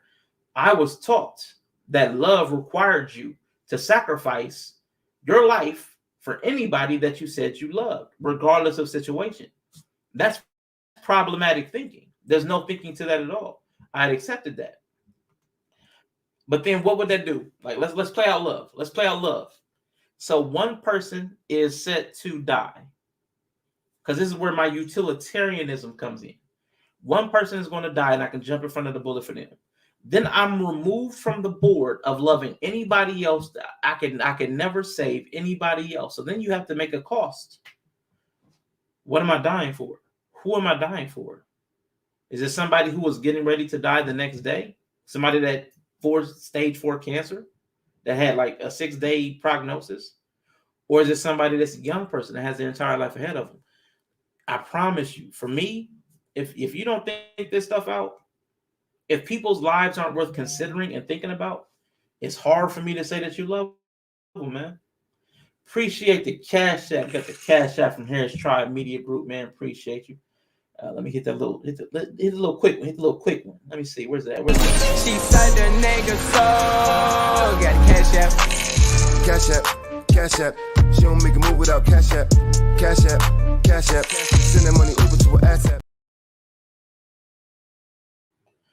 I hear what you're saying. I just see a flaw in it. I mean, because in a vacuum, saying I would rather die than have them die, that's a very select criteria. There's more to it than that. Because I would rather that nobody is dying, but what are the circumstances around it? It might be a thing. I've just seen too many people put themselves in bad situations and expect other people to jump in. I've seen too many people throwing their lives away cheaply to consider that love. Because love would have me not put you in a position to throw away your life as well. There's a second, the relationship to love, the relationship to love. That's a good way to say it. Because relationship is an exchange. The relationship is where the exchange happens. I agree to a point with what you're saying. The love is the sacrifice. My love causes me to sacrifice. Cool. But the relationship to love means there's an exchange. We have a lot of relationships where love is not being exchanged. So maybe what you're saying is correct. Maybe I am withdrawing love because of there's no exchange. So that may be the best way to say it. The opposite of care. But as long as you would jump in front of the bullet, you love them. But up until the point the bullet hit, even if you think it's just a story, why did Jesus have to die in the story? Even if you think it's just a story, why did Jesus have to die in the story? That's a problem because you know I'm not a Christian. See, I don't think he had to die in the story. He didn't have to die. See, God is all powerful. And if he really loved us, he would have jumped in front of the bullet. He wouldn't have shot the bullet. It was God's bullet. God's the one punishing us. God's the one damning us with sin. God's the one sending us to hell. So he's shooting us and jumping in front of the bullet. That's crazy talk. But again, that's why I can't subscribe to Christianity, because that whole concept is crazy to me. I'm going to shoot you and I'm going to jump in front of the bullet because I love you. Then why were you shooting me? So why are you shooting yourself to say that you love me? Like, that's, you know what I'm saying? That's why I can't get with the cold Christianity thing. I think that concept needs to be evaluated. Why not fight to live? It's a lot to it. Love is a complicated concept. I'll go back to the light bulb analogy. If there's one spot on the light bulb, do you take it or give it to someone? It depends on who the person is and where they are in their life. I'm not giving it to everybody. God is the bullet. You are correct. God took one for the team. Jesus took one for the team, but he also is the one that gave it for Jesus to take. So saving somebody from the problem that they caused is not really, you don't get a lot of claps from me. Like, look, I saved you from this fire that I set. I'm not really ever going to high five that one. Look, I set this fire, but I pulled you out of it. Praise me. I can't do that. You set the fire. I mean, thank you for saving me, but why'd you set the fire? If you're saying you love me, why would you set the fire in the first place? It's problematic. If you love me, why would you damn me in the first place? We deserve the bullet. See, like, here's what I'm saying, Greg. Okay, we're gonna sidebar. We deserve the bullet. No, we don't deserve a bullet. We don't deserve a bullet. We didn't ask to be here. We didn't do anything wrong, Greg. We did not do anything wrong but be born. Some guy maybe thousands of years ago named Adam ate some fruit because his wife or his wife, whatever, ate the fruit before him because she listened to a snake. So I deserve it because they ate fruit from a tree that was in their domain. Like it's all of it silly. But again, I have a problem with Christianity along the principle. None of this stuff makes sense. You have to have a lot of assumptions to make this stuff make sense. God put a tree in a garden that he put people over that they could eat from, but he told them not to eat from it. He told them if they eat from it, they'll surely die. They ate from it and they did not die when they ate it. Allegedly, they died at some point in the future. It's, oh my God, it's crazy stuff. Man, Greg, why did you do this? No one is born with sin. Godless only is in the building. We learned it from the people around us. We did and do a whole lot wrong. How do we know we do wrong, Greg? How do we know we do wrong? Who told us? Did God tell you, or did you read something that said God was telling you? Like, where's this coming from? Like that's what I'm saying, Greg. All of this stuff, I promise you, all this stuff is indoctrination and teaching. All this stuff is indoctrination and teaching. God never spoke to any of us. A lot of people think they did because they heard a voice. I hear voices all the time. I mean, not like that. But I talk to myself. I hear my own voice. Maybe some people don't recognize their voice and assume it's God. I've heard a lot of people do a lot of strange things in the name of God. I've heard people marry people and move to places that they weren't happy with and end up moving back or end up getting a divorce. God is like love. That's why I say God is love. God and love are both pretty unprovable. And they make people do irrational things. So, I mean, I'll give you that. What's up, godless on? You know you effect to something that earns you the bullet? Why would I deserve a bullet because I fapped to something? Because I have a fleshly desire to fap? I deserve to die? Like, I didn't ask for that desire. I didn't create that desire. It's crazy. You see God on the screen? Look at him. He up there smoking. Help the people. Why would God allow me to have desire? So again, he's all powerful. He could have made sure that I never seen it. He could have made sure that sin was not a part of the equation. But I'm responsible. Not God. Not God who made all of this. Not God who made the sin. Not God who made Satan. Not God who made the serpent. Not God who made the fruit that Adam and Eve shouldn't eat. Not God. He's not responsible for any of it. He sounds like a woman at this point. He gets no accountability. None of this stuff is his fault. Even though the Bible says I'm the God that does evil. Like, that's not, I have a hard time with Christianity, Greg. I have a hard time with it. We have sweatshops in China, but put suicide nets around the building to keep employees for self-deleting on the clock. We deserve the bullet. How do we deserve the bullet? Because there's sweatshops in China? How do we deserve the bullet? Where does the culpability come in? Does the culpability come for the person that's willing to self-delete? Why aren't they the problem? Why aren't they the bullet? Why is the person taking the job in a sweatshop not the problem?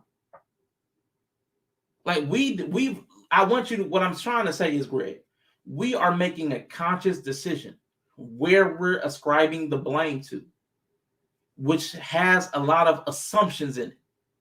A lot of assumptions that I know who's right and I know who's wrong. That's a very arrogant stance. I can't subscribe to that. That's what a lot of Christianity leads people to do. I know who's right and I know who's wrong. And then we base it on something that really you can't do.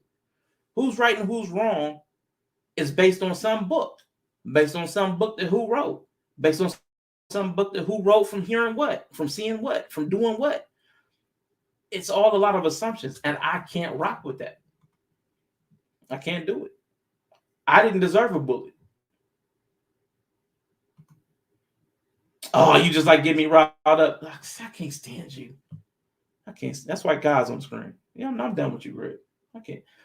We're going on to argument 9 because we're 4 hours in. We're only on the argument 9. This took longer than I expected. Thank you, Greg. Argument 9. 9 out of 10. We're almost done though. You're a mom. You're a mom. You're a mom. Whew. So we already talked about the abortion and the PPD, postpartum depression.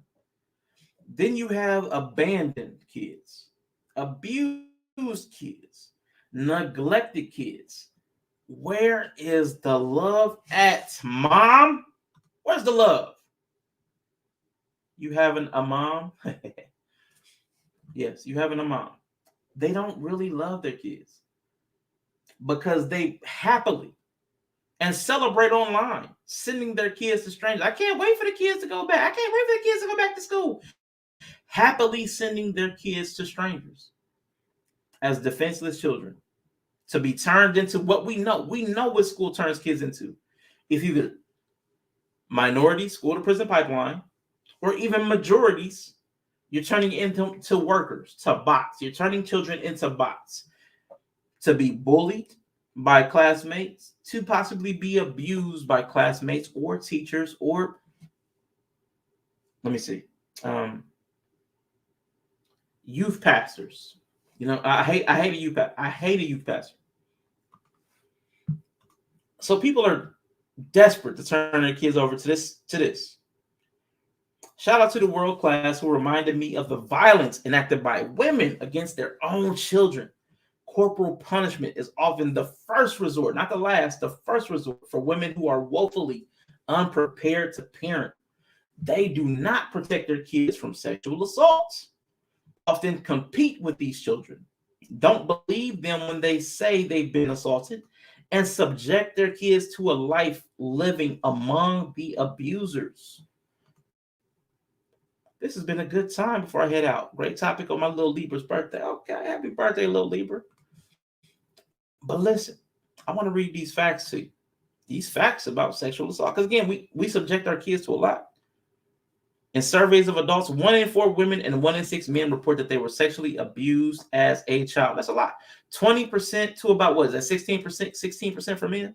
That's a lot. That's a lot of people. In African Americans, they think it's more typical among white people, but stats show that Black people are sexually victimized in childhood at about the same rates as whites. 2/3 of all victims of sexual assault reported to the police that were under 18, and in nearly 95% of cases, the offender was a family member or acquaintance.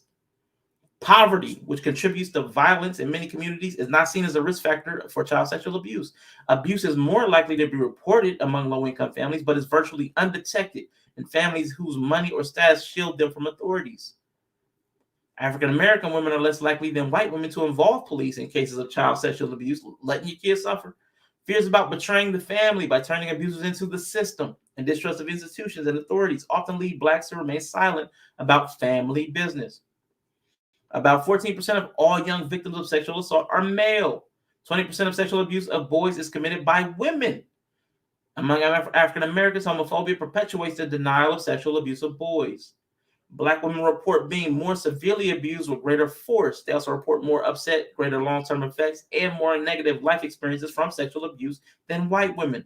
Among the effects, post-traumatic PTSD, post-traumatic stress disorder, depression, anxiety, eating disorders, substance abuse, self-mutilation, and more. Adolescents commit 23% of all sex. 23% are adolescents. Experts say young abusers are more responsive to treatment than adults. Child sex offenders tend to victimize more often than other sexual offenders. 70% of child sex offenders had between 1 and 9 victims. 23% between 10 and 40 victims. Man, you got to have a lot of help and you got to have a lot of enabling for that. Child sexual abusers operate in silence and isolation. The tools they use to target and control their prey, few tend to be violent, which makes them difficult to catch and thwart. Now listen. Let me pull that back up. I'll pull it back up. I will pull it back up because this is from healthyplace.com, but let me see where they got their source. This was by No Secrets, No Lies, How Black Families Can Heal from Sexual Abuse. It's a book by author and journalist Robin D. Stone. It's a resource guide for families. Let me see. So no secrets, no lies, how Black families can heal from sexual abuse. Robin B. Stone is the author. Former executive with Essence, Boston Globe, and New York Times. So, we like credentials. So you have to look up that book to see citations. But, yes, the numbers are absurdly high, which is what I've been making the case for this entire show. The entire show. These numbers are off. Not because the numbers are off, but the people are off. You cannot say that you love people and allow them to languish in circumstances like this. You said love will require you to jump in front of the bullet. Love will require me to jump in front of the bullet, but it's saying people have between 10 and 40 victims. Who's jumping in front of the bullet for these kids? Who's doing it? How? How, Sway? Where are the answers at? You don't have all the answers. There's a problem out here. And sure, it's cute to say we love the kids, but the circumstances tell me, I knew that a long time ago. I didn't need these stats to tell me that people didn't love kids because I saw the circumstances the kids were going in. I saw the circumstances. I grew up in the circumstances. I was neighbor to the circumstances. I watched the TV and looked at the circumstances. You can't tell me that people love their kids and send them out into this world. It's not possible. There was a study that said 1 in 4 women were sexually assaulted in college, but that study was absurd. They classified catcalling as a sexual assault. It is what it is. The world class should shout out for illuminating conversations. The kids are undereducated. The kids are poorly nourished. We know about the reading level in America. I say that all the time. It's somewhere between the fifth and 7th grade reading level, and that's for adults. We know the kids are behind. Issue is adults used to be kids. So why are y'all not teaching y'all kids? Yellow, I'm about to pull up this video. But do you have anything? While you rolling up, do you have anything you want to jump in on?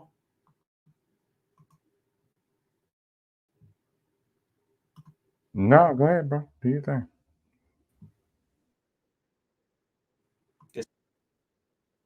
Cool. Let me see. Let me share this real quick. Oh, that was definitely the wrong button. Definitely the wrong button. Boo, boo, boo. All right. We have an epidemic of shitty parents, and you're shitty because you don't know how to love. Because again, just by your own terminology, Greg, if you love these kids, we jump in front of the bullets for them. And these kids are taking a lot of bullets. A lot of bullets. American students are falling behind, bucking a long-term trend for first world nations. Among 15-year-olds, the U.S. ranks 39th out of 70 countries in math and 25th in science. In 2015, average math scores for 4th and 8th graders fell for the first time since 1990. Far fewer students are performing at a below basic level today than they did 20 years ago, but the number of students advanced or proficient at math has not improved for over a decade. This comes despite the fact the U.S. spends more on education than most other developed nations, over $11,000 per elementary school student and more than $13,000 per high school student. When you factor in college and vocational training, the U.S. spends roughly $16,000 educating each young person. That's over 50% more than the average amount spent among developed nations. And while many other nations have increased their spending on education in recent years, the U.S. has been cutting back. Spending on elementary and high school education declined by 3% between 2010 and 2014, despite the economy prospering and the student population in the country growing. With teachers across several states now striking against budget cuts, it remains to be seen if this trend will continue.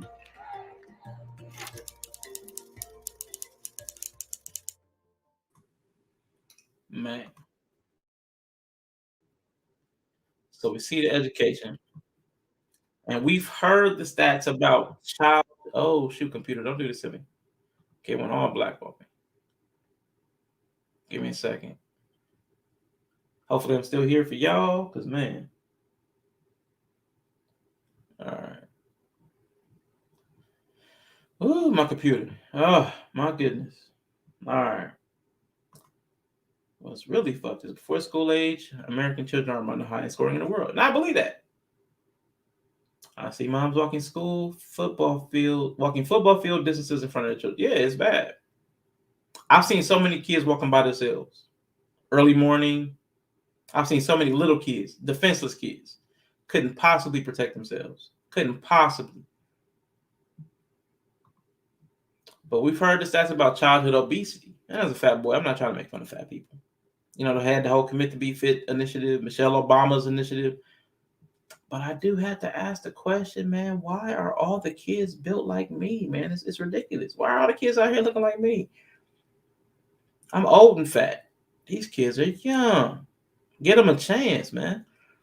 We got to put names and faces sometimes to make people care. Because the numbers don't always move us. The numbers don't always move us. So, you know what I'm saying? We're going to put some names and faces. Names and boom. You ready for this? Yeah. No. Maybe. React. I don't know. All right, doubled up. Give me a second. So I mean, if y'all trying to tell me that this is love, like this is Greg jumping in front of the bullet, like you trying to tell me this is love? Kid is obese, don't carry that heavy bag, great parenting. Exactly. It is tough. If you're gonna tell me these women love these kids, they might be soothing them, they might be sedating them with food, toys, games, but nah, that's not love. You can't tell me that they're preparing their kids for that type of life. 80% of the people, young women who are obese at that age, stay obese. You're setting them up for a hell of a life, man. That's terrible. We know that's terrible. I know that's terrible. As a fat guy, I know how terrible. I know how hard it is. I know what to set a kid up for that, to allow it, to not do anything different to prevent it. How you gonna tell me that that's love? There's a study by Jennifer Chenal, assistant professor of law at Vanderbilt Law School, Greg, you know, for your credentials, and Princella, she likes credentials as well. Heavy women earned $9,000 less than their average weight counterparts. Very heavy women earn $19,000 less. So forget childhood. When they're adults, their weight is going to affect their earning potential as young girls turning into young women. Their earning potential is going to be stymied because of their looks, because of their weight. Is that love to send them out into a circumstance where we know economically it's hard for a single person to be self-sufficient? So you're already putting them in the trick bag of needing another person to sustain themselves? Like there's no long-term foresight. There's no planning. And that's love? Not capable. It's not even possible.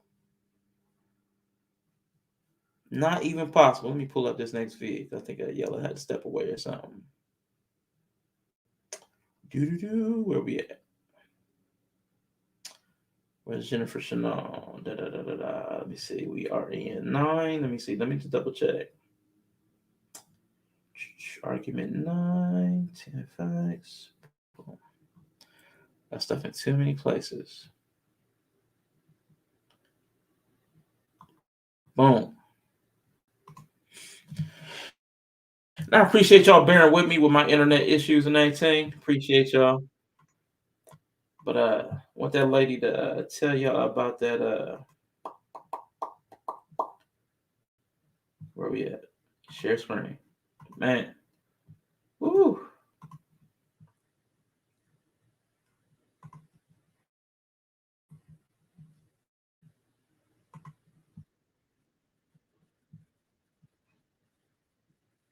Really what I set out to learn through my study.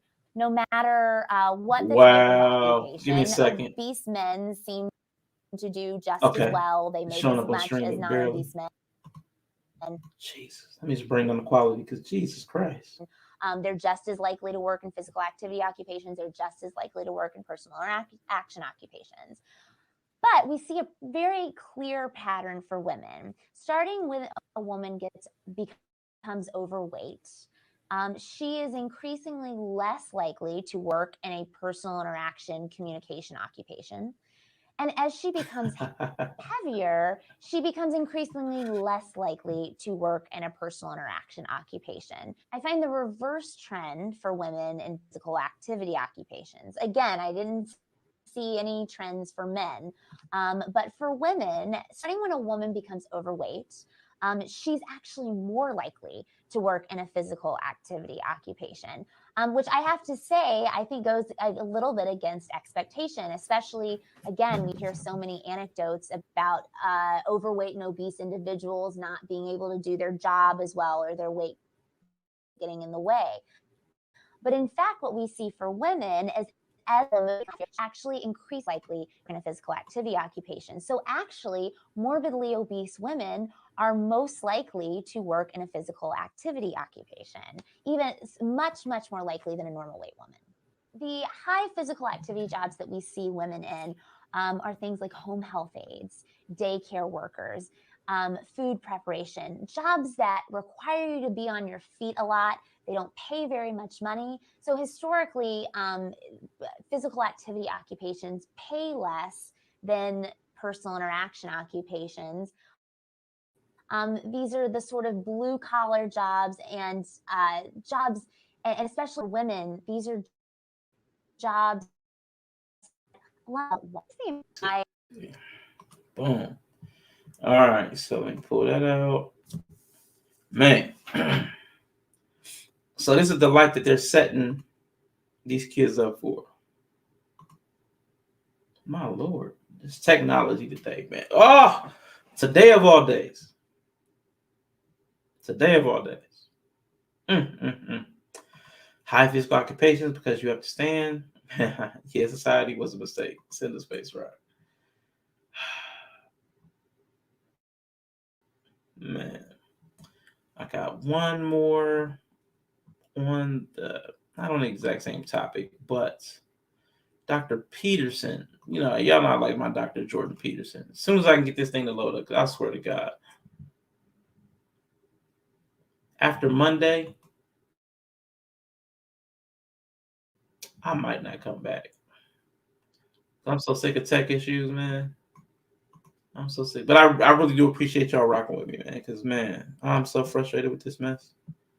Frustrated. The fact that y'all hung in there, I appreciate it.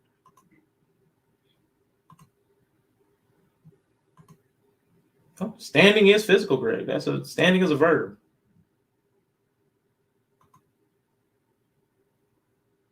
Boom. These wide-scale attempts to increase general cognitive ability did not succeed. What you saw with Head Start was that the children who went to Head Start were more likely to be in the proper grade for their age, and they were more likely to graduate from high school, and they were less likely to become pregnant in teenagehood. But that hope for expanding boost of cognitive ability as a consequence of early childhood intervention it occurred in the immediate aftermath of the Head Start experience, but was obliterated as a general rule by grade 6. All the other kids caught up. And so then there's only two places to go from there, is to go even earlier into the intervention, which means you start taking kids away from their family in some real sense at the age of, let's say, 2 or even earlier, and that's a rat's net. Taking kids away from their families at 2 to prevent the cognitive decline. Or to understand that, as you pointed out, that there are other socioeconomic variables that might be focused on. I think one of the most interesting ones biologically is likely fatherlessness. Like we do know, for example, that girls who don't have a father will hit puberty on average at least a year earlier, which is substantially earlier. And that indicates a real biological impact of the lack of a masculine figure in the household, because that's a walloping physiological difference. We know that boys who have lack of father at the age of 12 have telomeres. So this is a genetic difference that are on average something approximating 15% shorter, which means that all other things being equal, they're already doomed to a much shorter life. And so we don't know what the pervasive multi-generational consequences of the breakdown in familial structure in the final analysis are. I mean, it does appear that the Black population has integration and stability front since the early 1960s rather than making advances. And it doesn't look like that's good for anyone concerned, given the absolute wealth of data showing how pervasive a problem at every level fatherlessness happens to be. We also have no idea what the consequence of fatherlessness is on the development of general cognitive ability across time.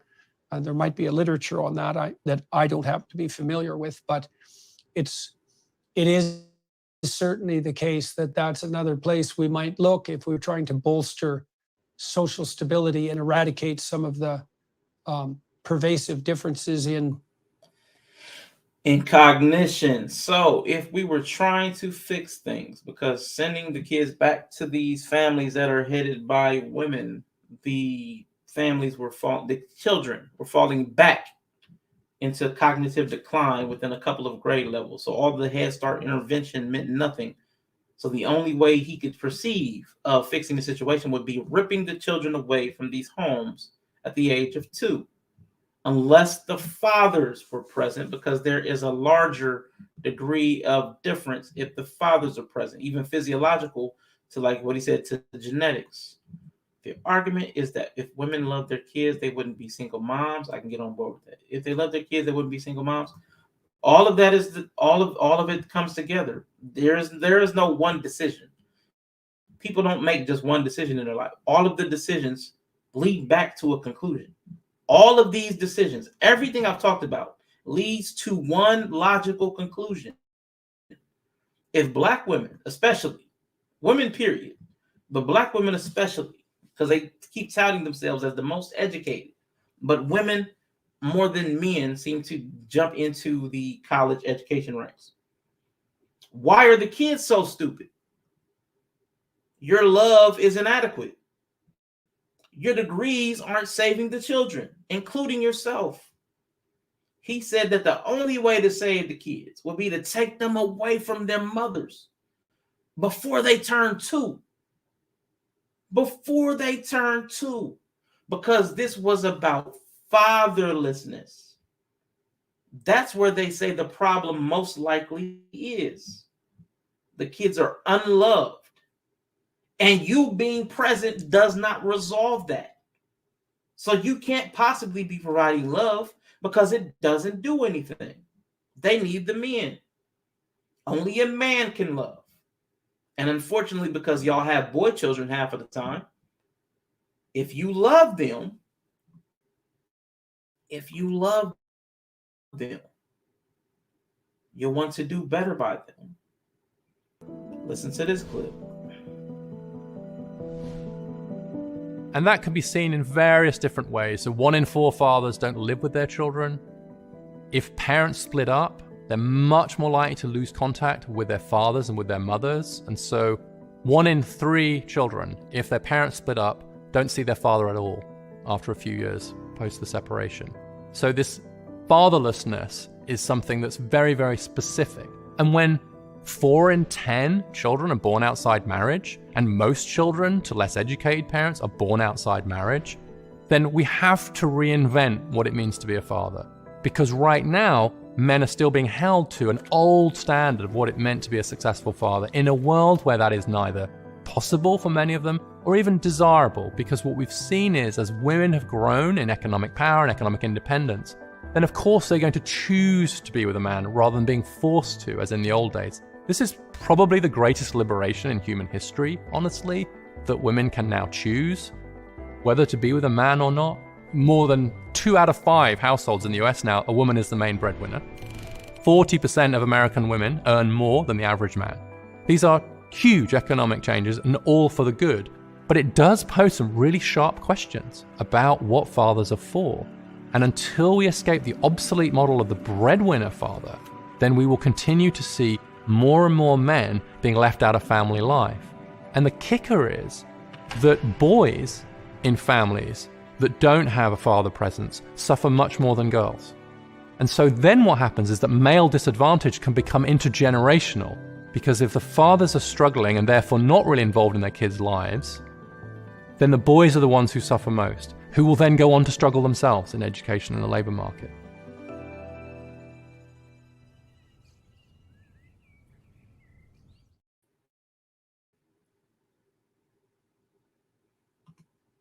Women always chose. Revisionist history. Now, I'm going to say, like going back to our earlier conversations, from our earlier arguments, that women did not like a guy that was not making money. They would disrespect him and resent him and be bitter. Like Sunkiss said, why would a guy stay like that? A lot of these guys are not staying. A lot of these guys not making enough money to get resented and treated bitterly and disrespected. A lot of them are leaving, which disadvantages the kids at a very fundamental level. Because what's left, the households that are left remaining, are to such a degree that Jordan Peterson said the only way to save them, even Head Start can't save them. We'd have to rip them from their mother's arms before they turn 2. We'd have to snatch them before they turn 2. That's the only way to save them. To get them out of the woman's clutches. It's the only way to fix this. So we know the fathers aren't wanted. They're not loved because they don't make enough money. The guy just said 40% of households, women are going to make as much or more than the man, which means the women are going to be bitter and resentful, because we've heard women say that. Not me, the women said that. I played women saying that. I'm going to disrespect you. I'm going to resent you. I'm going to be bitter if I make more than you. 40% of women are making as much or more, which means 40% are burned out, stressed, depressed, bitter, resentful, bodies. That's a problem. That's an entire problem. So then the guys are going to be gone, or they're going to be defeated. So that it defeated or disappeared. Which one? And then the kids are disadvantaged. And like he said, it's going to be a perpetual cycle. Disadvantaged kids are going to be disadvantaged adults, which are going to create even more disadvantaged kids. So is that what we want? And these kids are not going to be prepared for life. And how could you love a child that you set up to fail through lack of planning or preparation? The child was something to fulfill you, not you to fulfill the child. Also, how many are aborted as a healthcare decision? As a healthcare decision. I hate that language. There is no world where you can look at the lived reality of children in America and say that they are loved, cared for, fed, clothed, and housed, sure. Attached to, sure. Many are hovered over and crippled by underdevelopment. Affected, yeah, many kids are cuddle pets. I'm going to bring up something from the illustrious actress Keke Palmer. This was in response to the situation with Krishan Rock and Blueface. Y'all might know about them. If you don't, I would assume Greg Bryant doesn't, but some of y'all might. This is so sad to me, especially as a new mom. You're a mom. I didn't want to say nothing or involve myself on anything, but my heart is breaking for all involved. I wish I could talk like her. This is exactly what maternal health care is about. It doesn't matter how you feel about Krishan before. Now she's a mother. And for that baby, she needs health and proper care. Why doesn't anyone care about her or any of the other mothers that are struggling? She is just one, but the face of many. There are women out here that are beyond judgment, because their children need them. These are the same children that end up in the system, or worse, in jail. Then people are saying, well, let me get rid of my banner real quick. Well, he killed so-and-so people, or hey, they robbed such and such, or they sold drugs. And no one, hold on, I'm going to expand this so I can see that. And no one is caring about how it got there. I'm talking about it now. This is how it gets there. My heart is so hurt that because this is a cycle that continues. Like the man just got finished saying, this is a cycle that continues. Was anyone there to help Krishan's mother and supporting her through maternal health care? How is she able to help her kids as a single mother? Why are we all single mothers? We have to care about the mothers if we want to act like we care about the young men. So instead of caring about the children, we're going to care about the mothers and hope that fixes it. If we want to act like we care about the young men and women of today and tomorrow, God knows I'm not perfect, but help these mothers because their children need them and the children are our future. We've had the single mother-led homes. We don't need that. I'm sorry. I had to say something that cuts me out if you want to. I mean this from my heart. Being a mother, now listen to this sentence. Yellow, you're going to let this one. Being a mother has taught me, if nothing else, to think about someone other than myself. She didn't know how to love anybody else until she became a mother. So immediately, she could not love a man because she couldn't think about anybody other than herself. She could not be selfish until she had a child. Only a child made her not be selfish, according to what she said. That's the only reason. Having a man, starting a family with him, did not help. The child made her think about somebody else. But even still in the post, she's not talking about the children. All her attention is towards the mothers. So even the love of the mother doesn't go towards the child. It's going towards other mothers. She can only still see herself in other women. It's a self-love. Still, it's still selfish. It still redirect back to her. Still redirect back to her. Because you advocating for somebody who represents who you are now as a quote unquote new mom. Because if you didn't have kids, you probably wouldn't worry about this because, like you said, having kids taught you how to care about people other than yourself.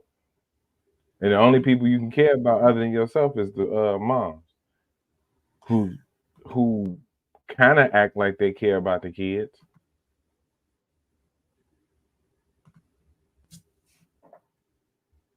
That's crazy. But how the hell is you gonna say above ain't nobody above judgment if you fucking above judgment.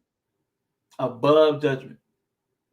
Forget what Krishan did. No, that's why the situation is fucked up. This shit didn't start the day after she had the baby. All of this is the way it is because of what she been doing. But we just supposed to act like that none of that happen.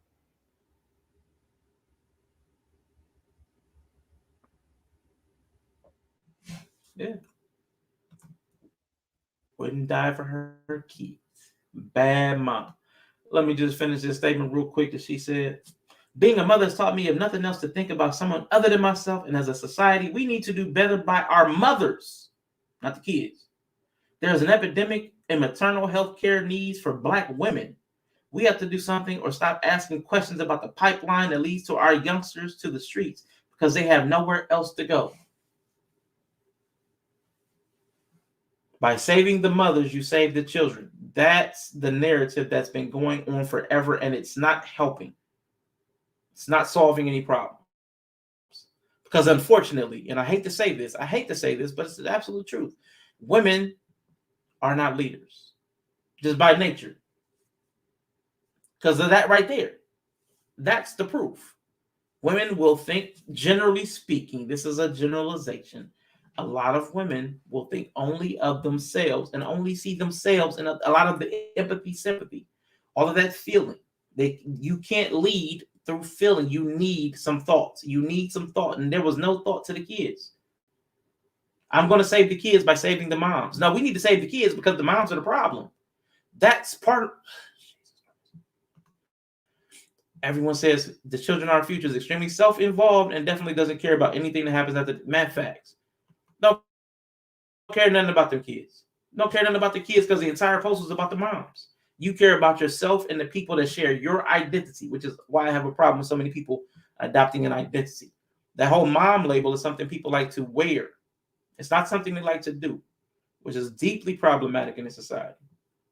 Now she can consider someone other than herself, but only her attachment to the child. That's the only thing they got. Go ahead. What's up? No, because they believe mom or a Black woman, like those trigger words that she was using that she put in bold italics.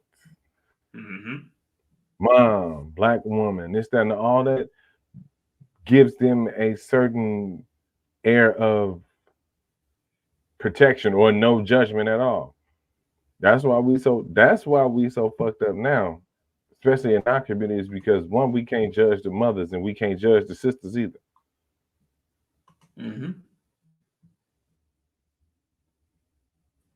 Can't judge the mothers, can't judge the sisters. But the dads and the brothers can get judged.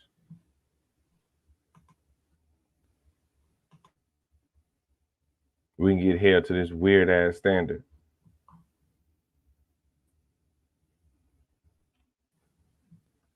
Ooh, is it breaking now? I hate you on Kingdom Wife time. You got that pause and you looking like That's my connection, my bad. Yeah, my connection. Yeah, my connection. That was bad. Let me drop this. Hold up. Maybe if I get rid of that.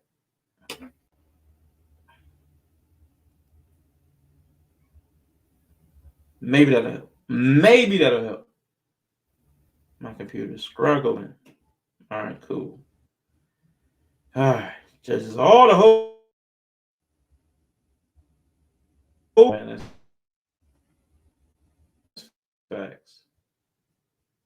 Man, I'm sick of the internet problems, man.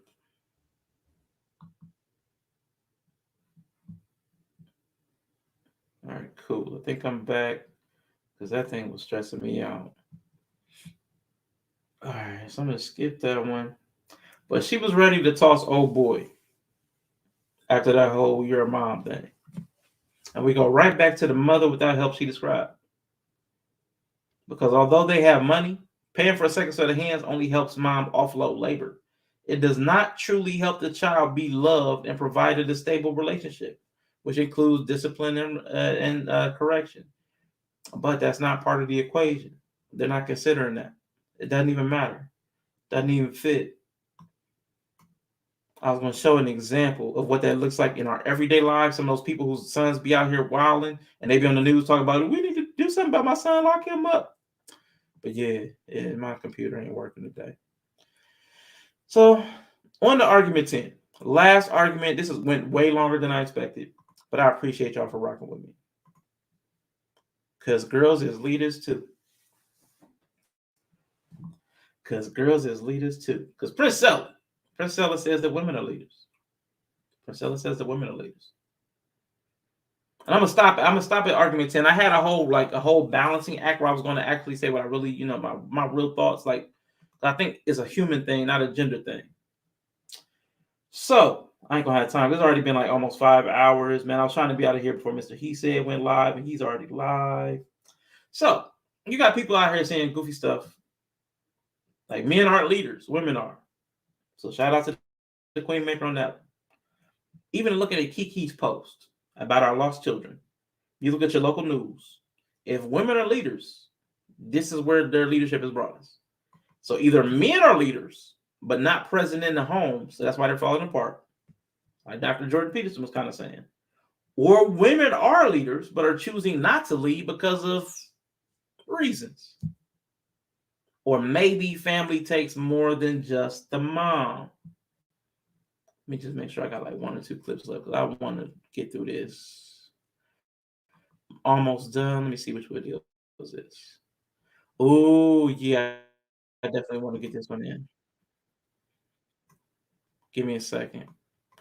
Hopefully this one will come through. Jesus Christ. This was an interesting one.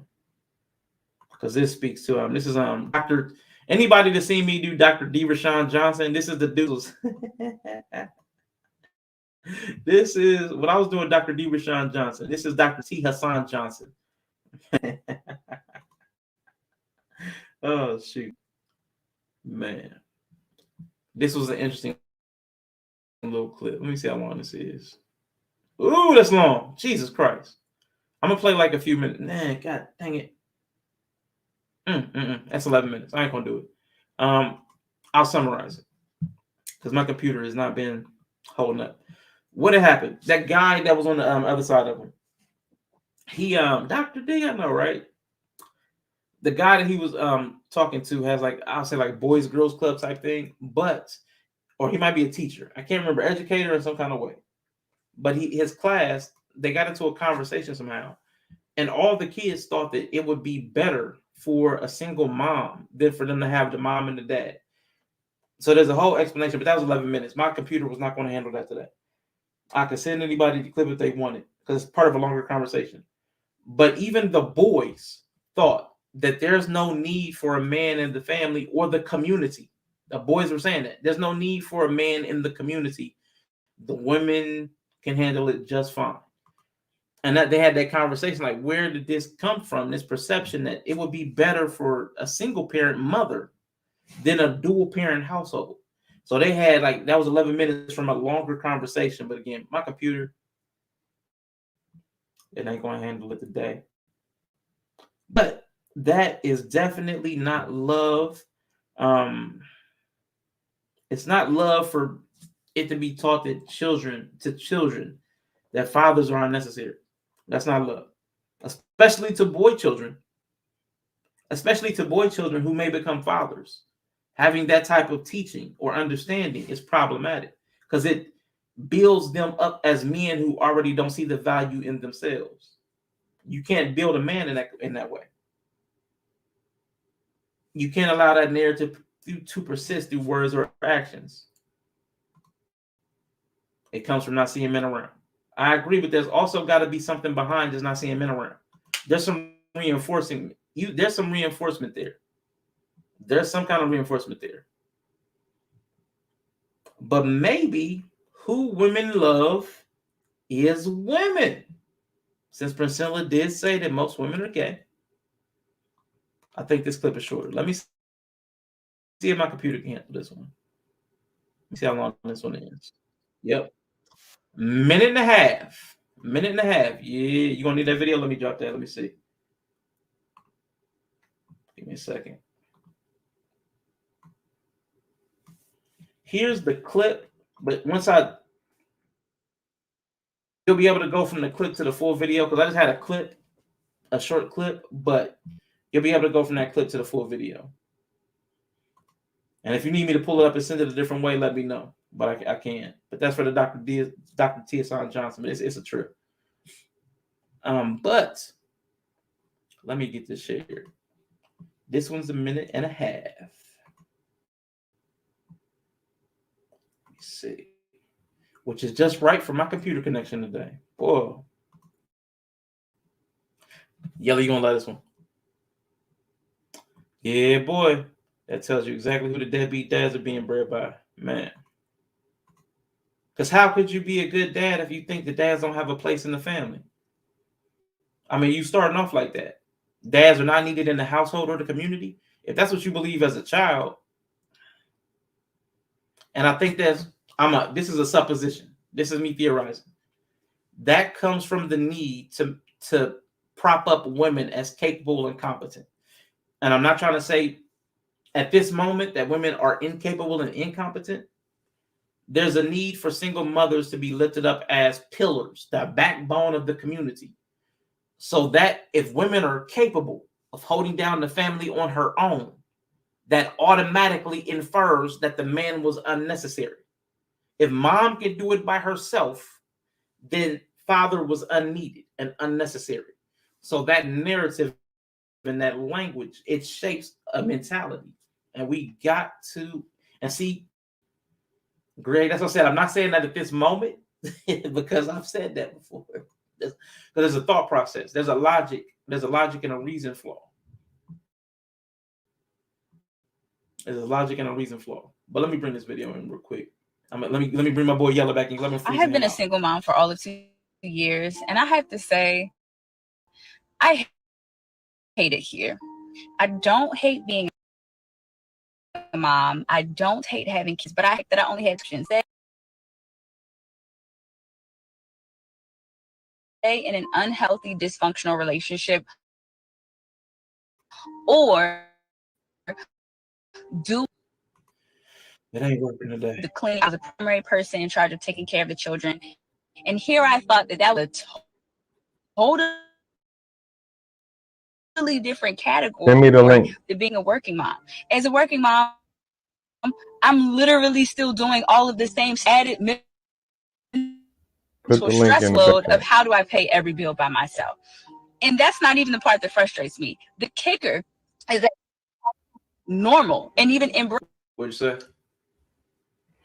I said it's given. I don't know if it's given for the people on stream, but put the link to this video in the back chat. All right, give me a sec. Harry rings are cute. Oh, thanks for the clip. Yeah. Let me send Yellow the clip. Give me a second. Well, shoot. Wait. Ooh, shoot.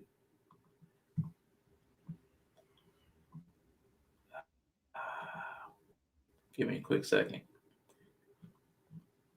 I've seen that video This too. is annoying. Yeah, let me see. It was this one. Let me pull up the YouTube one instead of the.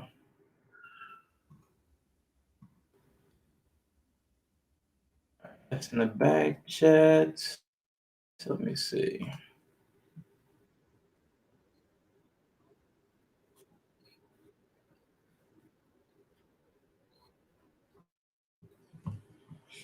I'm gonna try sharing it straight through YouTube and see if that makes a difference real quick, and if that don't.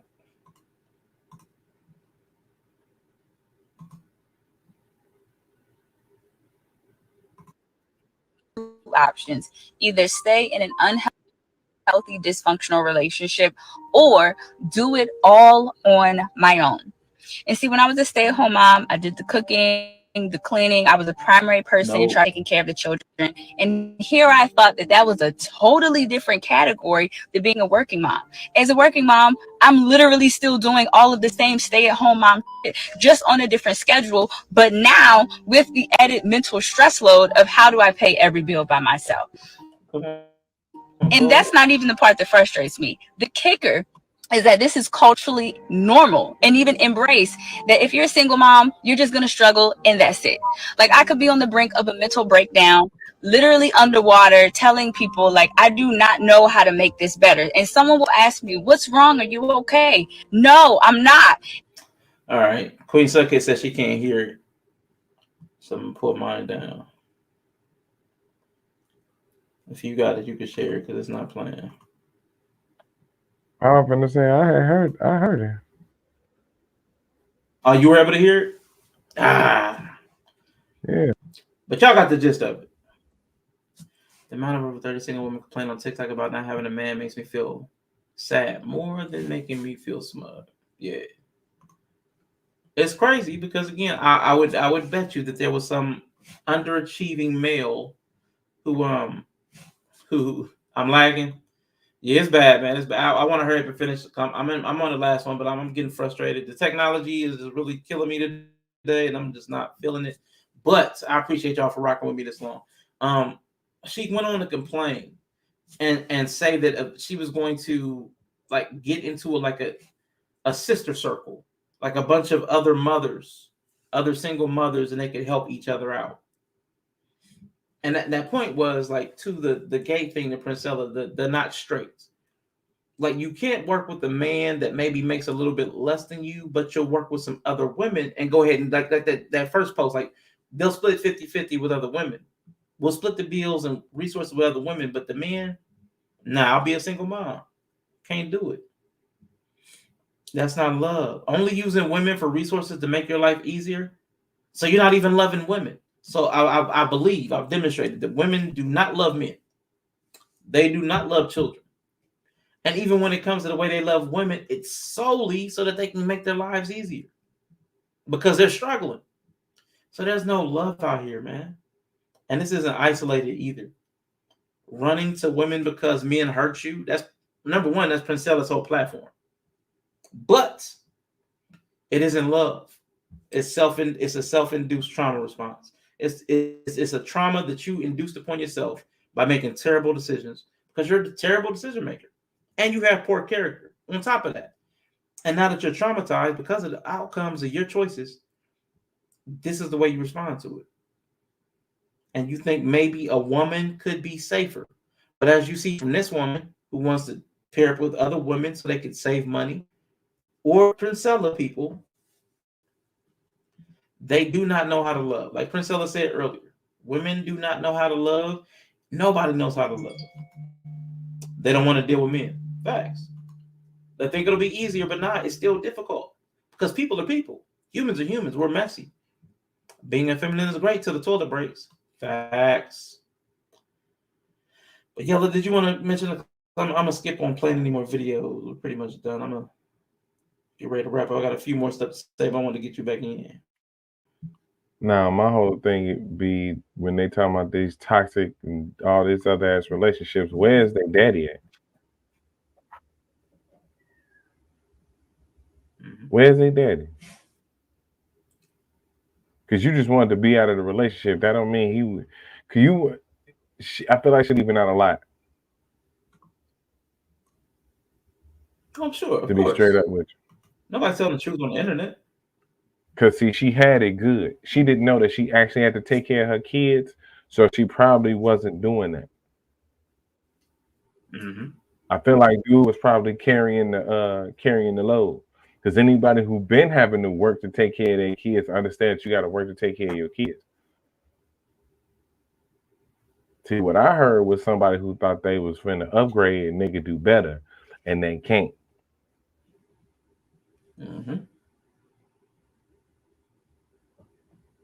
They can't find nobody who gonna take care of you and his kids and dude kids. You're not finna do that.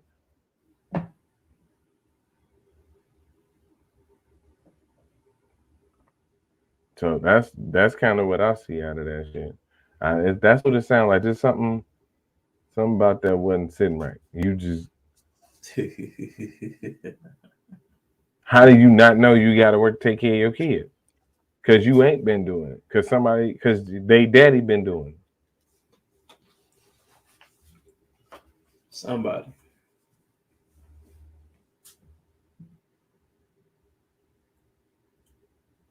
But to that point, though, I mean, I get it. I get it. I mean, because women, for me, have been extremely unsafe people. So I opt out. So I get it. So I can't be so hard up for connection that I start pairing up with men to make my life easier. You know what I'm saying? I can't do that. That'd be too weird for me. Because truth be told, as bad and unsafe and dangerous and predatory and neglectful and hypersexual and selfish and narcissistic and gaslighting that women are all that, like, as they say we are, but women are all that too, just with a vagina. Like all of them. They're just as low character as we are, yo. Just prettier. And that's only sometimes, because I mean, you know what I'm saying? Your boy pretty. But with peer-reviewed data, with science, with observable reality, with the self-admission of several different women all coming together in agreement, it is a 100% possibility, a 100% impossibility, that women are capable of love. It's just not possible. If you are a woman hearing this and think, he's not talking about me, I am talking about you. I would implore you to grab a feelings wheel and discover what it is that you're actually feeling that you're mistaking for love. Because when they stop doing what it is you want, when they repeatedly hurt you, when they abandon or betray you, the love is gone immediately, which means it was never love in the first place. So I promise y'all, this lady Princella is a con man. And I say that because she's preying on women, just like a man would. And I want to show y'all. that she's out here preying on women, because I made this little clip and I thought it was cute. I know my computer ain't been handling it, but I got to share this one too. I spent too much time on some of these clips. I mean, not this. I didn't spend a lot of time on this one, but I still want to show it to you. With the vagina is a big thing. I can't stand you, Greg. Yeah, let me show you Princella. Let me show you Princella. She is traumatized and she does need therapy. She needs something. But yeah, she says she gets sensual on TikTok. She says she gets sensual on TikTok. So I wanted to see what that was like.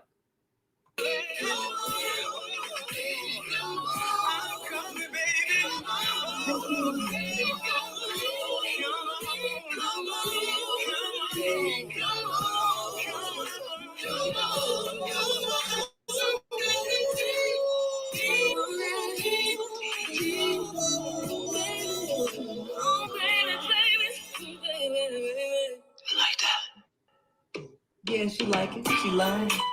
Wrong. You like that? Yeah, she'll lie and say she don't and stay here and look at it. Uh-huh. You'll sit up here, yeah.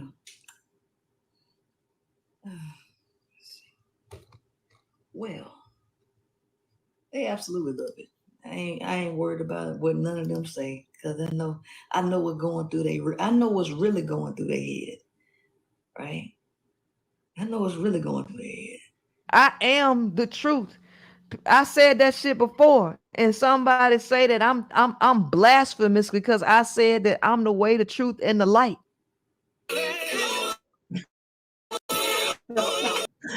Oh, sweetheart, give me a second. Oh, don't make that face. Don't make that face like you ain't like it. Don't make that face like you ain't like it. She was sitting there with that microphone. She's sitting there.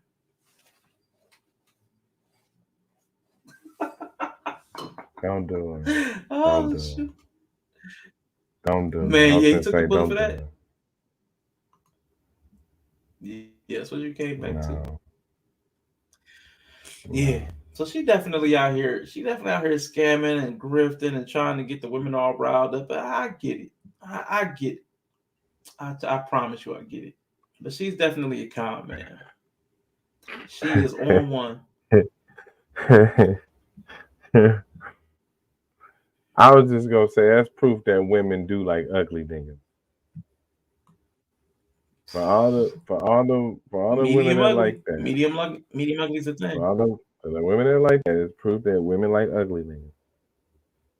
So, fellas, shoot your shot. That's all I'm saying. That's just Shoot what your that shot, man. Put confirms. yourself out there, man. If she could pull it off. And shout out to the Harris Tribe Media Group, man. They had a TikTok. I'm gonna just share this with y'all too, man. Last little bit on Princella, just to illuminate the last little bit, because I thought this was crazy. I hadn't seen this part before. I knew she was a recent convert to lesbianism.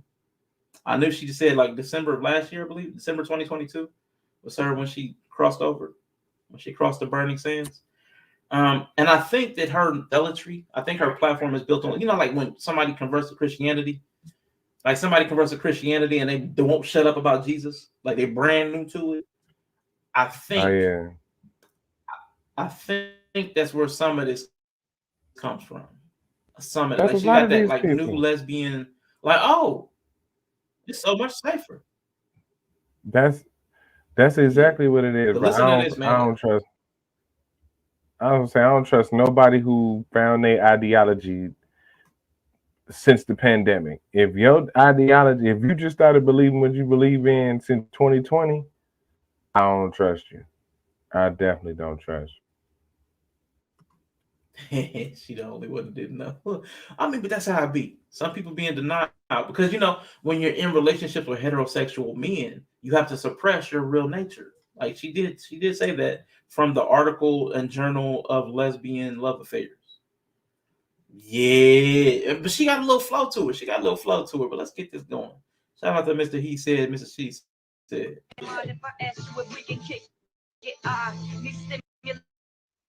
Intellectually, sapiosexually, I feel electricity when you're next to me. You got that fine-tuned energy, divine masculinity, and yes, I desire for you to enter me. Go use a physical entity, the spiritual chemistry connects us on the level of infinity. Cause what I'm singing is a god like big and dark chocolate and color, the same one they call nigga now. You got me feeling like, yes, you a king to me, you a king to me. Yeah, y'all ain't ready. That. If I ask you if we can kick it, I need Oh, I stimulation was like, intellectually. okay. Princella used to be into the dudes that had a little flow to her. I was like, that ain't bad. That ain't bad. That definitely didn't help her That's case how you on can enter me, ma'am. You're doing it wrong. That definitely didn't help her case on not being gay though. Like, cause most, I promise you, I swear, most rap chicks is gay or bisexual.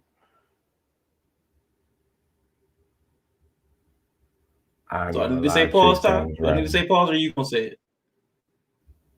Am I gonna say it or you gonna say it? Yeah, she was talking to a stud. I mean, but she's I mean, Luther Vandross said girl for 20-some years anyway, so shit. Mm-hmm.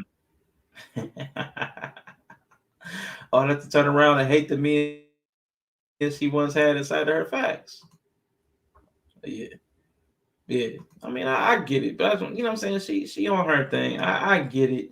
She again, I'm entertained by it. Now, this was my attempt to no pause. They always are. Jesus Christ. But no, I just thought it was funny, man. I thought this was a fun little exercise to do. Again, I didn't expect to go 5 hours. That's on me. I didn't expect my tech to be so problematic today. That's on me. And I didn't get to the last hour, which was going to be like me actually contextualizing all of this stuff, because this was just me doing what she does and making a case that's built on miscontextualization. So I don't know. What do you think? Do you think I laid out a good case that women are capable of love, or did I leave a little bit to be desired? You know, what do you think? No, man, you made a damn good case. I believe you absolutely right, 110%. They are majority terrible human beings, and the funny part is that they don't know it's them. It's like you were saying earlier, the best, most interesting part is when they don't know it's them. You just gotta sit back and watch from a distance, because that's how I pretty much view a girl. Like, I ain't mad at her, do a thing. This be probably the only time, because it's hilarious to watch her watch her followers. Cause see, she probably knew exactly what she's doing. I think she. I can't never really knock the content creator. I can't never really knock the creator. It really all comes down to the people that's following them. And if they want to be naive to what a predator look like for real, I mean, let them. Shit, I'm not finna save you from jumping in the lion's den. You see, you see, it's a damn lion over there. You see, it's a bear over there. You see Harambe sitting over there. I'm not finna save you. I'm not finna save you. Yeah, man. I'm not. Yeah. Nadia, they are not capable of love. That's why you live, been, feed 9. What? That's why you lived, been fed 9 months from your mother. I get it, Nadia, but you done missed the entire 5 hours and you have no idea what we talked about. But I get coming in on that note. I totally understand. I totally understand. I totally understand. And loving something that's in your stomach that eats when you eat is not really the flex that you think it is. Like, it's really not. Like, if you have, it's not really the flex that you think it is. Did she eat? You wanna know why I ate you for know 9 months? You wanna know why I ate for 9 months? Cause her fat ass needed to eat for 9 months while she was having cravings and wanting to eat sweet and salty shit at the same time, and and eating the whole carton of ice cream. That's why I'm so big. I was mad earlier. Y'all was talking about fat kids. I wasn't up here. I was like, they went to fat camp because they was 140 pounds. Are you puny little fuck? Was they short? Was they shorter kids? I don't know. That was the boy. I don't know, because the one girl was 260, the other one was 2 something too. The boy was the only one that I don't know why they picked him. I don't know why they sent the 140 dude. I can't remember what age he was either. I'm like, Can't remember what age he shit. was. At 12, I was We about know you are good disgraceful two-time. to your own mother. See, this is the problem, Nadia. Thank you for being here. See, this is the problem with coming in cold and you don't know what the context of a conversation. Like you just see a headline and you run with it. Like there was if you had even read the description, you might have come in a little more informed. Let me tell you a text that I got from my mother just today. Just today. It was me and my nephew. Me and my nephew and my mother in the group chat. Greetings. I am related to some great men. Great, all capitals. Great men. I know your interactions with others have a significant positive effect on those around you as much as you have on each other. Iron sharpens iron, and you two have become unbreakable. You bring me joy and leaky eyes. Crying emoji, winky emoji, heart emoji, heart eyes. So I know you saw what you saw the title and you ran with it and you made assumptions, which is what I would after this stream I would expect a woman to do. No offense. It's just what I would expect a woman to do after this stream. But to the women that were actually in the chat and understood the context of the conversation, it actually wasn't truly to demonize women. I actually have an entire next part that I was supposed to do, but I was having tech issues where I explained that it's not a woman problem, it's a human problem. Our culture socializes people to have terrible character. It rewards bad behavior. The same way Princella is misleading people, she's rewarded monetarily for misleading people. It is advantageous to be a diabolical person. My best video performances were things that were like negative about other people. Like the negativity feeds itself. That's our society. It's a problem. Women are no less susceptible to negativity and poor character than men are, which was the point of today's conversation, which of course you didn't take part in. You just showed up at the end and just made assumptions. Oh, I know you're a disappointment. You're disgraceful to your own mother. But no, I do appreciate you for coming. I do appreciate you for commenting. I would, though, appreciate if you should return that you listen to a little bit more of the conversation. The manosphere was leading you to. We just living from toxicity. Yeah, well, the manosphere is a problem too. If you were here earlier, you would have also told me I can't stand Fresh and Fit. I can't stand a lot of the manosphere conversations. I don't like these guys because they bash women. Yeah, let them be. I don't like men bashing women, and I don't like women bashing men. It's a problem, but it stems from our society. But the truth remains your God.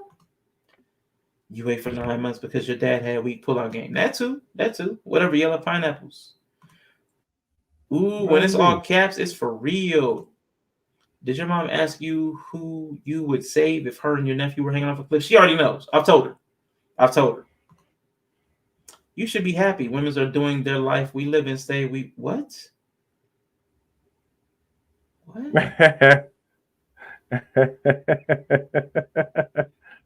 Nadia, I'm going to assume that English is not your first language. I'm just going to assume that. And I don't understand what you're talking about. Yellow has permission from the Libras to chat. That's what happened when you rage typing and shit. That's what happened when you rage typing. But I actually am manosphere. But I'm a more balanced version of it. Like there are people that really hate women, that like truly they hate women. So that their content is geared towards hating women. I hate everybody. So my content hates everybody, but I also love humans. So you see me do a lot of loving things. Because I hate people. I hate people, but I love humans. Yeah. Neither side is 100% correct. The situation is somewhere stuck in the middle. Shout out to MJ. Facts. Absolutely. The gift is being able to see when others cannot. I speak French and Spanish. All of you do. I'm assuming that's all of you hate women. I mean, that's cool. Like, it doesn't bother me. I'm antisocial. Absolutely. That's why I'm on the internet. I ain't going outside today. Absolutely.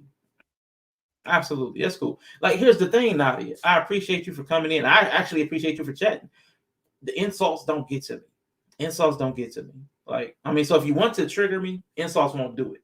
You'd be better off like Greg by making a faulty argument, but making it in a way that I know I'm going to have to correct it, and then watching me try to chase down the correctness and trying to pull up the dictionary and etymology. Like, you would be better if you wanted to trigger me. It's a far better way to actually have a thought and an argument of your own.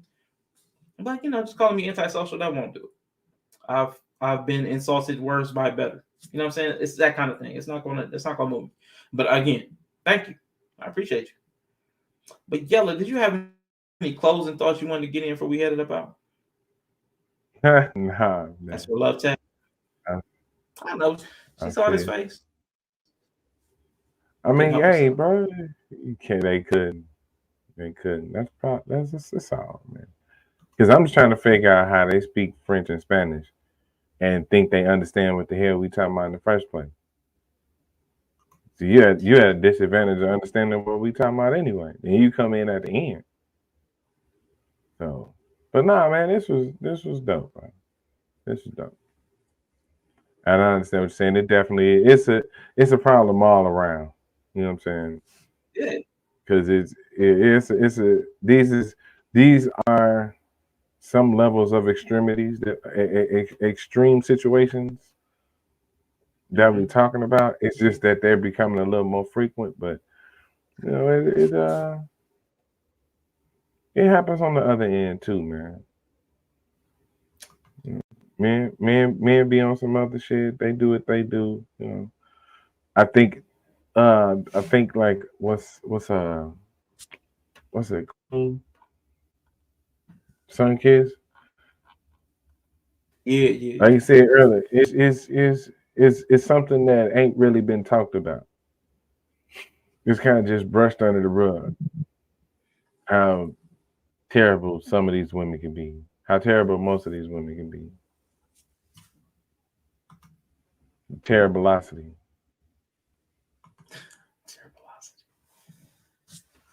Yeah, I appreciate y'all for sticking. Honestly, I sincerely, as me, appreciate y'all sticking through all the tech issues, because I know I can't do it. When people are having tech issues, I be tapping out. So the fact that y'all stayed, man, I do appreciate it. Shame.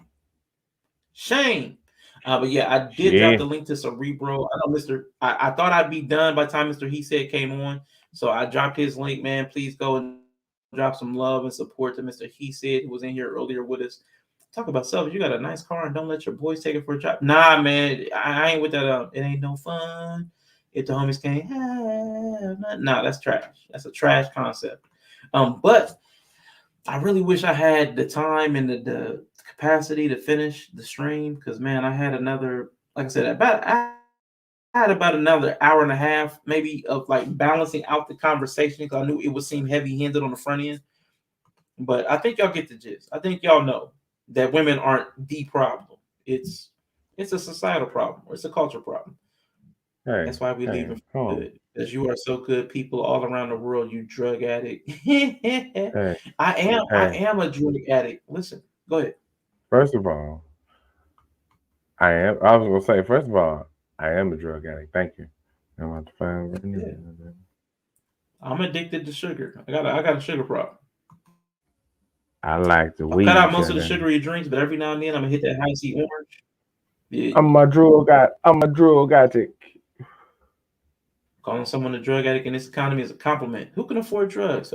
Drug. Yeah, I knew English wasn't the first language. It was definitely an ESL student. But I ain't mad. You know what I'm saying? Get your troll in. Get your troll in, Nadia. I ain't mad. I don't know if I don't have the chat up. Hopefully nobody blocks you. You haven't said anything disrespectful. I mean, in my opinion, petty insults.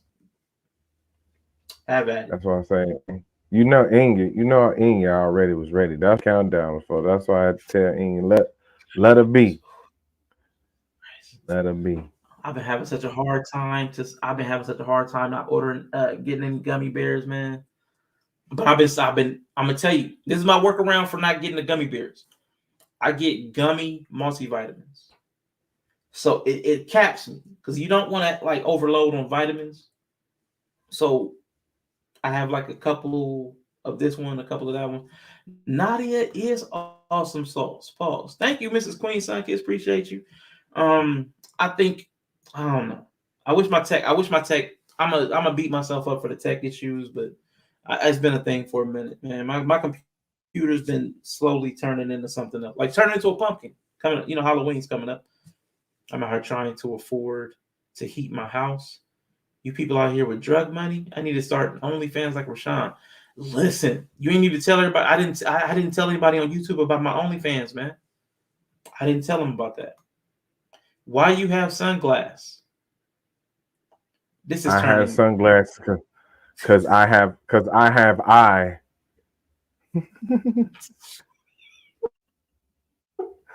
I have sunglasses because I have eye. I have eye. Oh shoot.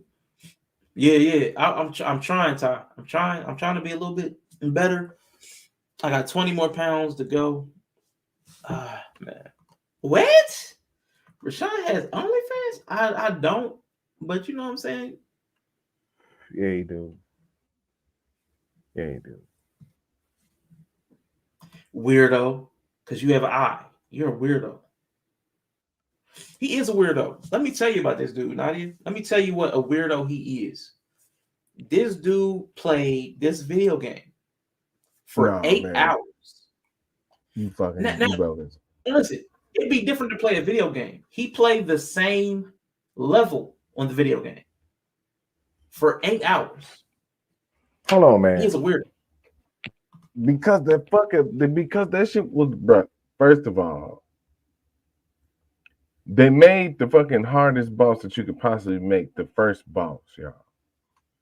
You basically go through the shit. I guess, yeah, sure, why not? They made the boss the hardest boss in the tutorial, bro. I don't even know how to play the game. How y'all gonna put the hardest boss? Ty, 37,000 shit, 852. I died for like 6 hours, y'all. But I ain't give up though. Never give up. Never stop the goddamn right. Never give up, never surrender. I figured that shit out. So yeah, I'm stubborn as fuck though. That's probably why. Yeah, but yeah, it's that time, folks. It's that time to say goodbye. MICKEY, MOUSE. Appreciate all of y'all. Yella, I think you said, did you give last words? At this point, we did. You got any? No. Yeah, man, my head is fried. I've been up here 5 hours. I have like a brick inside of my head. I can feel it. I can't think. Just a brick. See, now you lying. See, everybody lying about these bricks. I don't trust it. Brickgate 2, Electric Boogaloo. Yeah. Oh, man. Yeah. It's all good. Let's roll out, man. Let's get out of here. All right, y'all. I will see y'all on Monday with Bree. Yella may come through on Monday as well. Otherwise, I'll see y'all next time. God bless the food, goddammit. God bless the food. Now, I'm gonna tell y'all something. I'm gonna end this goddamn thing. Look, where's that goddamn money bowl at? Who got that money bowl? We taking that money right now before you leave this bitch. We ain't leaving out here for free, motherfucker. Where that money bowl at? Don't have any fire this bitch off now. Where that money bowl at?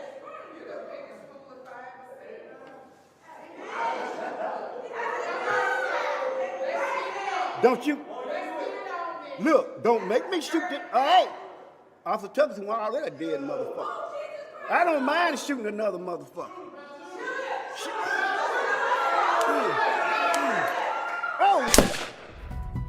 I'ma head out. Okay? Good Good luck, ladies. Thank you, everyone, for critically drinking. We are so grateful for your continued support and viewership, and we know we wouldn't be here without you, so we really appreciate you choosing to spend your time with your favorite dime.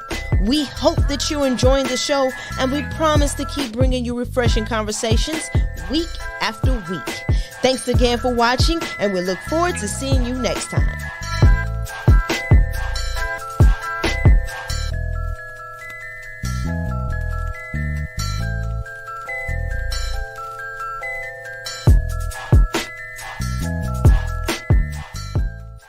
You retain an advantage by staying liquid. Yeah, now, yes, you know how I felt. Imagine a used dish rag in your head. Picture it. Now imagine feeling like that. Okay.